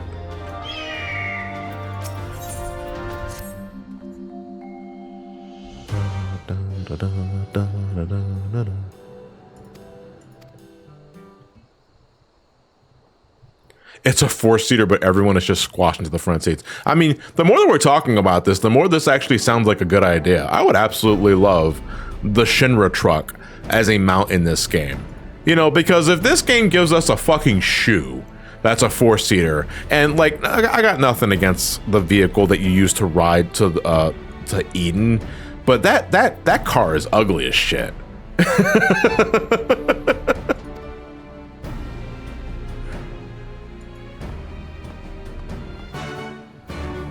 The big whale, the lunar whale, the 8-seater, the Fortnite battle bus, like, is great. But again, you know, it's not for everybody because, one, it requires you to have 7 other friends to actually ride with, and we're all losers. But also, you know, the lunar whale's design may not be everyone's cup of tea.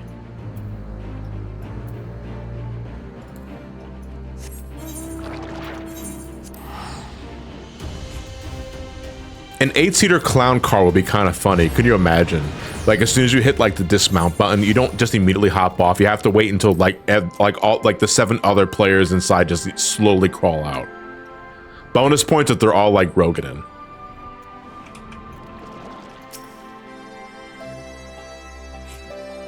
If they ever did a Kingdom Hearts collab, give us a Keyblade rider like what Terra has them out. And listen, I don't want to get in the Dawntrail spoilers yet. I'm not going to even allude to anything.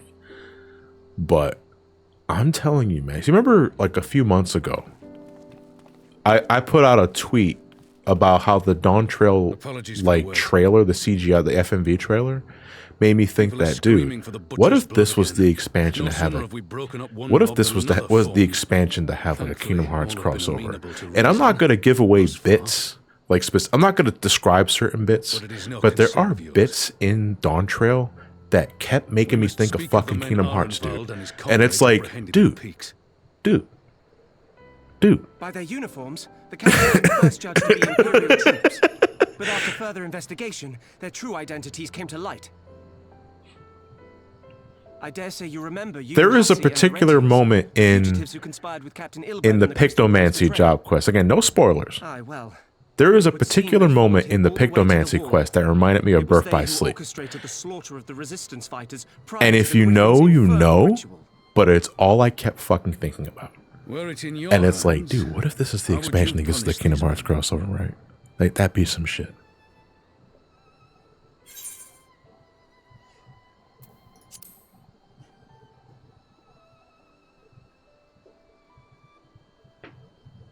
You would spare these animals. Yours is a more merciful brand of justice than mine. In any event, I thank you for your honesty. When the time comes for the Alliance to pass judgment, I'll see that your opinion is heard. Well, that concludes our business here. But there is more I would say. Walk with me. I will flip the lag switch on your stream if you keep talking about DT. Well, wait, can you do that? Oh, that's right. You're talking about slow mode. Right. You know what? I can't remember the last time we've had to activate slow mode. Outside, I guess the Sonic Hacking Contest streams, right?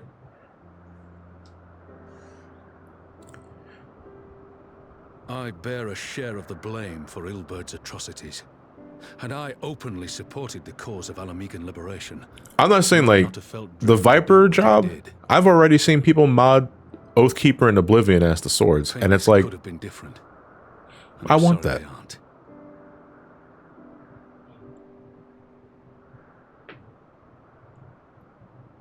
But even after all that has happened, I installed the lag switch on your router when I went to your house last month. That's all right, because so my countrymen have reclaimed what many thought for TMG, we had a big ass box of calorie mate ready to go, thanks to Jason, because we wanted to continue the bit from last year's TMG. But my dumb ass, in our rush to get to the convention on that Friday, just fucking forgot the box of calorie mate as we were heading down. And when I realized this, we were already 10 minutes away from the convention. Like, I don't want to, we can't go back now. We're already too far gone. So Jason lovingly volunteered to go back to my house to pick up the calorie mate. But there was also a part of me that was like, I wonder if he's gonna like do something. Is he gonna install a bug? He's probably spying on me right now. That contemplated renouncing my rank and joining you as a wandering sellsword.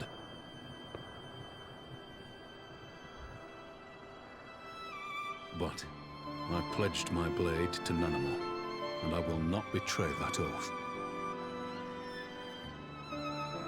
Is this truly what Replaced your soap with ketchup? That's... Digifox, that's really fucking specific. Like, there's a story there. Who the fuck replaced your soap with ketchup? Or why did you replace someone's soap with ketchup? Either way, what the fuck?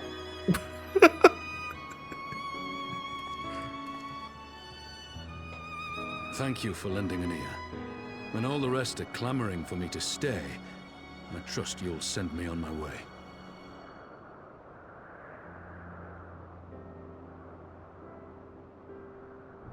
Yeah, but it's because Raban no longer leads the Immortal Flames.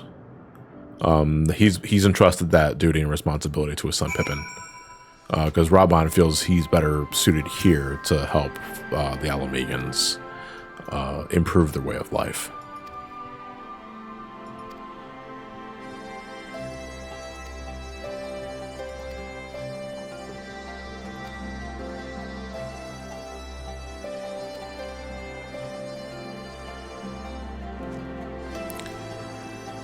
Oh, wait a minute.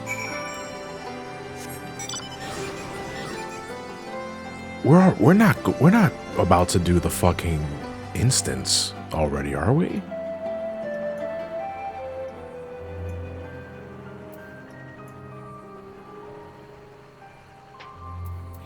Because we got like 25 minutes before the boat. And we're doing a boat because we didn't do a boat last time. I don't think we did. And my ass is not about to neglect ocean fishing twice in a row. The instance is next. So that is in this fucking patch.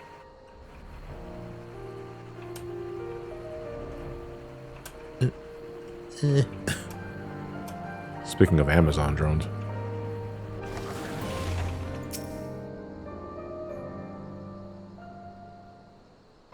Hey, Yumanu, thank you very much for the Twitch Prime. Much appreciated.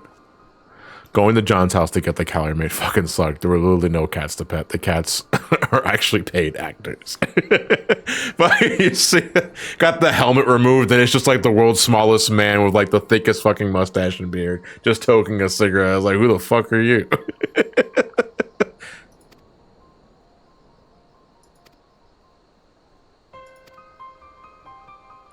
So Shanti here, if I recall, is the very same girl that lost her daughter and originally pledged her loyalty and prayers to Lakshmi to restore her daughter. And the daughter was brought back, but she was essentially a soulless husk.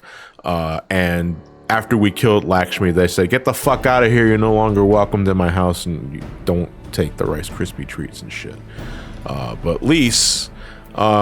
in a brilliant show of naivete and maybe thinking that, maybe if we just talk to the Tempered, we can work something out, has invited Shanti, or at least I think Shanti may have like offered something. It's like, hey, maybe we can try and work something out, right? And then they offer a handshake, but they got their fingers crossed behind their back, right? And it's like, Lise, you just got this fucking job, man, and you're already batting .1.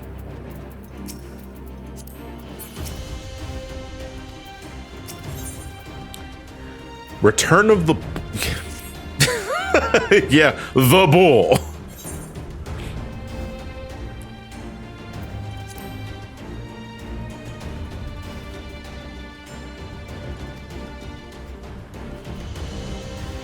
Okay, but we're not going to be taking any chances. We're going to strengthen our guard, which means that they're not going to be able to do anything, and the Warrior of Light's going to have this weapon. Because,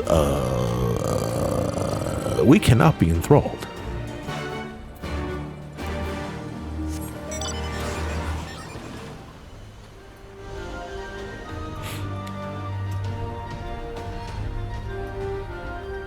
Return of the Mac is now playing in my head. I haven't heard that song in fucking years. Oh, wait, what am I doing? I can just teleport over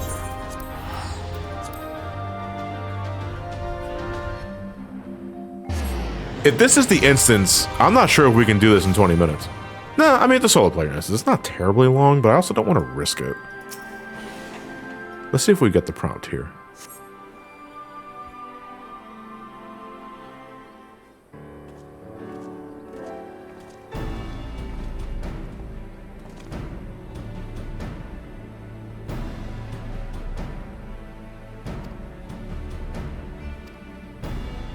God, Thancred, you're so fucking ugly.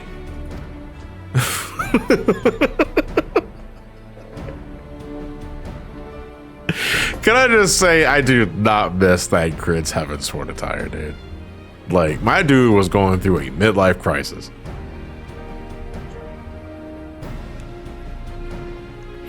Yeah, Istola Heavensward gear I really like, but Thancred, man. I don't know what it is. Is it the hair or is it the fucking headband?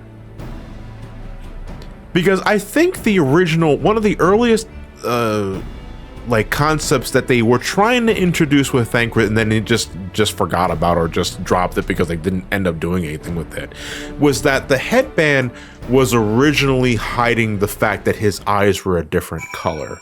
Because after the shenanigans at the end of A Realm Reborn leading in the Heavensward, the dude will lose the ability to manipulate Aether.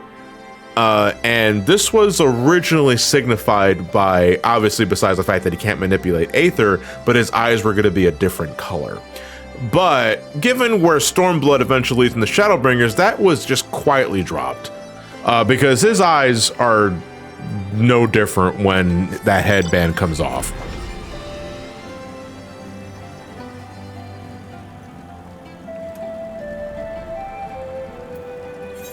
He wanted to cosplay Riku. Well, it's a half-hearted cosplay. He's only covering one eye. What are you, a fucking coward? Cover your eyes. I think this is what leads into the instance. I don't want to. Let me see. We got 19 minutes before boat. But I also just don't want to sit and do nothing for 19 minutes. I'll tell you what. Why don't we go to Kugane now and unlock the Monster Hunter quest? Because we can get here easily with the Aetheryte, the Alamegan Quarter.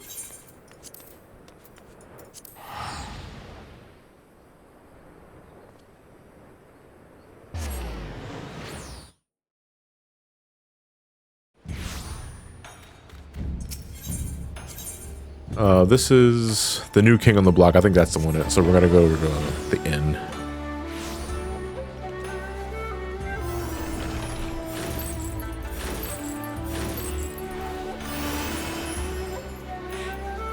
Okay, so we're gonna be at least preemptively doing this. This is the new king on the block. This is the Monster Hunter crossover.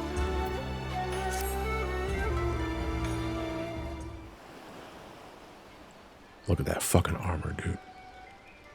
So wait, like I forget, was that PvP armor that he was wearing?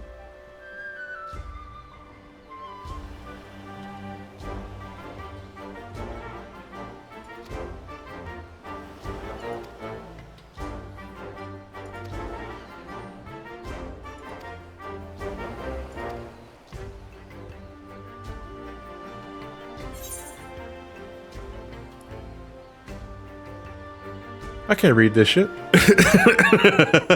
The build depicts a crimson wyvern unlike anything you've ever seen. So what theme is playing right here? Because I know this is a Monster Hunter theme, but...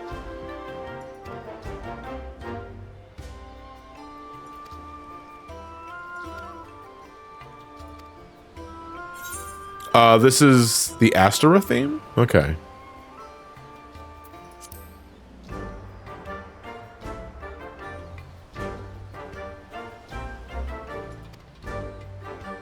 Hub area Monster Hunter World. Okay, so it looks like looks like it's okay.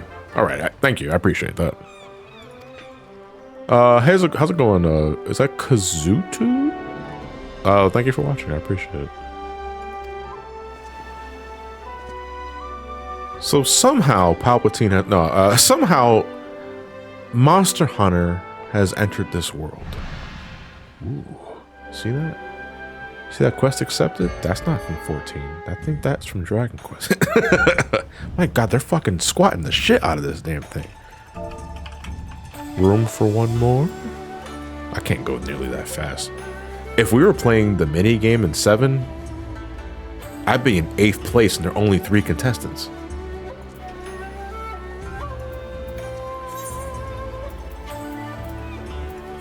All right, well, we gotta get we have a hunt bill over this Crimson Dragon that we've never seen before, but we gotta get information. Is there a lore explanation for how crossovers keep happening? In the 15 crossover, fucking Noctis somehow ends up there because of some wacky shit with Garuda. In 16, some wacky shit happened that sent Clive there. It's called, like, fucking, shut up, it's fantasy. Just sit down and have fun, damn it.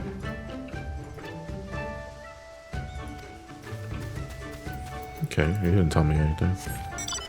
Dragon Quest, I think, was explained that the villains and shit you fight in the Dragon Quest are, like, they came from a Void Gate. Which would tie Dragon Quest to the 13th. And I'm wondering if the 13th, whenever we start experimenting and expanding that, will just deadass have more Dragon Quest enemies.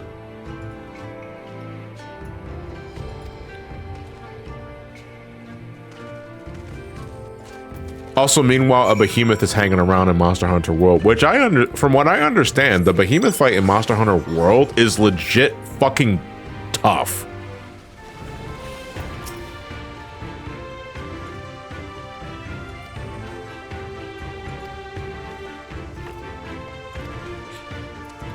I know you don't speak, but I appreciate you pointing the way anyway.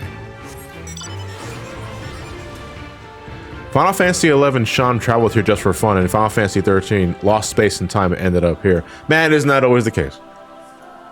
I blinked and I'm here. The behemoth fight required you to make an MMO party monster. Can you imagine playing a game with other people?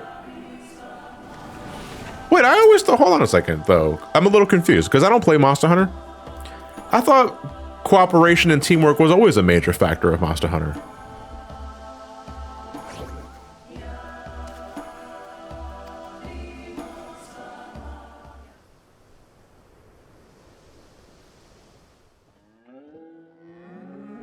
Well, nothing seems out of the ordinary here. Let's get some yaks.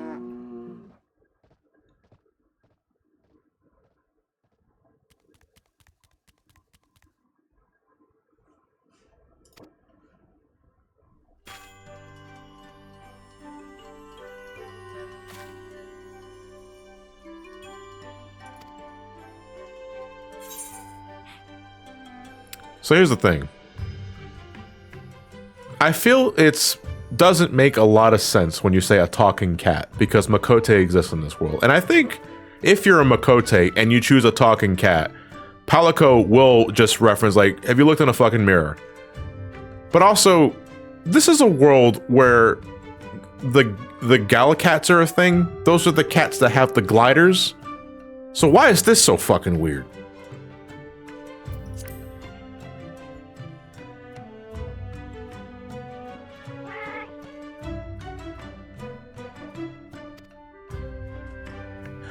Monster Hunter is just like the Peace Walker stuff. There's no rules and you can do it by yourself, but do you really want to do that by yourself? Yeah, but I could be like the awesome loner if I took care of the big ass creature by myself. Can you imagine how much fucking dragon pussy I get?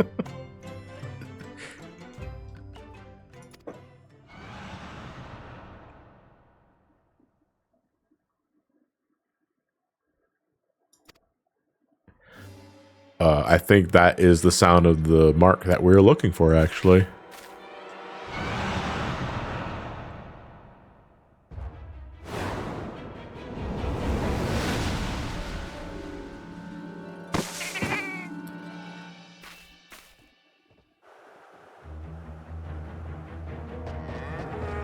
Why is he playing the fucking Jaws theme, dude? Oh my god! It's Rathalos! From Monster Hunter Peace Walker!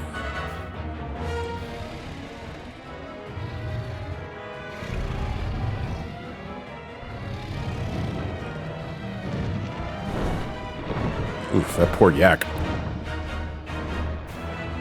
Remember me! Rip Bozo. You see that shit? It's gonna eat that thing whole.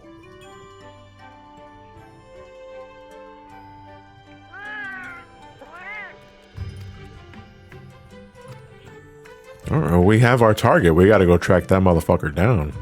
I think that yak's long dead, though.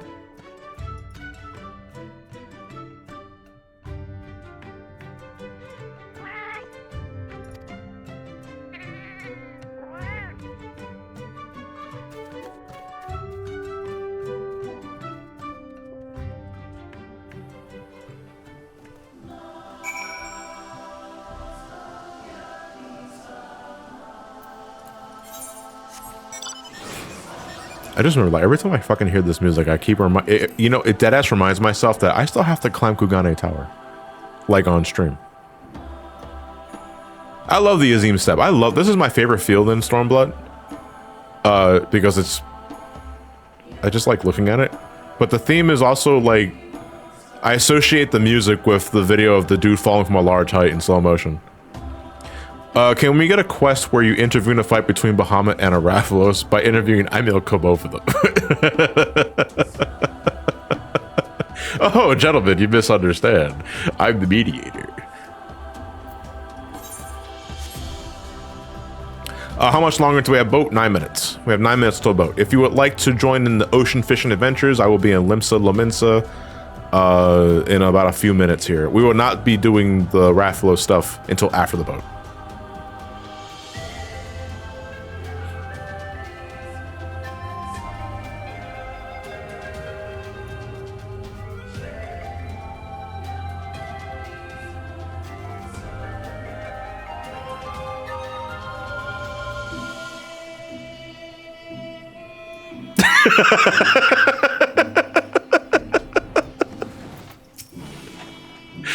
I appreciate the Twitch Prime, Kazudu. Thank you very much.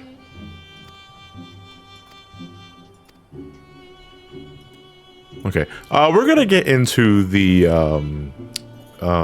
intricacies of the Rathalos encounter after the fish. But again, like we said, like we've already unlocked the fight. It does not take you very long to unlock this fight. The Great Hunt. This is a new trial that Stormblood introduced, and it's still here as of like. I'm assuming the Monster Hunter stuff is just a permanent inclusion for 14 because it has been here since the crossover so many years ago. And that's pretty cool. But we're not here to fight Rathalos yet, because, Rathalos ain't hurting anybody outside of that one yak. So we don't exactly need to fight them now. Oh, wait, you know what? I just realized something. Because I don't think it's been fixed yet. But if we get a specific route in ocean fishing, and assuming the weather allows us to see it, you guys are going to see some broken fucking graphics. Because ocean fishing is kind of fucking weird right now.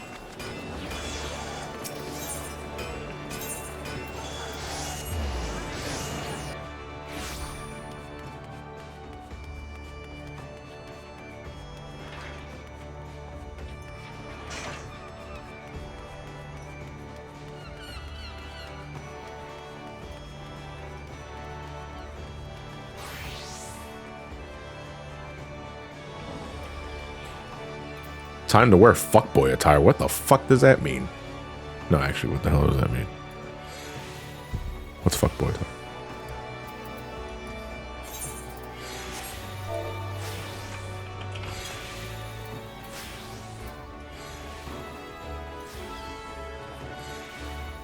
I will start making a party very soon here. First, I want to see if my friend Alex would like to join. Because I'm sorry to say, guys, but friends get priority first.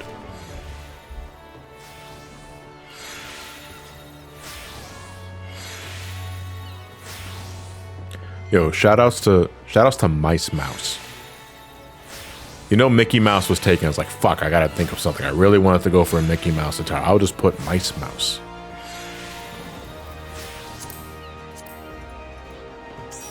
All right. You. You. You. You. You. That is 6 people. I need 2 more heads. Lynn, I didn't even see your fucking ass because you're laying down.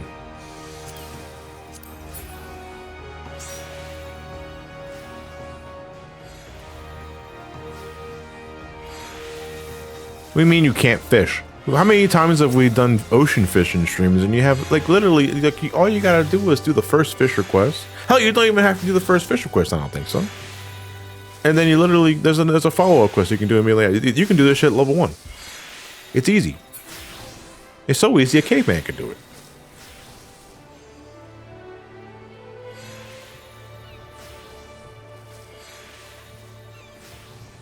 Do I have the proper bait? Yeah, I do. I always have bait. What the fuck am I talking about? Stop jumping. Alex, we'll be doing Indigo. Because we've done Ruby Rod already. And I want to show off the funny haha graphical issues if they're still there. I need to buy more krill.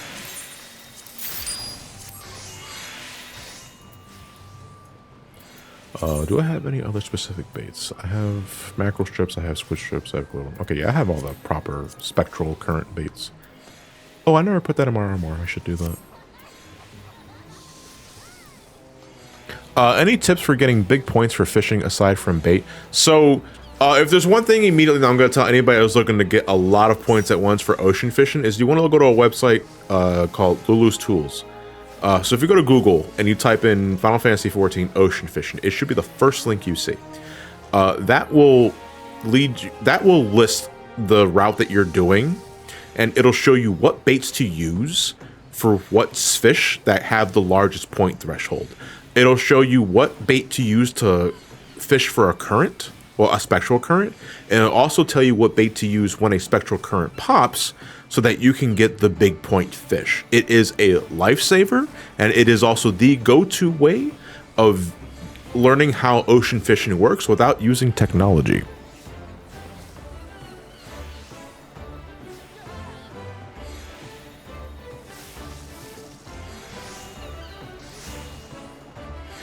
Did Dawntrail make any significant changes for ocean fishing? Ocean fishing itself, no. I'm hoping throughout Dawntrail's patch content they add a new route, because I don't know why the fuck you wouldn't with a place like Taral. But as of now, there's no additional routes that have been added. The only thing about ocean fishing that's different is that, well, you know, fishers get new abilities on their way to level 100, and I haven't studied what exactly those mean for ocean fishing in terms for like point thresholds, but ocean fishing is still relatively the same. How are we feeling about Dawntrail at the moment? We're not really talking about Dawntrail MSQ until August, when like the general agreed embargo lifts. The only thing I'll say right now without really talking about anything is that I think Dawntrail was a good 8 out of 10 expansion. But that is about as far as I can go without getting into the nitty gritty, because I don't trust myself not to spoil something inadvertently or otherwise.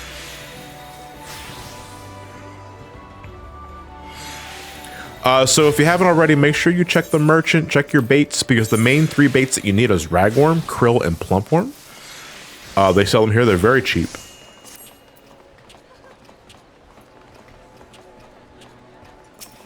Yeah, we will not be talking MSQ spoilers until August. I got that little thing on the top of my webcam right there. No Dawntrail MSQ spoilers until August. And not for nothing, like I wanna thank you guys for really like respecting that throughout the stream. We've been streaming for a couple of hours now, and no one has really like said anything, and I do appreciate that. This is why I like my stream. We just yap about anything over there. What's funny, Ray, is because what the fuck? We were one of the Metal Gear streams, I think last week, was like, okay, well, at the end of the stream, we're gonna go raid somebody, and people were saying, let's go raid Ray. He's online, and I saw where you were at. You were EX farming. I was like, no, we can't do that.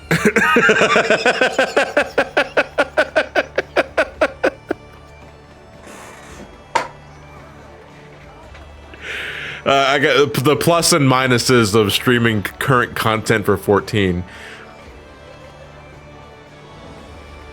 Sorry, man. Gotta be rank 1. Rank 1 for who? Mick, who gives a shit? From Nowhere Land? You'll always be number 1 in my heart, Ray Xander.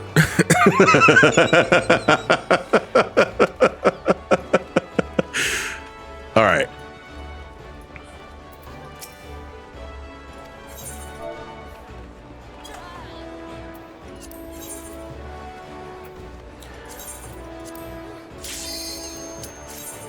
Let's go fishing!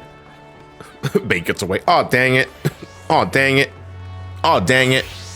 Although I say that like, you want to talk about what I'm talking about. I say, let's go melding. Oh, dang it.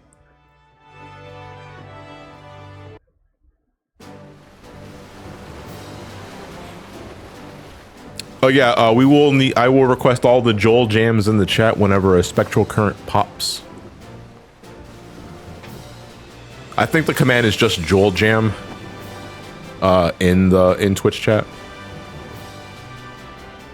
Because Joel itself is just a spinning fish. I mean, you can do that too if you want.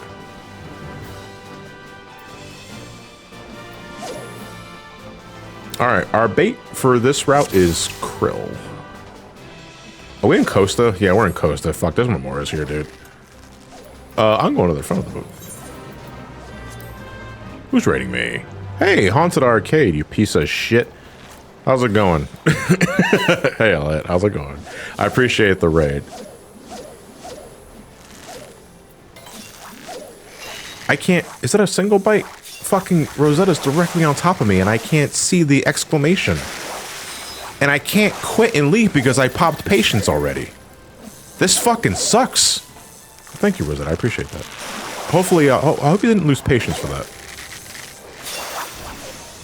But the raid hashtag is we did it. My ass hurts, but we did the killer at depth. Well, I don't see how one correlates into the other, because for all I know, you played the game with like a vibrator up your ass or a dildo that vibrates whenever you fuck up. That's a thing, right? I think somebody mentioned something specifically about like a vibrator or a dildo that vibrated whenever someone fucks something up. It was a chess tournament. Okay, and it was a butt plug. Okay. First off, my bad for getting the game wrong. But also, secondly, why do people just know that off the top of their head? Dude had a fucking butt plug up his ass when he was playing chess. Yeah, so there was a dude in a chess tournament that was cheating by means of a butt plug that he hit up his ass that vibrated when he was being like told to do certain moves or some of this shit. I don't remember exactly how it worked, but the fact of the matter is some dude just had a fucking butt plug up their ass that vibrated via like remote control or some other shit to help him win a chess tournament. This is probably, I should not be using a powerful hook set for this. I'm probably gonna, oh no, I got it. Okay. No, this is a Memora. What the fuck am I getting my hopes up for? I just realized I mooshed a ghoul barracuda, which is supposed to give me the intuition for, I think, Little Leviathan. But it's a fucking Memora, dude. And this is where John gets banned off of Twitch. What? Because I'm talking about butt plugs? I want you guys to go to the Twitch front page right now and you tell me if the first thing you don't see is a fucking VTuber with tits bigger than my fucking character here.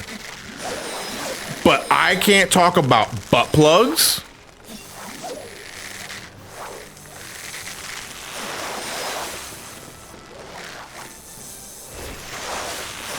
Fucking can't have shit in Eorzea, man. I moved the fucking... This is a Memora. I know it's a Memora. Because if it's the fish that I actually want, it's a 2-bite. And not a 3-bite.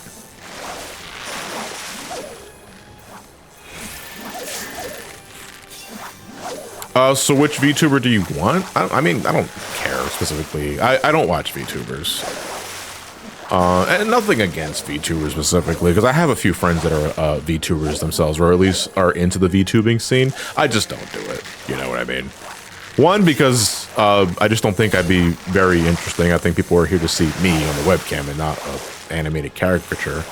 But two, I hear having a proper VTubing rig is fucking expensive.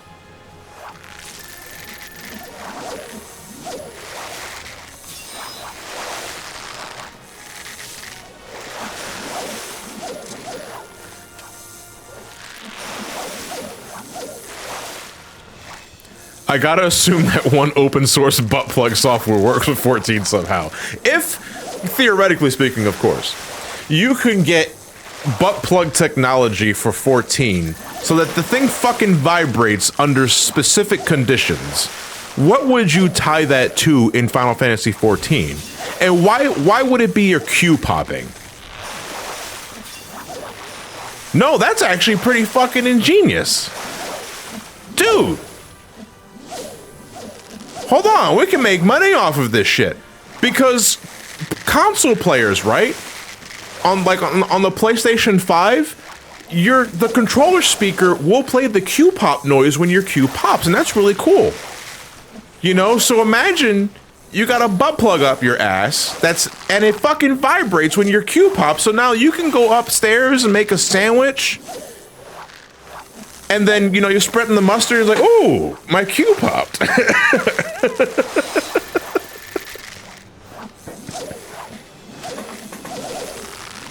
Vibrates when a tank buster is aimed at you. If a tank buster is aimed at you and you're a DPS or healer, I think, specifically, because as a tank, you should know very fucking well when a tank buster's on your ass and you should just pop your thing. I'm not wild, then I'm just, listen, I'm talking about it's easy fucking money.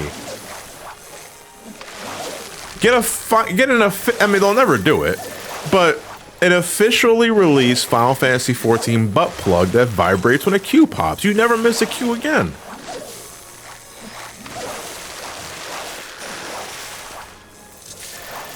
You know, I also just realized I didn't pop food, and I'm going to Cringe City, population me.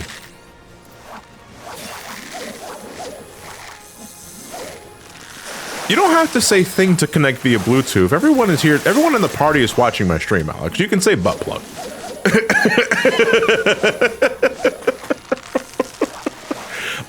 Yeah, give me a second, Jason. I'll hop into a VC because I know you really want to get involved in this butt plug conversation.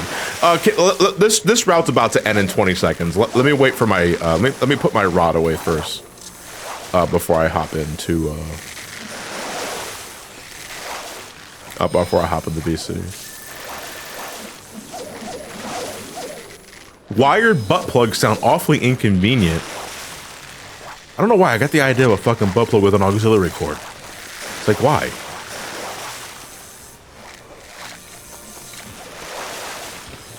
All right, well, we didn't get shit for that route.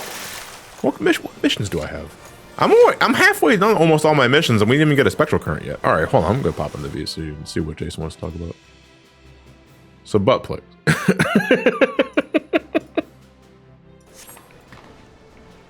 Oh, shit.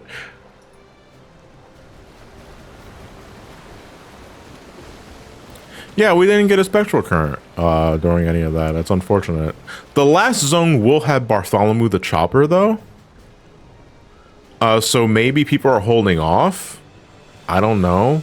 I don't want a haunted bow. Also, Jason, if you're trying to say something, I can't hear you. Oh, there you go. Oh, that's the butt plug triggered. You see, it's already selling. It's already selling units.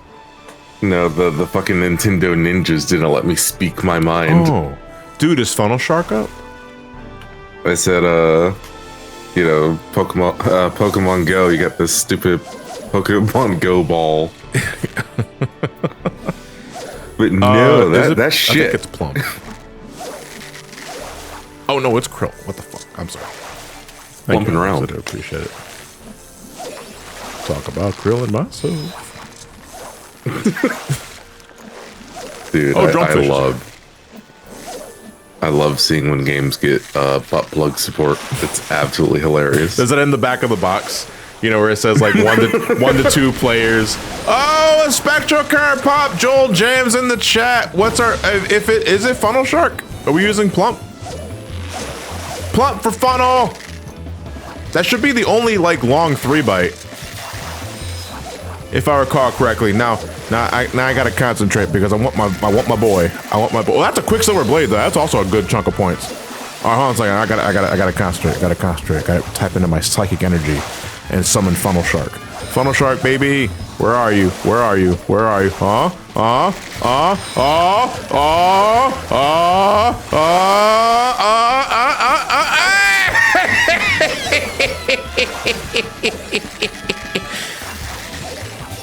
glad I didn't slap you with the Koopa Cape. I'm gonna do that. I'm gonna pop this. And I'm gonna cast my line again because now we're gonna do identical cast and we're gonna get 7 Funnel Sharks again. And hopefully they're all larges. Come to me, baby. Here we go. Here we go. Here we go.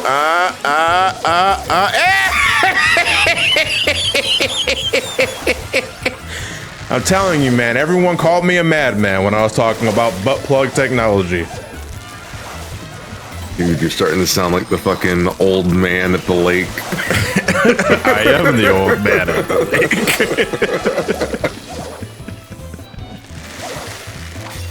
Holding on to Koopa Cape for ultimates. Huh? The Koopa Cape bubs only.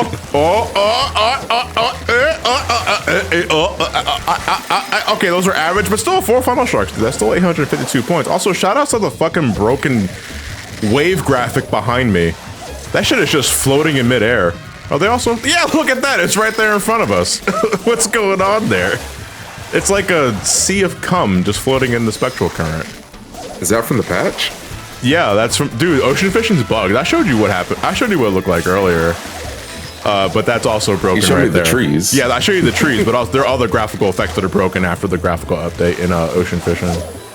Rise.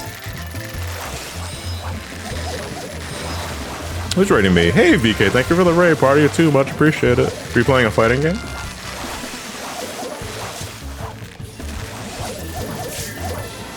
Dude, that's a Quicksilver blade. Dude, like, like fortune smiles upon me today. I wouldn't recommend eating that fish. What, Quicksilver? No. Tastes like mercury. There's so many people that don't know that Quicksilver was a term for mercury. You were participating in a team tournament. Okay. Team tournament for what specifically? What game? Fuck, I don't think that counted. Butt blasters. But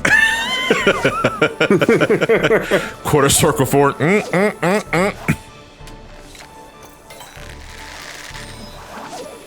Oh no, even worse. Chess. He strangles a Lalafil. What? Because I got fucking 18 Funnel Sharks. Come on, don't hate the player, hate the game. But not butt blasters. It's chess. Oh, I'm sorry. My apologies. You know, I still can't believe the motherfucker cheated by having a butt plug in his ass. It's so funny though. Also, not for nothing, but you know, ocean fishing still remains the best fucking way to level up your fisher. So if you're a level 90 fisher and you're dreading the journey to 100, fret not, ocean fishing is still the go-to way of just power leveling your fisher.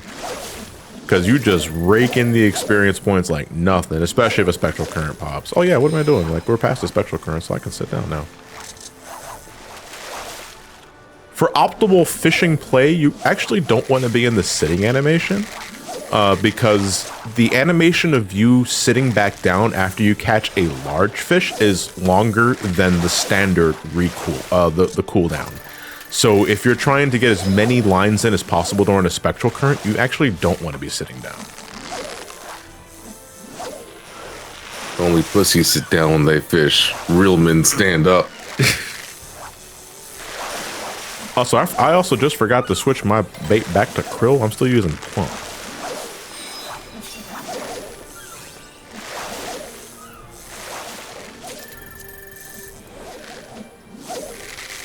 Alex is gonna inflict the curse of rum on me, dude. And that's like, I'd rather have a butt plug up my ass. I don't think you've like gone through a single boating session without forgetting to switch baits. Wait, I know because I'm distracted, dude.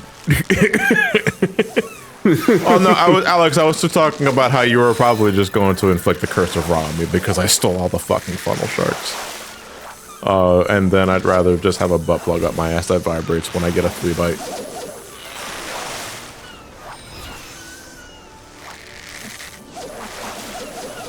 You mean I don't have to spend millions on levs? No, absolutely not. Levs are like for crafting, especially, are still like, I don't know, like levs and collectibles like give so much experience. Like it's repetitive as shit, but it's really fast.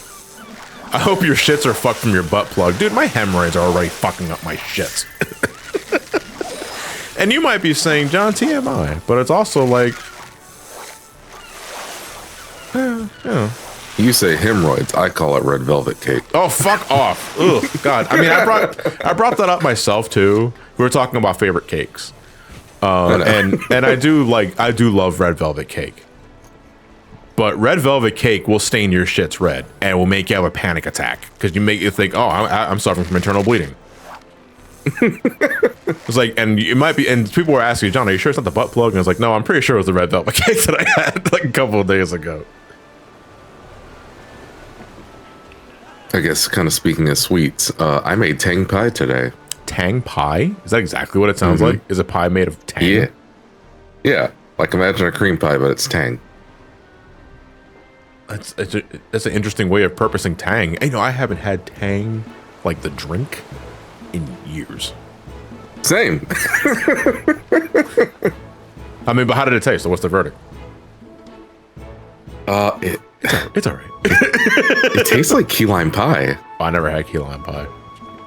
Yeah, it tastes like key lime pie, but with the consistency of a cream pie. It's really weird. Oh, but is it good though? Yeah, I like it. Okay. But if you don't like sour things, you definitely won't like it. Oh, okay. Well, you say sour. Do you mean like okay, I know what you mean. I think I might know how it tastes actually. You know, sour, like tangy.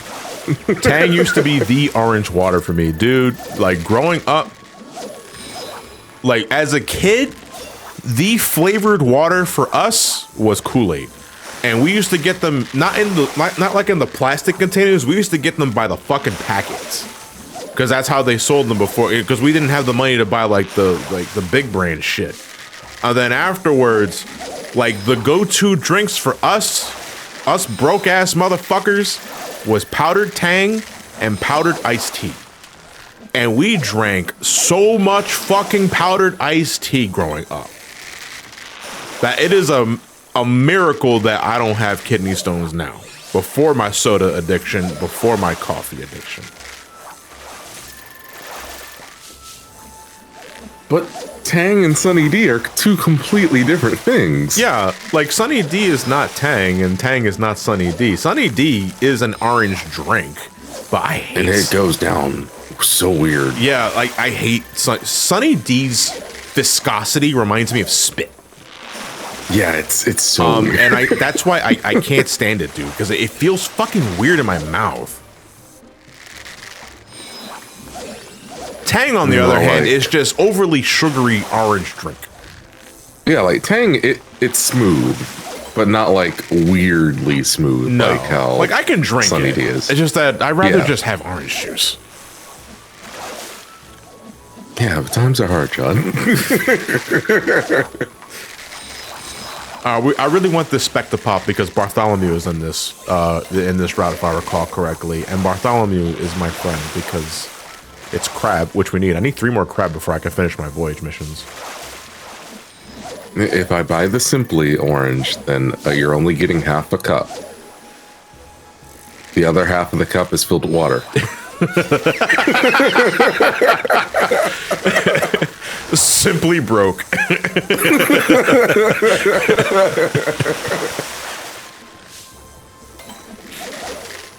Wait, what doesn't get... Wait, did you ever have Hawaiian Punch? Hawaiian Punch? Oh my god, I have not had Hawaiian Punch in a long time. People call that fruit punch. It's like, that's not fruit punch, that's red drink.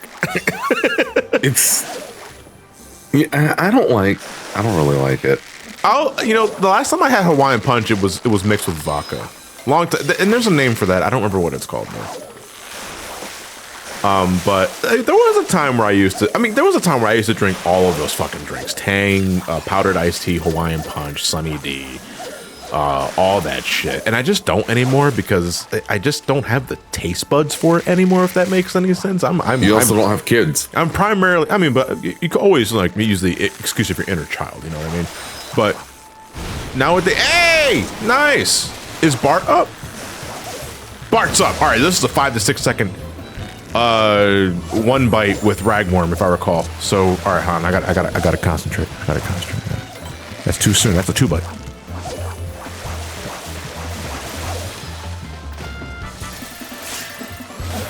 All right. Wait, click more gas. I got too much. Okay. All right. One. All right, here we go. No, too soon. That's a wild urchin. That's way too soon. That's a wild urchin. Yeah, that way, see, man? Can I fucking call it, or can I fucking call it, dude? Oh, here we go. All right, I gotta feel this one out. I use the force. That's a 2 bite. That's 2 bite. I can't do that. That's 2 bite. All right, there we go. Throw them on again. There we go. Use the force. Ooh. Might be. Bark. Here we go. Man, I got the fucking force, man. I got like a 6th sense with this shit, man. Get out of my head, man. Get out of my head. Get out of my head. Get out of my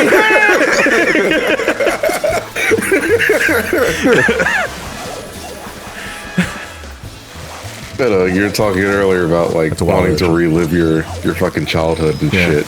Yeah, sure. I want to relive the days of the single mother of 2 diet.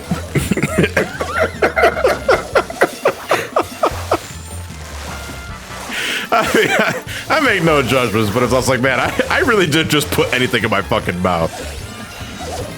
Oh, Bart. That felt like a Bart. I think that's a Bart. I think that's a Bart. That's a Bart. Yeah, look at that. We're cooking with crabs.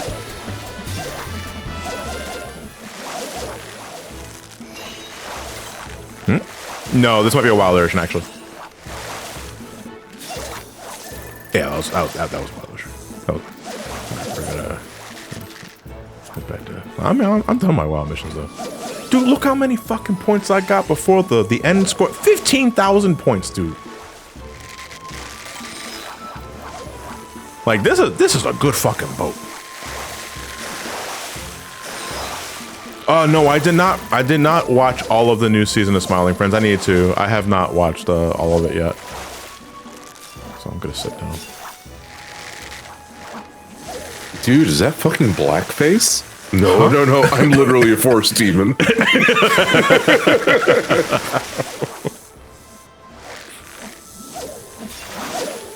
Come on, if I'm not in first place after this, this is a fantastic boat. This might be one of the best boats ever. Oh, and I got the intuition too.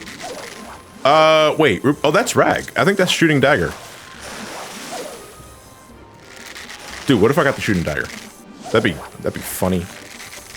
Weed and playing Burnout 2 on Burnout 2. The Shooting Star. Sorry, I don't know why I said Shooting Dagger. What the fuck am I talking about? Damn. I was kind of Blackie the Force demon. Jesus Christ. Yeah, we were talking about Umbreon again. They don't kick me. Stop.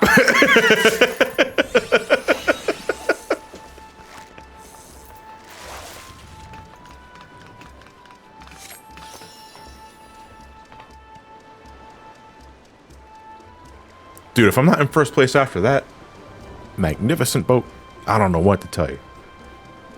Because I got so many funnel sharks. I got Bart. God, why do I do this to myself? I need to talk about butt plugs more, man, because that's it, man. That's the catalyst to having a fantastic ocean boat. Yeah, it makes it a very pleasurable time. Yeah. 29,000 points, dude. I leveled up because of that shit. Yeah! Oh, I blew it out of the water. God damn! Using butt plugs as bait. Let's take a picture of that.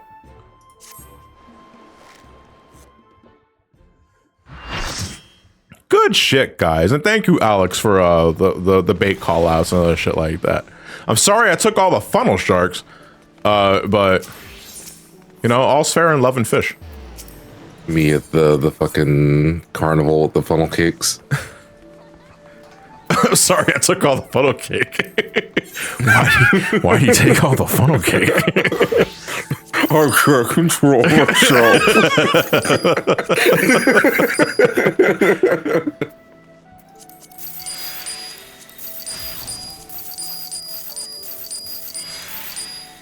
How the fuck do I do this to myself? What, funnel cake? No, I got a sore throat and I got tacos. And it hurts, but it tastes so good. Okay. And then I have to ask, hard or soft shell?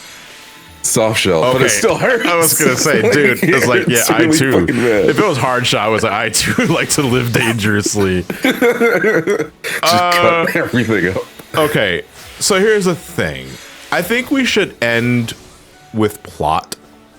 Let's do the Monster Hunter stuff now. Okay, so I'm gonna go as dancer for this. I'm gonna set up a party finder. Alex, would you like to join me for? Would you like to join me for Monster Hunter?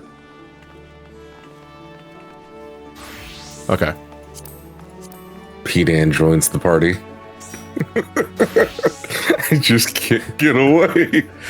Ray, would you also like to join for Monster Hunter too? If you're still listening to the stream before I open up Party Finder.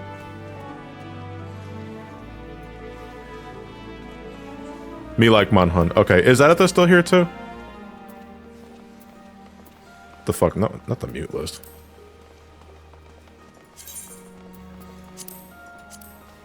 Well, Kari, your first mistake was playing Mega Man and bass. Oh God, why? Right? Oh man, like the only way you can reasonably get any sort of enjoyment out if you're playing is bass.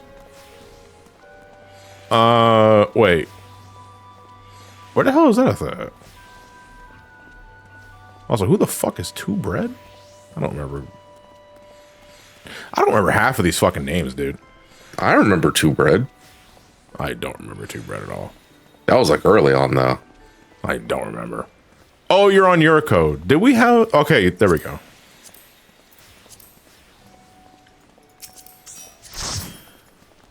All right, we're going to open up party. So we're playing favorites for that one, but I do have a priority system when it comes to this shit. All right, now we're going to open up Party Finder for the rest. All right, this is first come, first serve. P-Dan. I mean, it's Monster Hunter. Yeah, it's Monster Hunter. Yeah, so it's just gotta... Actually, hold on. There we go. This will be minimum eye level, no echo, by the way.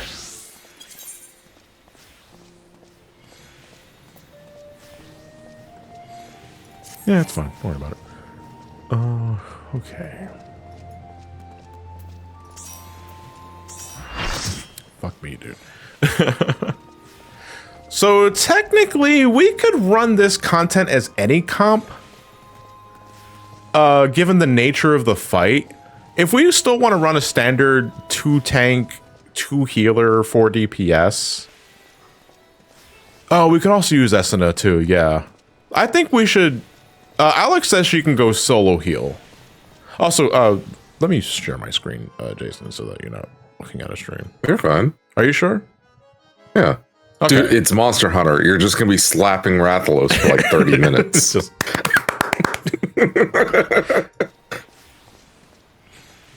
Emil, thank you for the highlight message. I recently marathoned your old versus videos during a car trip back, and it's surprising how many of your vids still hold up with just a few outdated knowledge in retrospect. Are you requesting a repair from moi? I can do that, sure. You don't have to charge me anything, Draha. You can set the reward to 0. I don't care.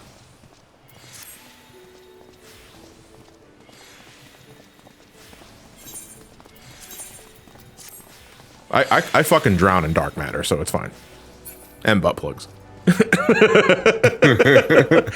right, let me do a ready check.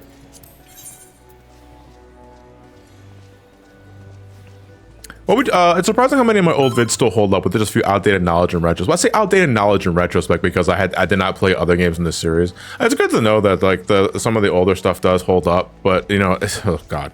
So before I won't take too long with this. I promise.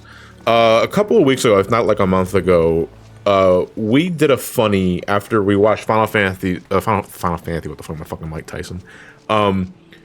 We watched Final Fantasy: The Spirits Within in the sub shack, and then as a gag, we watched some of my oldest videos, like my oldest video, which was like SGB review Dead Rising. And even going far back, like I cringed so fucking hard, my face was a puckered asshole. And oh god.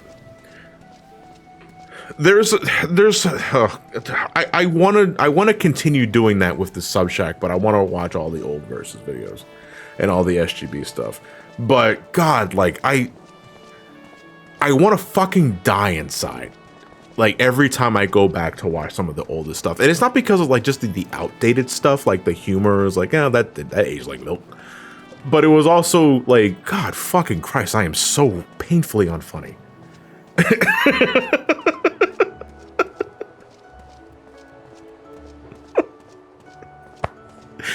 Yeah, I get that feeling. Yeah, it's like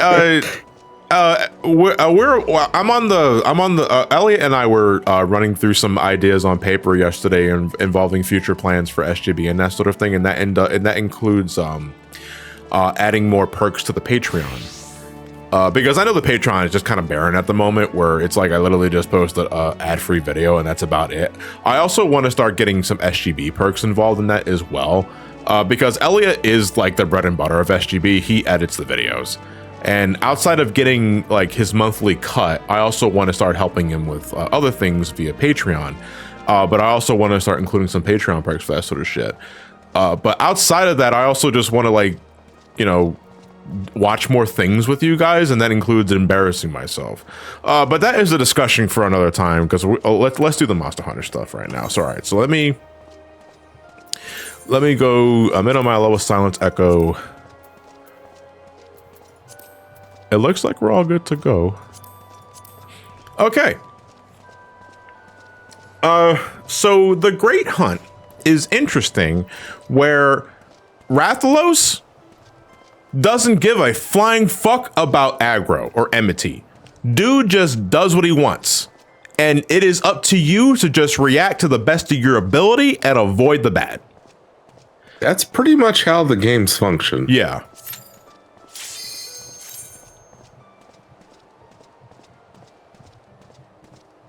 Oh, I didn't check my portrait. Am I to get the MV? No. Okay, I did not. It's really funny how this is not a Final Fantasy fight and people don't know about that. I always giggle to myself whenever I see a tank provoke Rathalos, because like, that ain't doing shit, dude. But yeah, the Great Hunt, this fight is 8-on-1. Rathalos, though, is pretty formidable because dude just fucking goes wherever he pleases and just attacks whoever the fuck he wants. This is a nice fight. This is a fun fight. When I get this on a roulette, I laugh, but then I get the EX version of Mentor and I die. I am going to give... You're not going to trank this fucker, are you? Alex dance partner. It's optimal. I don't think trank is optimal. What? Oh, no, because my dancer weapons look like chakras, but they're actually tranquilizer darts. Go to sleep, go to sleep, go to sleep. Go to sleep.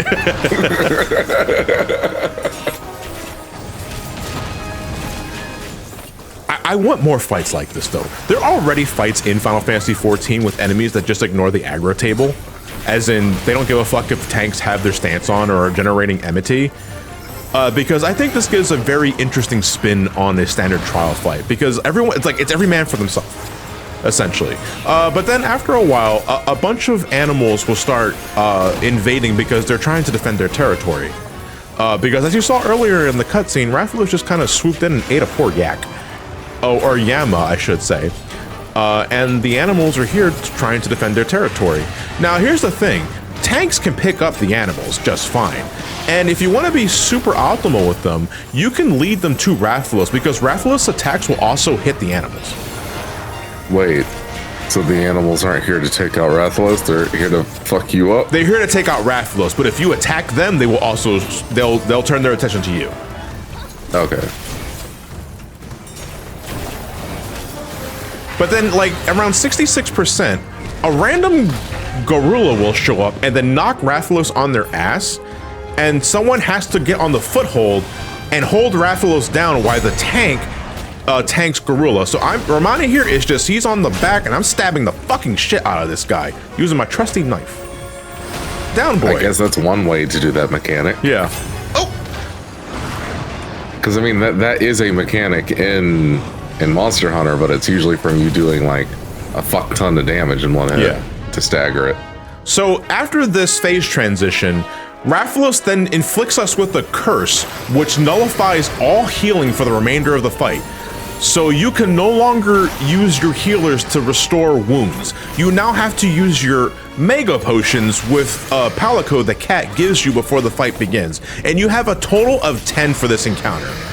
If you use all of them up, you can no longer heal yourself. And in the normal version of this fight, this is not really that big of a deal because you should have more than enough resources to clear this fight. However, this fight also has an extreme variant. And in the extreme variant, it's 4-on-1 as opposed to 8-on-1, and there is a 3 countdown rule, a knockout rule, where if your team suffers 3 knockouts from anybody, the fight immediately ends. Huh. And is that a Monster Hunter rule? Not usually, no. Not something like that. So, I mean, sometimes, like, because like each fucking hunt has its own stipulations and whatnot. Yeah. It's not like the usual, but it's definitely there in World. Yeah. Okay. So, and this is I think the crossover Monster Hunter game in this case was World, because I think that was like, yeah, I think that was the newest game around the time. So people are saying it's a reference to World, or just Monster Hunter in general. But anyway, so Rathalos in Phase 2 has a down gauge, and our mission for this phase is to fill the down gauge up to 100 so that he's knocked unconscious. When you knock him down originally, his tail, their tail suddenly becomes, actually, is Rathalos male or female, or is it really matter? Rathalos' tail becomes exposed, and you can then strike the tail separately. And if you manage to destroy the tail, you shave off a huge chunk of their HP. And a fun fact, the graphic of their tail being severed and being separated like that was something that was added later. That wasn't originally like that. Eat the tail. Yeah, I mean, yeah, in a way. Rathalos is male, Rathian is female. I didn't know there was a female Rathalos. Or Rathian, I guess I should say. They're the more aggressive one. Fucking pissed, dude, because I got a butt plug up there.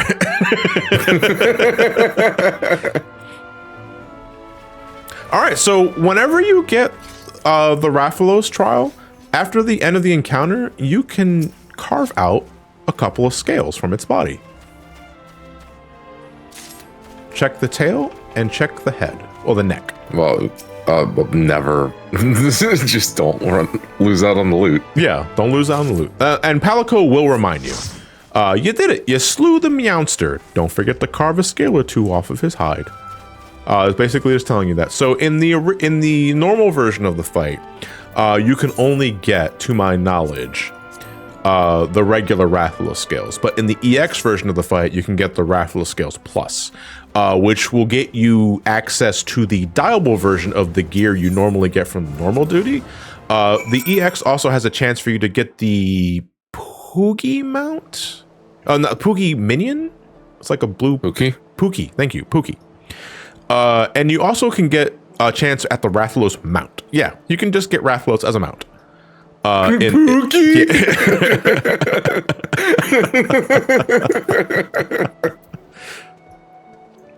So, all right. So, I kind of want to do this. I want to see if we can do this now.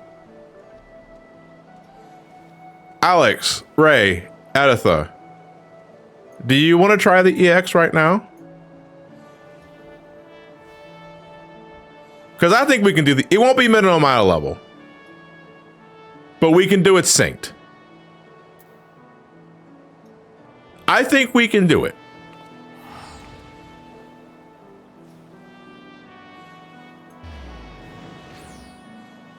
Kill.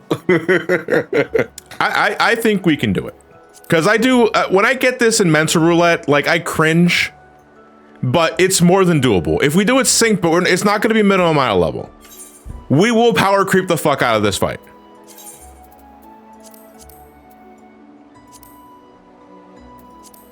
I'll leave it up to you. I won't force you. I was just curious.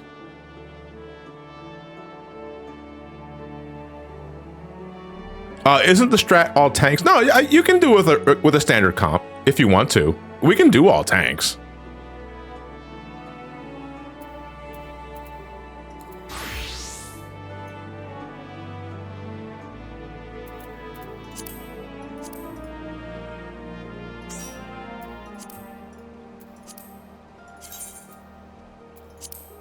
I have to do this now. I have to see if we can do this now.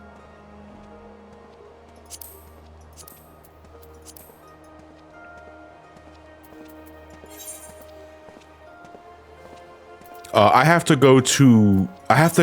finish this quest though, so that we can actually unlock EX. Fuck, where the hell's Kugane?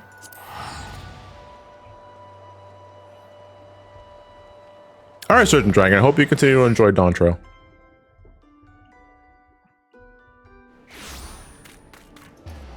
Yeah. So just to further emphasize, in the EX encounter of the fight, where the fuck am I taking this dude? Oh wait, shit! I have to go back to the Azim step. That's right. I'm fucking stupid, dude. In the EX version of the fight, it's 4 members instead of 8. And you're only allowed to get knocked out 3 times total across all 3 party members. Oh, that's fun.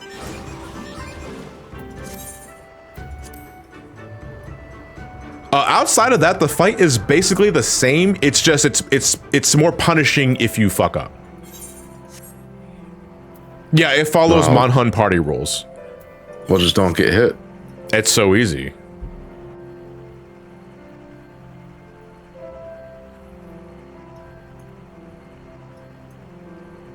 I have to stress my only Monster Hunter experience outside of this crossover is Metal Gear Solid Peace Walker. I'm not kidding. Mine is Rise, and we just don't get hit, so.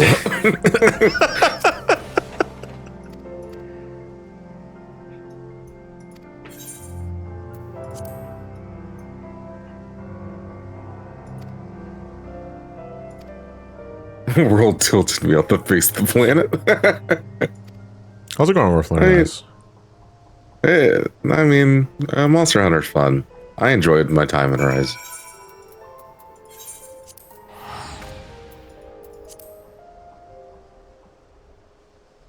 Man, I remember the Monster Hunter ad for Nintendo Week. Wait, one more time? I remember the fucking Nintendo Week Monster Hunter ads. For what reason? Like, what were they? Well, I mean, they just did ads for Monster Hunter Tri in particular. And it was weird because it's like, you know, family-friendly Nintendo, and then they're like, slaughter all the fucking dragons. Slaughter every animal you see. Yeah, the show at Dark Gary.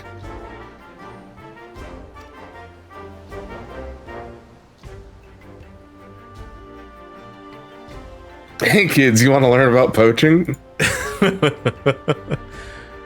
Oh yeah, so people are talking about this Emio game. Is that what it's called? That Nintendo tease thing yesterday, the day before yesterday. And age restricted the video. I don't like. What is it? Like, we don't know. We don't. Oh, so is it just fucking Gabbo from The Simpsons?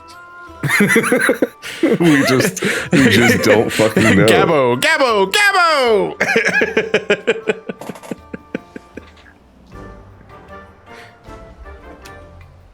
Yeah, but I don't know why Nintendo like really hyped up Monster Hunter Tri on the Wii.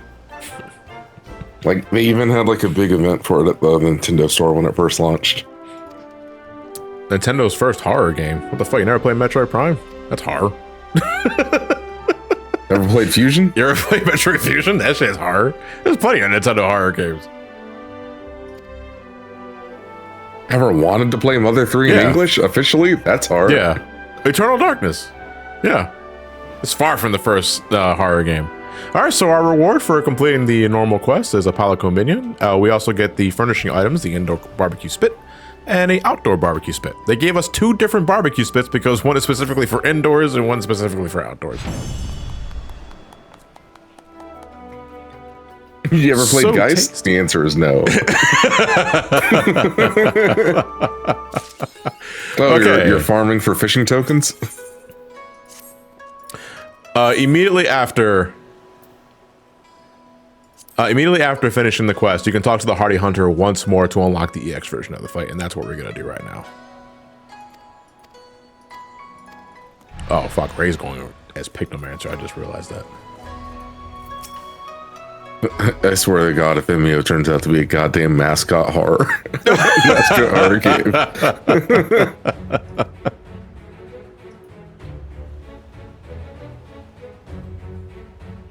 Monster Hunter fans do consider Try to be the best MH game and better than re-releases 3 Ultimate. Huh. How are we feeling about the new jobs? I have not played Viper yet. Viper's probably going to be one of the last jobs I level up. But I have already unlocked and got to 100 with Pictomancer. And Pictomancer is so fucking fun. It is fun to play. It is fun to look at. It's just fun, dude. We're not allowed to talk about DT here. I know you want to, but we can't. I've been a bad boy, Jason. Don't you want to activate that butt plug that's in my ass?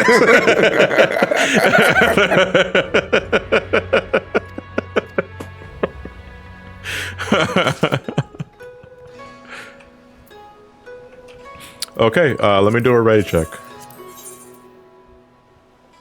Oh, can we go? Can you go as a miner? I gotta fucking use this pickaxe. Oh, fuck, a double S rank in Elpis just spawned, dude. I was gonna say, Drake has joined the party.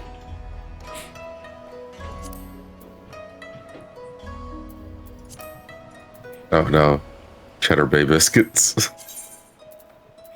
Okay, we're all good to go. Then let's see. Oh, sorry, I'm gonna do one more raid check. I wasn't sure if Alex was actually ready or not. Hey, Johnny and Jason, just checking in on you guys. To elaborate as to why I was playing Mega Man and Bass, I was going to record it for my funny YouTube channel, specifically the GBA version with Bass. Then I realized how much I hated the game. Anywho, sending my love and support to everyone. Also, Jason, tell Johnny about the store-boxed Red Lobster Cheddar Bay biscuits and why it's a lie. I'm getting DMV'd. Anyway, what's it about Cheddar biscuits? Yeah, the ingredients on the box don't match up to actually what they use in the restaurants. So it's the difference between Tang and Sunny D. Yeah. Oh boy. No, it's the difference between White Castle sliders that you buy at the store and what you actually get at White Castle.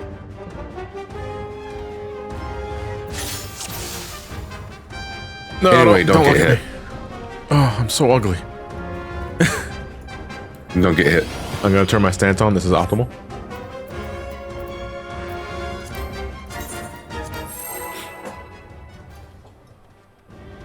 Are we gonna do a session on farming for this mount? If I don't get the mount first try, yes.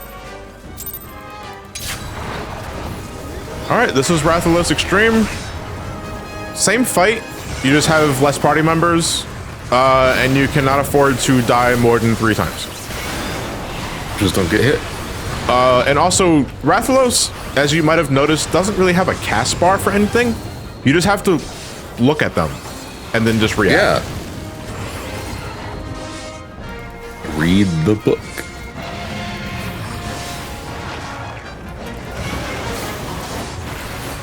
those sheep. I'm gonna kill them.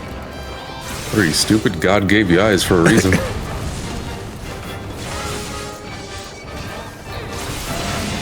Oh God. I just realized something. I'm cringe as shit. I didn't do my 70 paladin job. I don't have Goring Blade. Wait, why don't I have Goring Blade? Oh wait! Because Dawntrail. I'm a fucking stupid. I'm stupid. I'm stupid. I'm stupid. I'm stupid. I'm stupid. I'm stupid. I'm stupid. I'm stupid. Rework. It's off fight or flight now. That's right. That's right.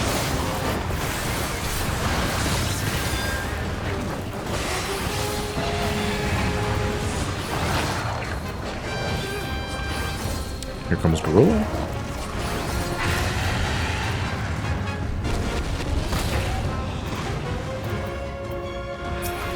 Where's this song from? Specifically, I'm asking Monster Hunter fans. But you're not gonna be able to get anything from me. Oh, it's from World. Okay. Thank you. Yeah, but from where in World? Monster Hunter. Oh, I don't have Passage. That's right. I did not do level 70, so I don't have Passage of Arms, which doesn't really matter. I'm not really gonna need it. All right, no more healing.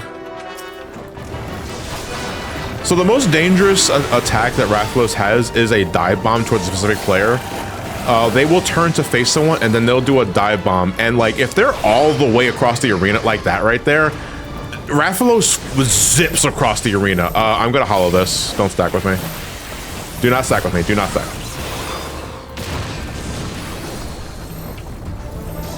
I may have to cool down the other one. Okay. This is fine. This is normally how tanks. If you're doing EX, assuming you're not doing it unsynced, if the tank gets a stack marker, you generally want the tank to take the stack by themselves and just cool down through it. The stack actually doesn't hurt that much. Okay, tail is up. Do we want to keep the tail alive before it's dead to get a few extra hits? Okay. Almost done, almost done. Yeah, we got this in the bag. I think we got this by the ass, dude. Don't get hit. Smack with stick. Yeah, Rathalos has, if you get hit by the dive, it not only hurts, but he puts a really nasty poison dot on you. And probably the most obnoxious thing, oh shit. Probably the most obnoxious thing about getting hit by Rathalos dive bomb, if you get struck by it, you not only go fucking flying backwards, you're also in a fucking 3 to 4 second stun, and that just leaves you vulnerable to another fucking dive bomb.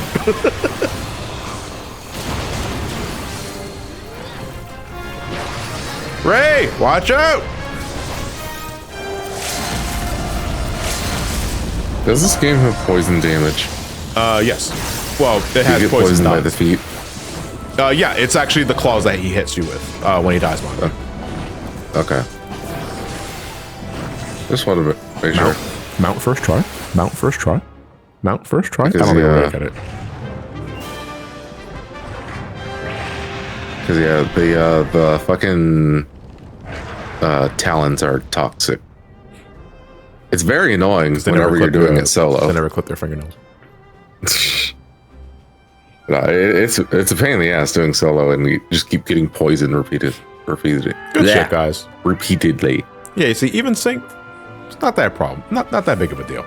But since we did the EX, when we carve out a scale from the hide, we not only get double the amount of regular scales, but we also get the Rathalos Scale Plus, which is what you need in order to get the dyeable version of the gear. Because otherwise, the gear that you get by default is not dyeable. It still looks boss as shit, but you can't dye it. No mount drop, unfortunately. Yeah, but even with these skills, why the fuck does the Great Fairy need them to upgrade our shit? Oh, I don't know. Good job, Onion Ramani.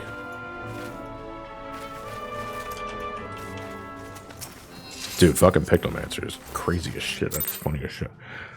So assuming you get unlucky and Rathalos doesn't drop from a treasure coffer, you need 50 of those fucking scales, the plus scales, to get them out. And yeah. that is a lot. All right, how about we finally end the stream with the MSQ stuff, and let's go see how the Bulls are doing. Let's go gambling.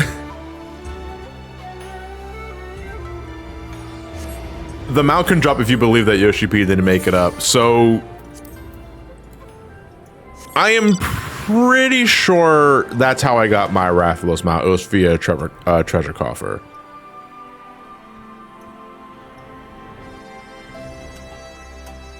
Oh, you're right. That whole peace coffers. They've been waiting for ages. Ramani, where the hell have you been?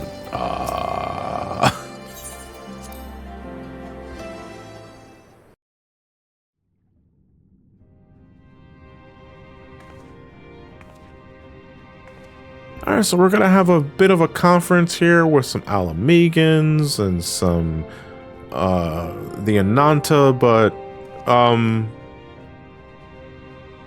it's a bit of it's kind of tense because the Shanti, she's been enthralled by Lakshmi, and I speak for the and it's generally not a good idea to have anybody that's been tempered, because it's been proven time and time again that tempered individuals are forever faithful and corrupted by the primal that they're related to. I want to ask you a question. But Lise really believes we can talk things out. Thing you noticed when you came in?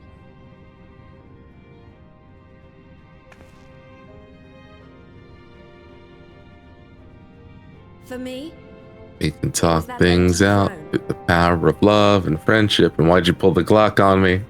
This is what I'm saying. Like, it's like I want you to imagine Lise at a peace rally, right? Like a SWAT team lined up to the nines, all pointing shotguns at you, right?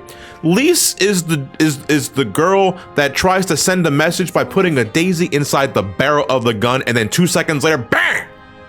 It's like, what the fuck did you think was gonna happen, Lise? Come on. Come on. And I Come on. hope as friends.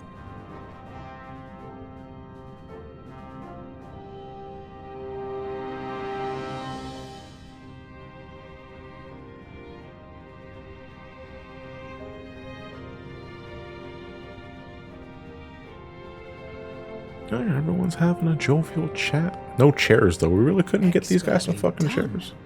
Lise has removed monarchy as a choice early in the game and positioned them to consider a joint government. All things considered, I would say events have got off to a fine start. But no, it's okay. They're turning over a new leaf. They're doing good things for us now. So we should trust them. Just like how we trusted Mason and then he shot the president. with the doohickey, if I recall. What do the numbers mean, Mason? Next, let's hear from Shanti of the Kalyana. Here's the thing, like, I like Lise as a character, but this is clearly she's not exactly ready for this role yet. And I think this is supposed to emphasize that, is that you're put in a position of leadership, but she's not cut out for this sort of thing as early on, dude. Like, you are not ready. Yeah, because look, Shanti gets up immediately and just starts saying everything will be better if you just. You shall all worship Sri Lakshmi. Oh no! The tempered individual wants to convert everyone else to Lakshmi. Grace us once more with your beauteous visage. Hey, should we do something? Man, maybe we should like behead her immediately or some shit.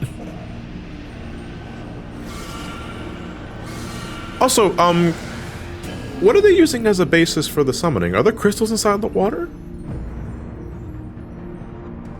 No, the water's made of crystals, you idiot. No crystals were allowed through the door. We can worry about the how of it later.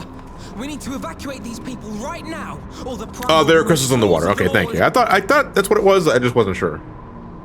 It's up to us. Oh. John, have you ever drank Crystal Springs? It's all made of crystals. Oh, that's why it's called Crystal Springs, man. I didn't know. One fell swoop. That was cool. You definitely could have done that, though, before she finished the summoning ritual. So, you know.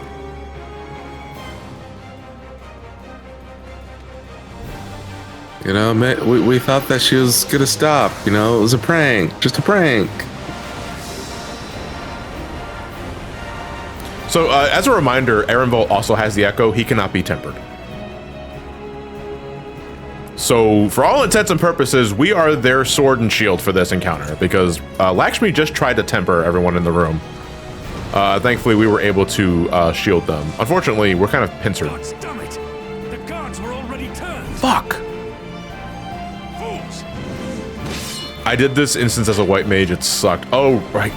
What was it? Because of the orbs? I'd imagine the orbs were probably not very pleasant. See us all enthralled. Wait, did that motherfucker pull out a book? Oh, they're probably an Arcanist or a scholar. Alright, so this is not just Lakshmi round 2 in an instance. We also have to protect everyone else from getting tempered. And this is showcased in the form of temper orbs, primal orbs, corruption orbs. And we have to intercept them before they hit any of the party members. Otherwise, things get bad. Bad touch orbs. Yeah.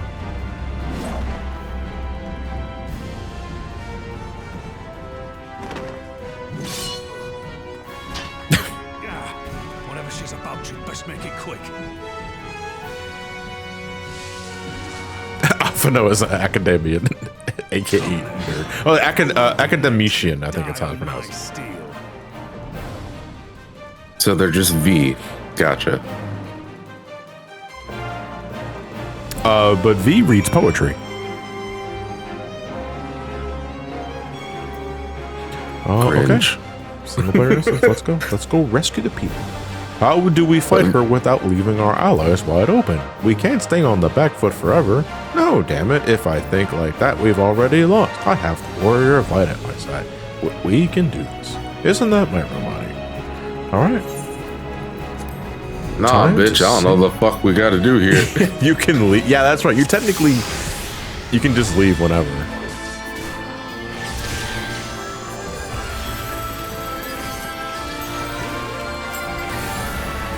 Alright, it's Lakshmi round 2. This is a solo player instance.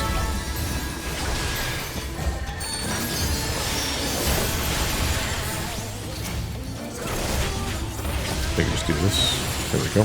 Oh no. The balls are getting close. I don't know if these dudes infinitely respawn after it. Oh boy. That'd be nice if they just would all leave. They can't because they're pincered. No, wait, actually, wait, you're right. The door's fucking wide open. Guys, go. What you mean? Just kill them and leave. Oi, that the guy that had the butt plug up his ass.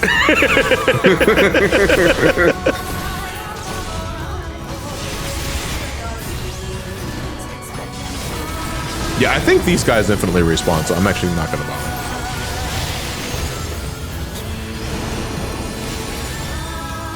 Thankfully, the deflect action is a AoE, so if you get if you stand between two balls, you can get multiple ones, like at once.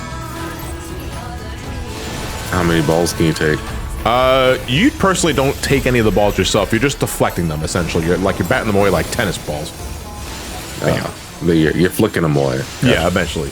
Patooey. A little bit of a ball flick. Oh my god, the absolute worst.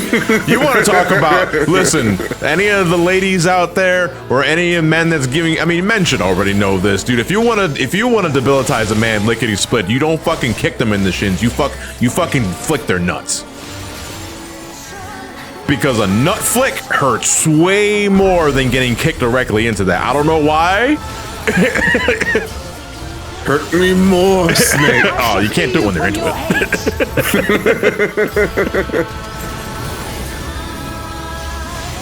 They call me Ball Flick. I'm your biggest fan, Snake.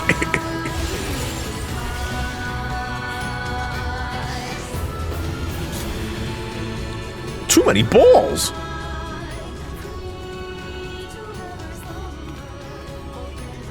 Damn it all!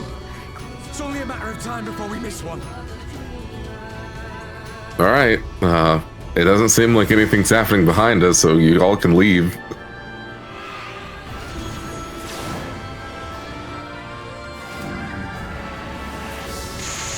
Ooh,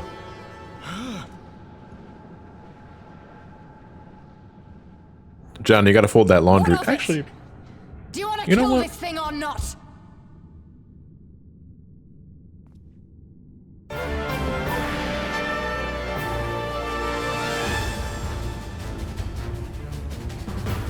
I mean, personally, she doesn't have to get me to rubber balls. I'll do anything mommy wants. Sorry, I forgot the answers to restart it.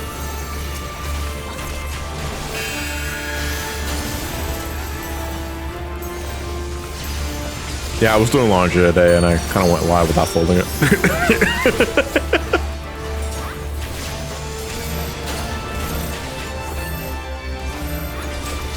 I can fix her.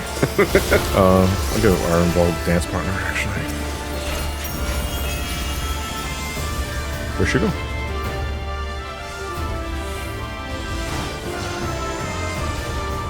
Go, bull man. Yeah.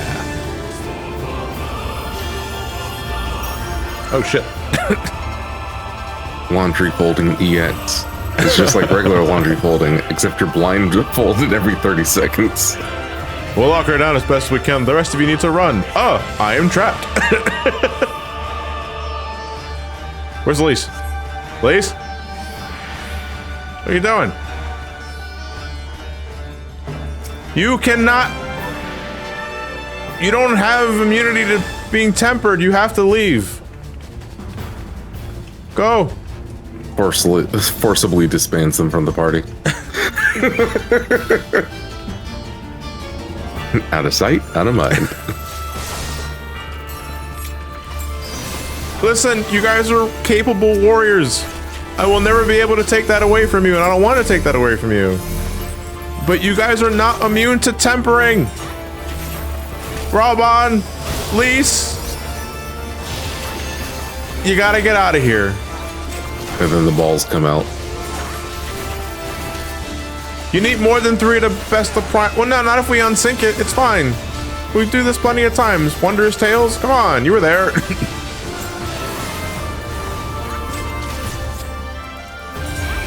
You are not immune to giant woman. She's going after Elise and Robot. Oh no, she's going after the 2 people who are not immune to tempering. I will save you. Anytime, Ramani. There you go.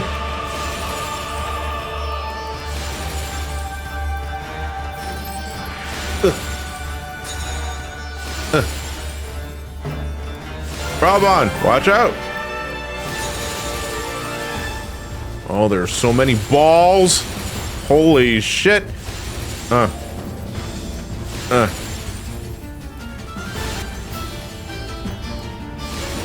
Guys. Thank you.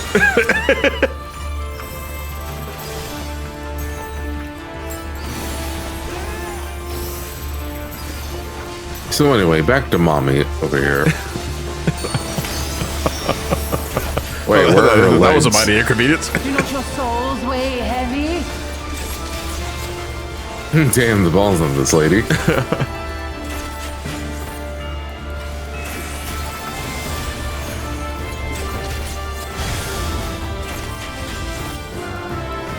The fuck was that shield? Was she an Astro? An Astro with a sword. That's cheating. But I'm not gonna complain.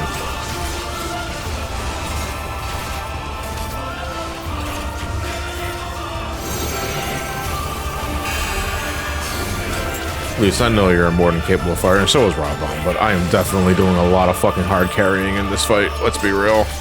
I'm not bragging. As you do as the warrior of light.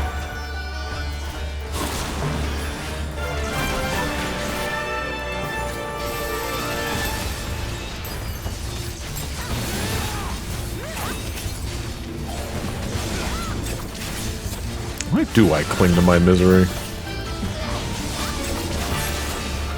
I don't know. Chan, chala, head, chala.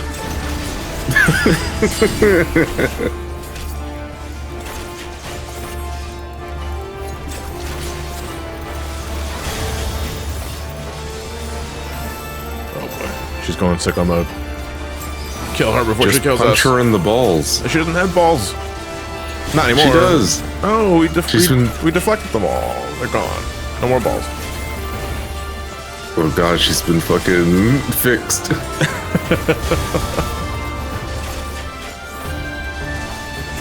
Inside my no gay shield.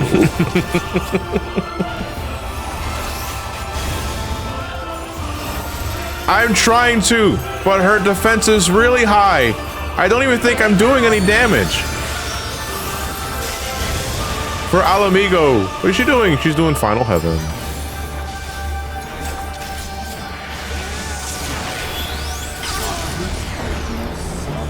Hey, good shit. I definitely did most of the work in that fight though, Lise. Again, I'm just saying we should keep the charts accurate. I did 95% of the work there. Anyway, aren't we gonna just go ahead and commit genocide on the snake people now? No, because not all of the snake people are tempered. That's what they want you to think. No, I mean, kill them all. Normally, listen. I am all for a lovely fantasy genocide, but no, not all of them are deserving of such a grim fate. Collateral.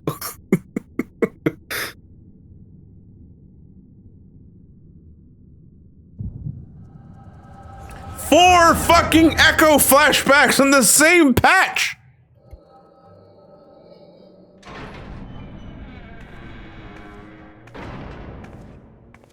It's like fucking that's a Raven, but you keep seeing the past. Hey Lois, remember when I unlocked Fordola from the prison?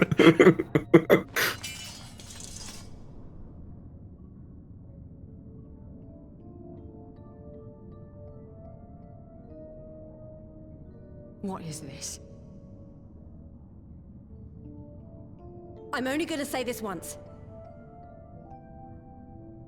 The Ananta just summoned their primal. This is definitely peak. Character shows up in the manga that you've been seeing for some time, but now you're like, they need to give you context for why they are the way they are, and then suddenly flashback out of nowhere. You know, it's a wonder how the villains never take advantage of the warrior light having an echo flashback to just, I don't know, stab them, which is funny because there is a bit in Shadowbringers, it's during the healer role quest, where you have an echo flashback, like as you're trying to observe like one of the Sin Eaters or like in the middle of a Sin Eater attack, and the, fuck, what's her name? Giat, I think, or is it Giat?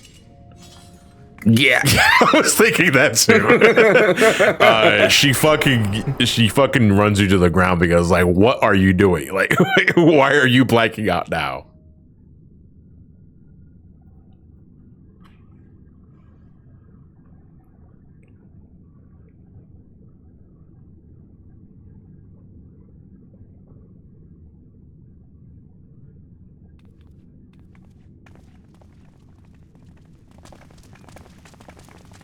Yeah.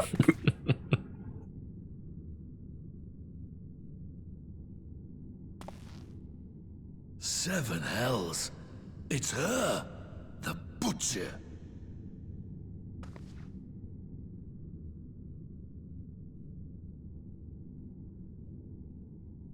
So is the meeting canceled or? Yeah, can we go home?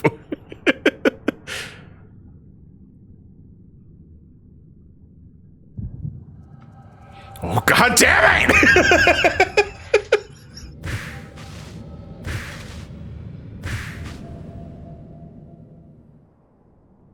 Okay, that was at least only 5 seconds long. Someone bring out the smelling salts. They're doing it again.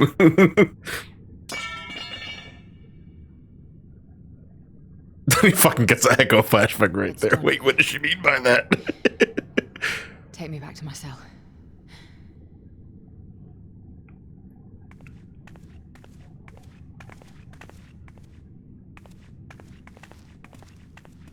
Hey man, at least at your cell you get free food and you don't have to like do any work. Prison's great, man. Constant free time, free food. Never have to do any work. Never forgive. Plenty of chances to exercise. But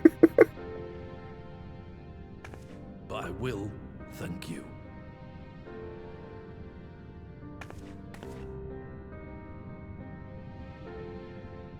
For standing against a primal and saving us from servitude. You have my thanks.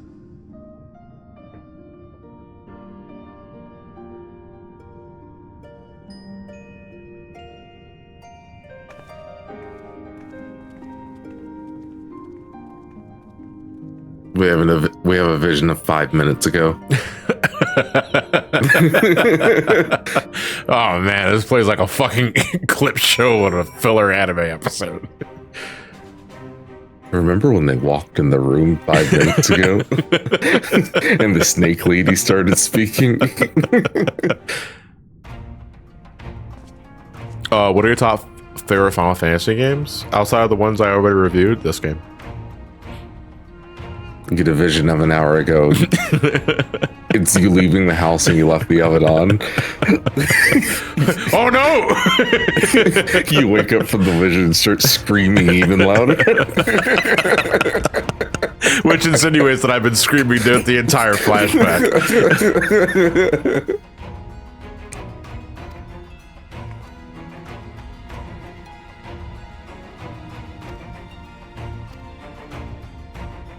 Oh, Lord. Okay. Well, job well done, everybody. We saved Alamigo. An echo while driving. Oh, my God. Fucking as soon as the flashback ends, like, the car is, like, ruffled. It's got a fence in the back of the wheel. It's like when Homer conks out and dreams of Dreamland.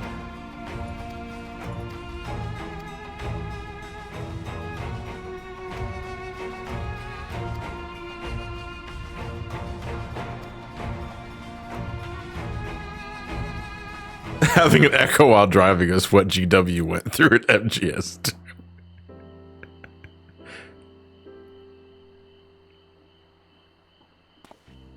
Oh, what patch let us revisit the Royal Menagerie?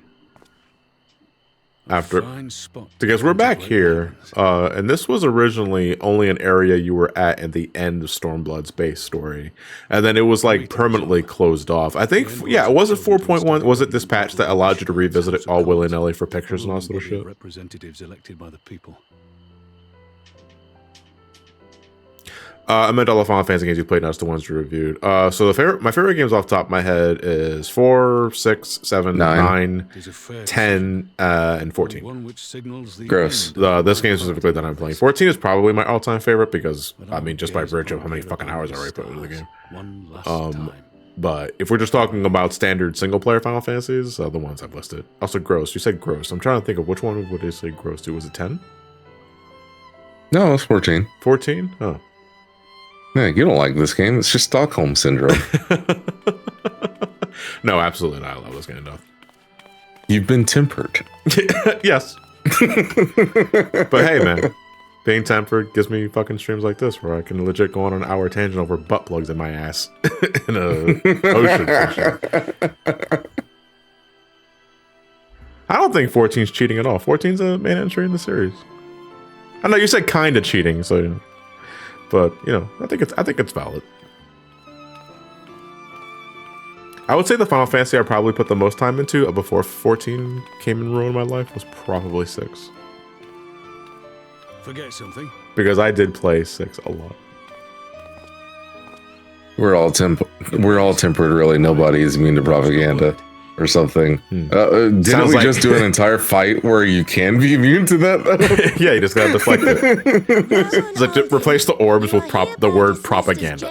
Just slowly floating towards it. Sounds like Maverick talk to me. But, Your Grace... Raubon, There's a game I really wanted to stream at some point. stay here in your homeland. Judgment. Work with your brethren. Rebuild Alamigo. You desire to... No, not Judgment, the Yakuza spinoff. I understand. The Castlevania Judgment. Dude, the 10 is so good, the ending makes me cry every... yeah, dude, like 10's ending especially. Everything about 10's ending is like, dude, like who's cutting the fucking onions? 10, that is gonna be... That's gonna be an interesting video. Am I no longer deserving of your confidence? And I do apologize that it's I'm taking long between video releases. What trust can there be between us when you? I have an update for you guys concerning about all that shit later. Like I'm okay. Like because especially over like the last several weeks, especially before and after TMG, folks have been just asking is like, are you feeling all right? Are you feeling better? You know, you talk about like going into like how much of a mental rut you've been, and it's like I'm doing better, but it's like there's a lot of mental hurdles that I've been trying to jump over for like the last several months that I'm just one step at a time, but it's also like slowing everything down to a crawl. My sword.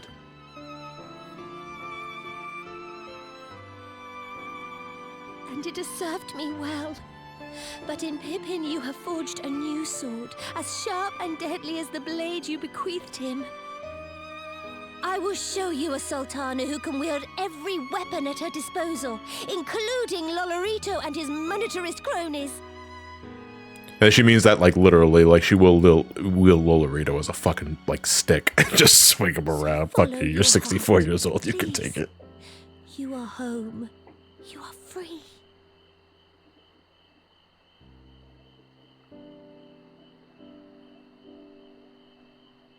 No more.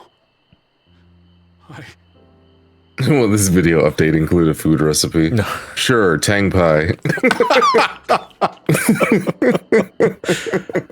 I am so scared to do more cooking like for other videos because like, dude, like I love to cook, but I am not I am not a culinarian. I do not know all of the standard practices. It's like, you know who can fucking cook? Elliot. I can cook. Yeah, I know you can cook because you've been sharing your cooking stories for years. But Elliot, especially over the last several years, like dude can fucking make shit, dude. Like he is way fucking better than I am. Yes, Your Grace. Yes, Nanamo did put. I want to say fire him, but let him go. But that's because Nanamo really wants Ramani to focus on rebuilding Alamigo, and he knows, and she knows that he can't really do that and be Nanamo's, yeah, basically. Hey, he's called the Bull, and he would like you to remember that.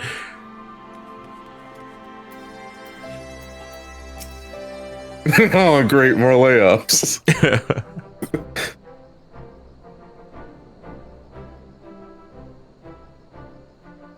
Thanks for shielding us from Lakshmi, you Do you still have that copy of Uncharted 3 somewhere?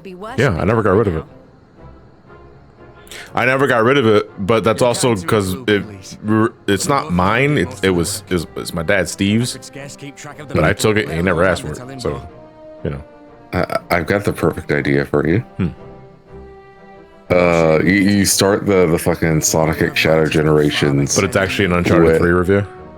No, you start it, and it's you with the Uncharted Nathan Drake collection. Yeah. And you're looking at it, and you say, maybe next time, and you toss it on top of the Uncharted 3 copy. I was thinking of doing something very similar to that, actually. And yeah, I think I will do that. Like, it's like one of those. It's one of those deep cuts, like senior citizen discount rewards. If you know, you know. Are you in the habit of gossiping about the affairs of royalty, Master Leveilleur? With cobwebs, dude. If I were to take the copy of Uncharted 3 out now and put it in the garage, when's Sonic X Shadow Generations coming out? What do you mean put it in the garage? Just put in your fucking screen door. That shit was covered with spiderwebs, man. No, that's what I mean. Clean your goddamn screen door. No. I was like, oh, yeah, you're right. You did actually see the cobwebs, didn't you? No, but no. Yeah, no, dude, it's that was bad. like, dude, that is nature's insect repellent. No. Dude, why is this front door a fucking haunted house? Chat, just imagine me like trying to lock his front door back, and I'm paranoid of the screen door coming back and touching me, and I get spiderwebs all down my fucking ass. The reason why there are so many cobwebs on the front door is because that is not the door we use to exit the house. There are two doors to the house. There's a front door and there's a side door. We usually exit out the side door. I shall be Why did you tell me I could use the front door then? Because it's the most direct way to the calorie bait.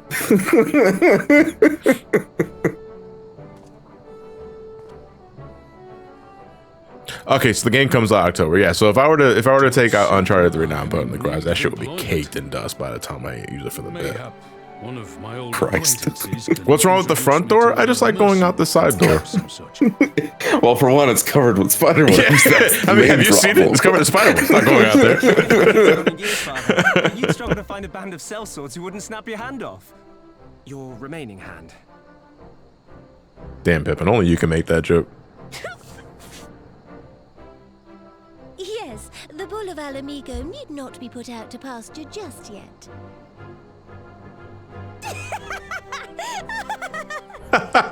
Lost an arm. And you, Pippin, would do well not to laugh when the future may hold the same for you. Damn, Robot's like, fuck, you might lose an arm. And you're small, you might lose half of a fucking body. So, does this mean you're staying? Aye.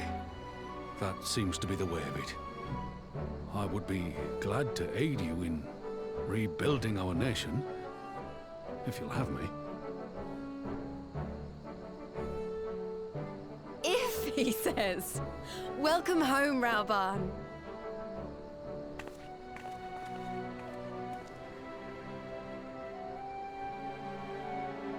I would have opened up the left hand. I was like, fuck you.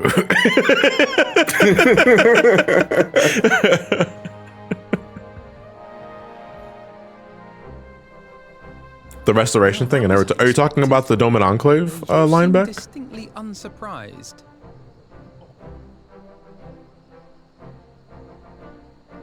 Yeah, the Doman Enclave does give us some interesting lore for Doma specifically. I mainly tell folks to do it because when it's maxed out, the donation rate is 200% max, so that's like an easy 40,000 gil per week.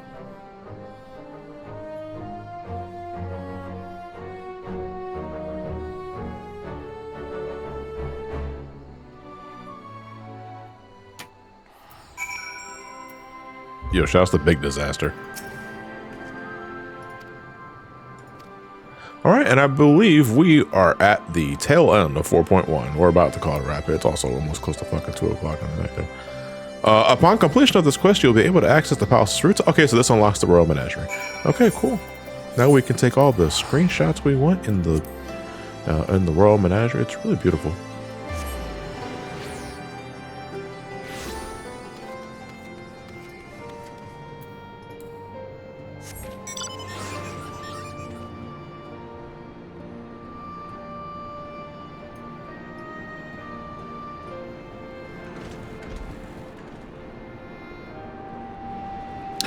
Okay, yeah, I see you in the chat, Alex. Yeah, I will do that after we finish this stream up.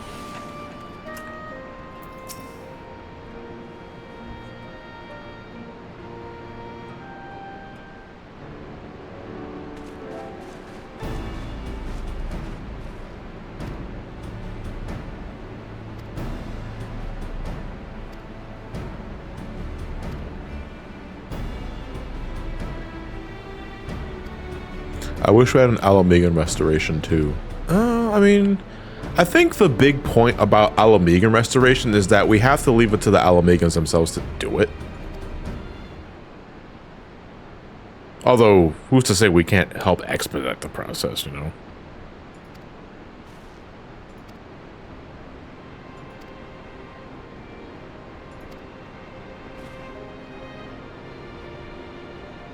There's a lot of restorations we could do. We probably never will. I think I know what might be the next big one.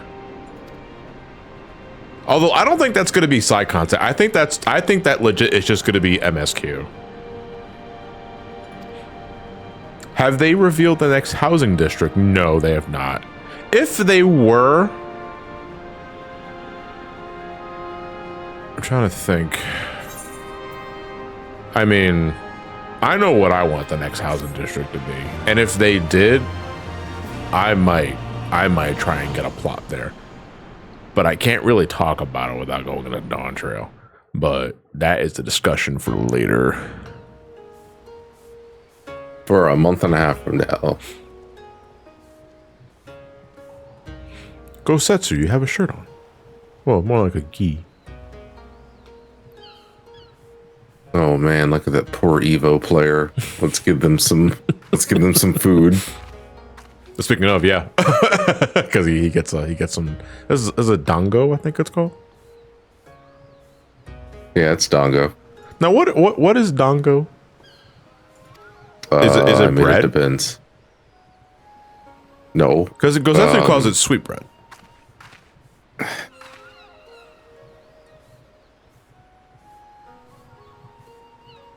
I don't remember because I thought it was made of like rice. That was a phantom bite.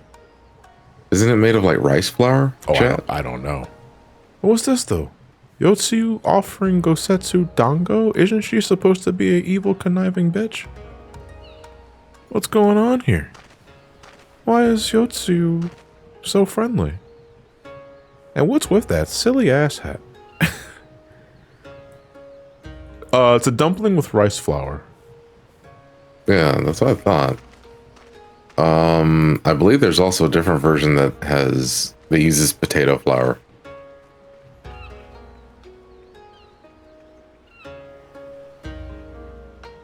Can we take a picture with the cum statue now or when we finish Stormblood? If we don't do it now, I'm gonna forget.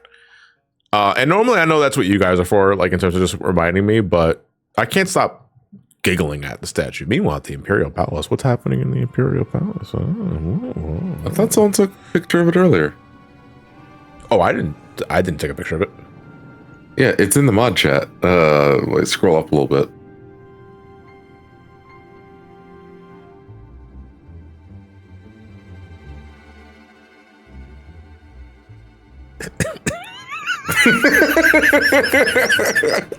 Can you post that? Was that in the updates? Can you put that in the updates channel? Yeah. Yeah, one of our mods, I think it was Ian, just fucking screamed at the fucking statue, dude. Did my job for me. I do appreciate that, Ian. Thank you.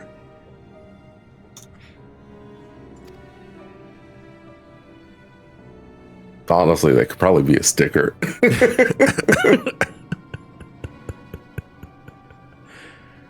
Oh, who is that?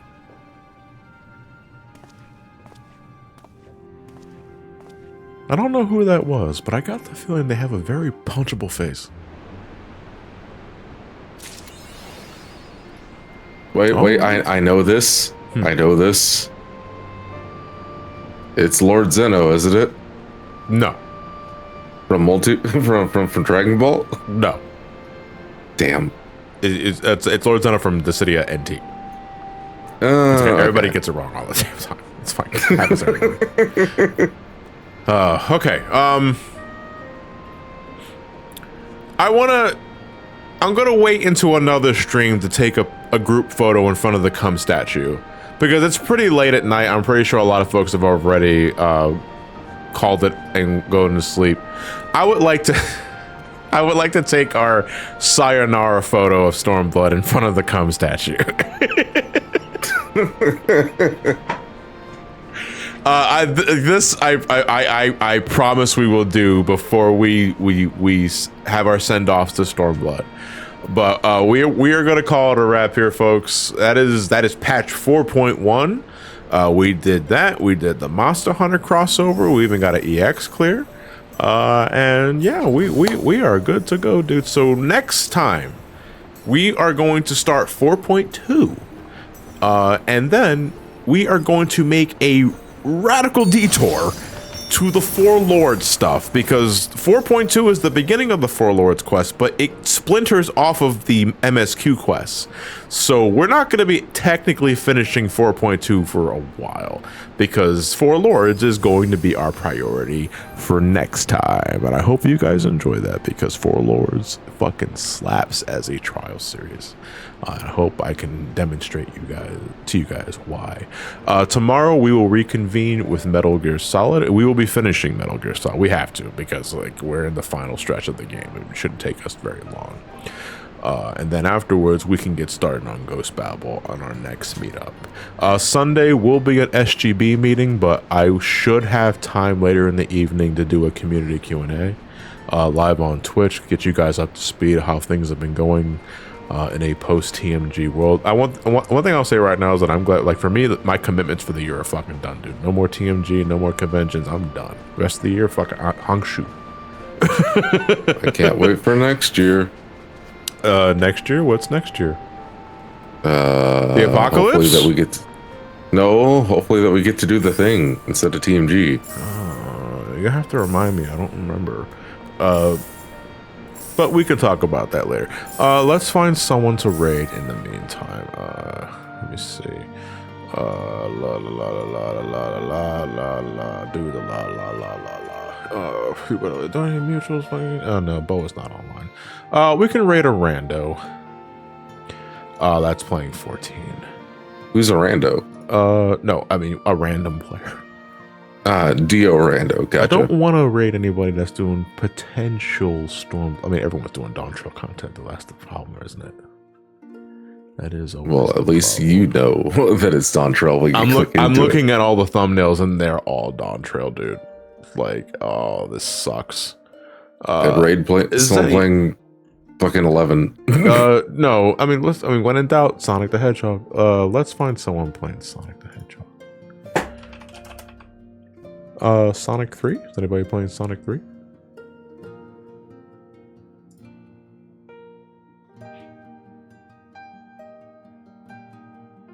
Nope.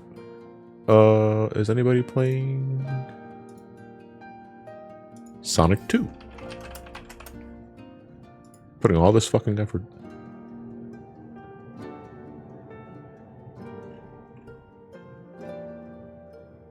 There is someone playing Shadow the Hedgehog. I am at Aldi. I am at Aldi's. Yeah, actually, hashtag I'm at Aldi's.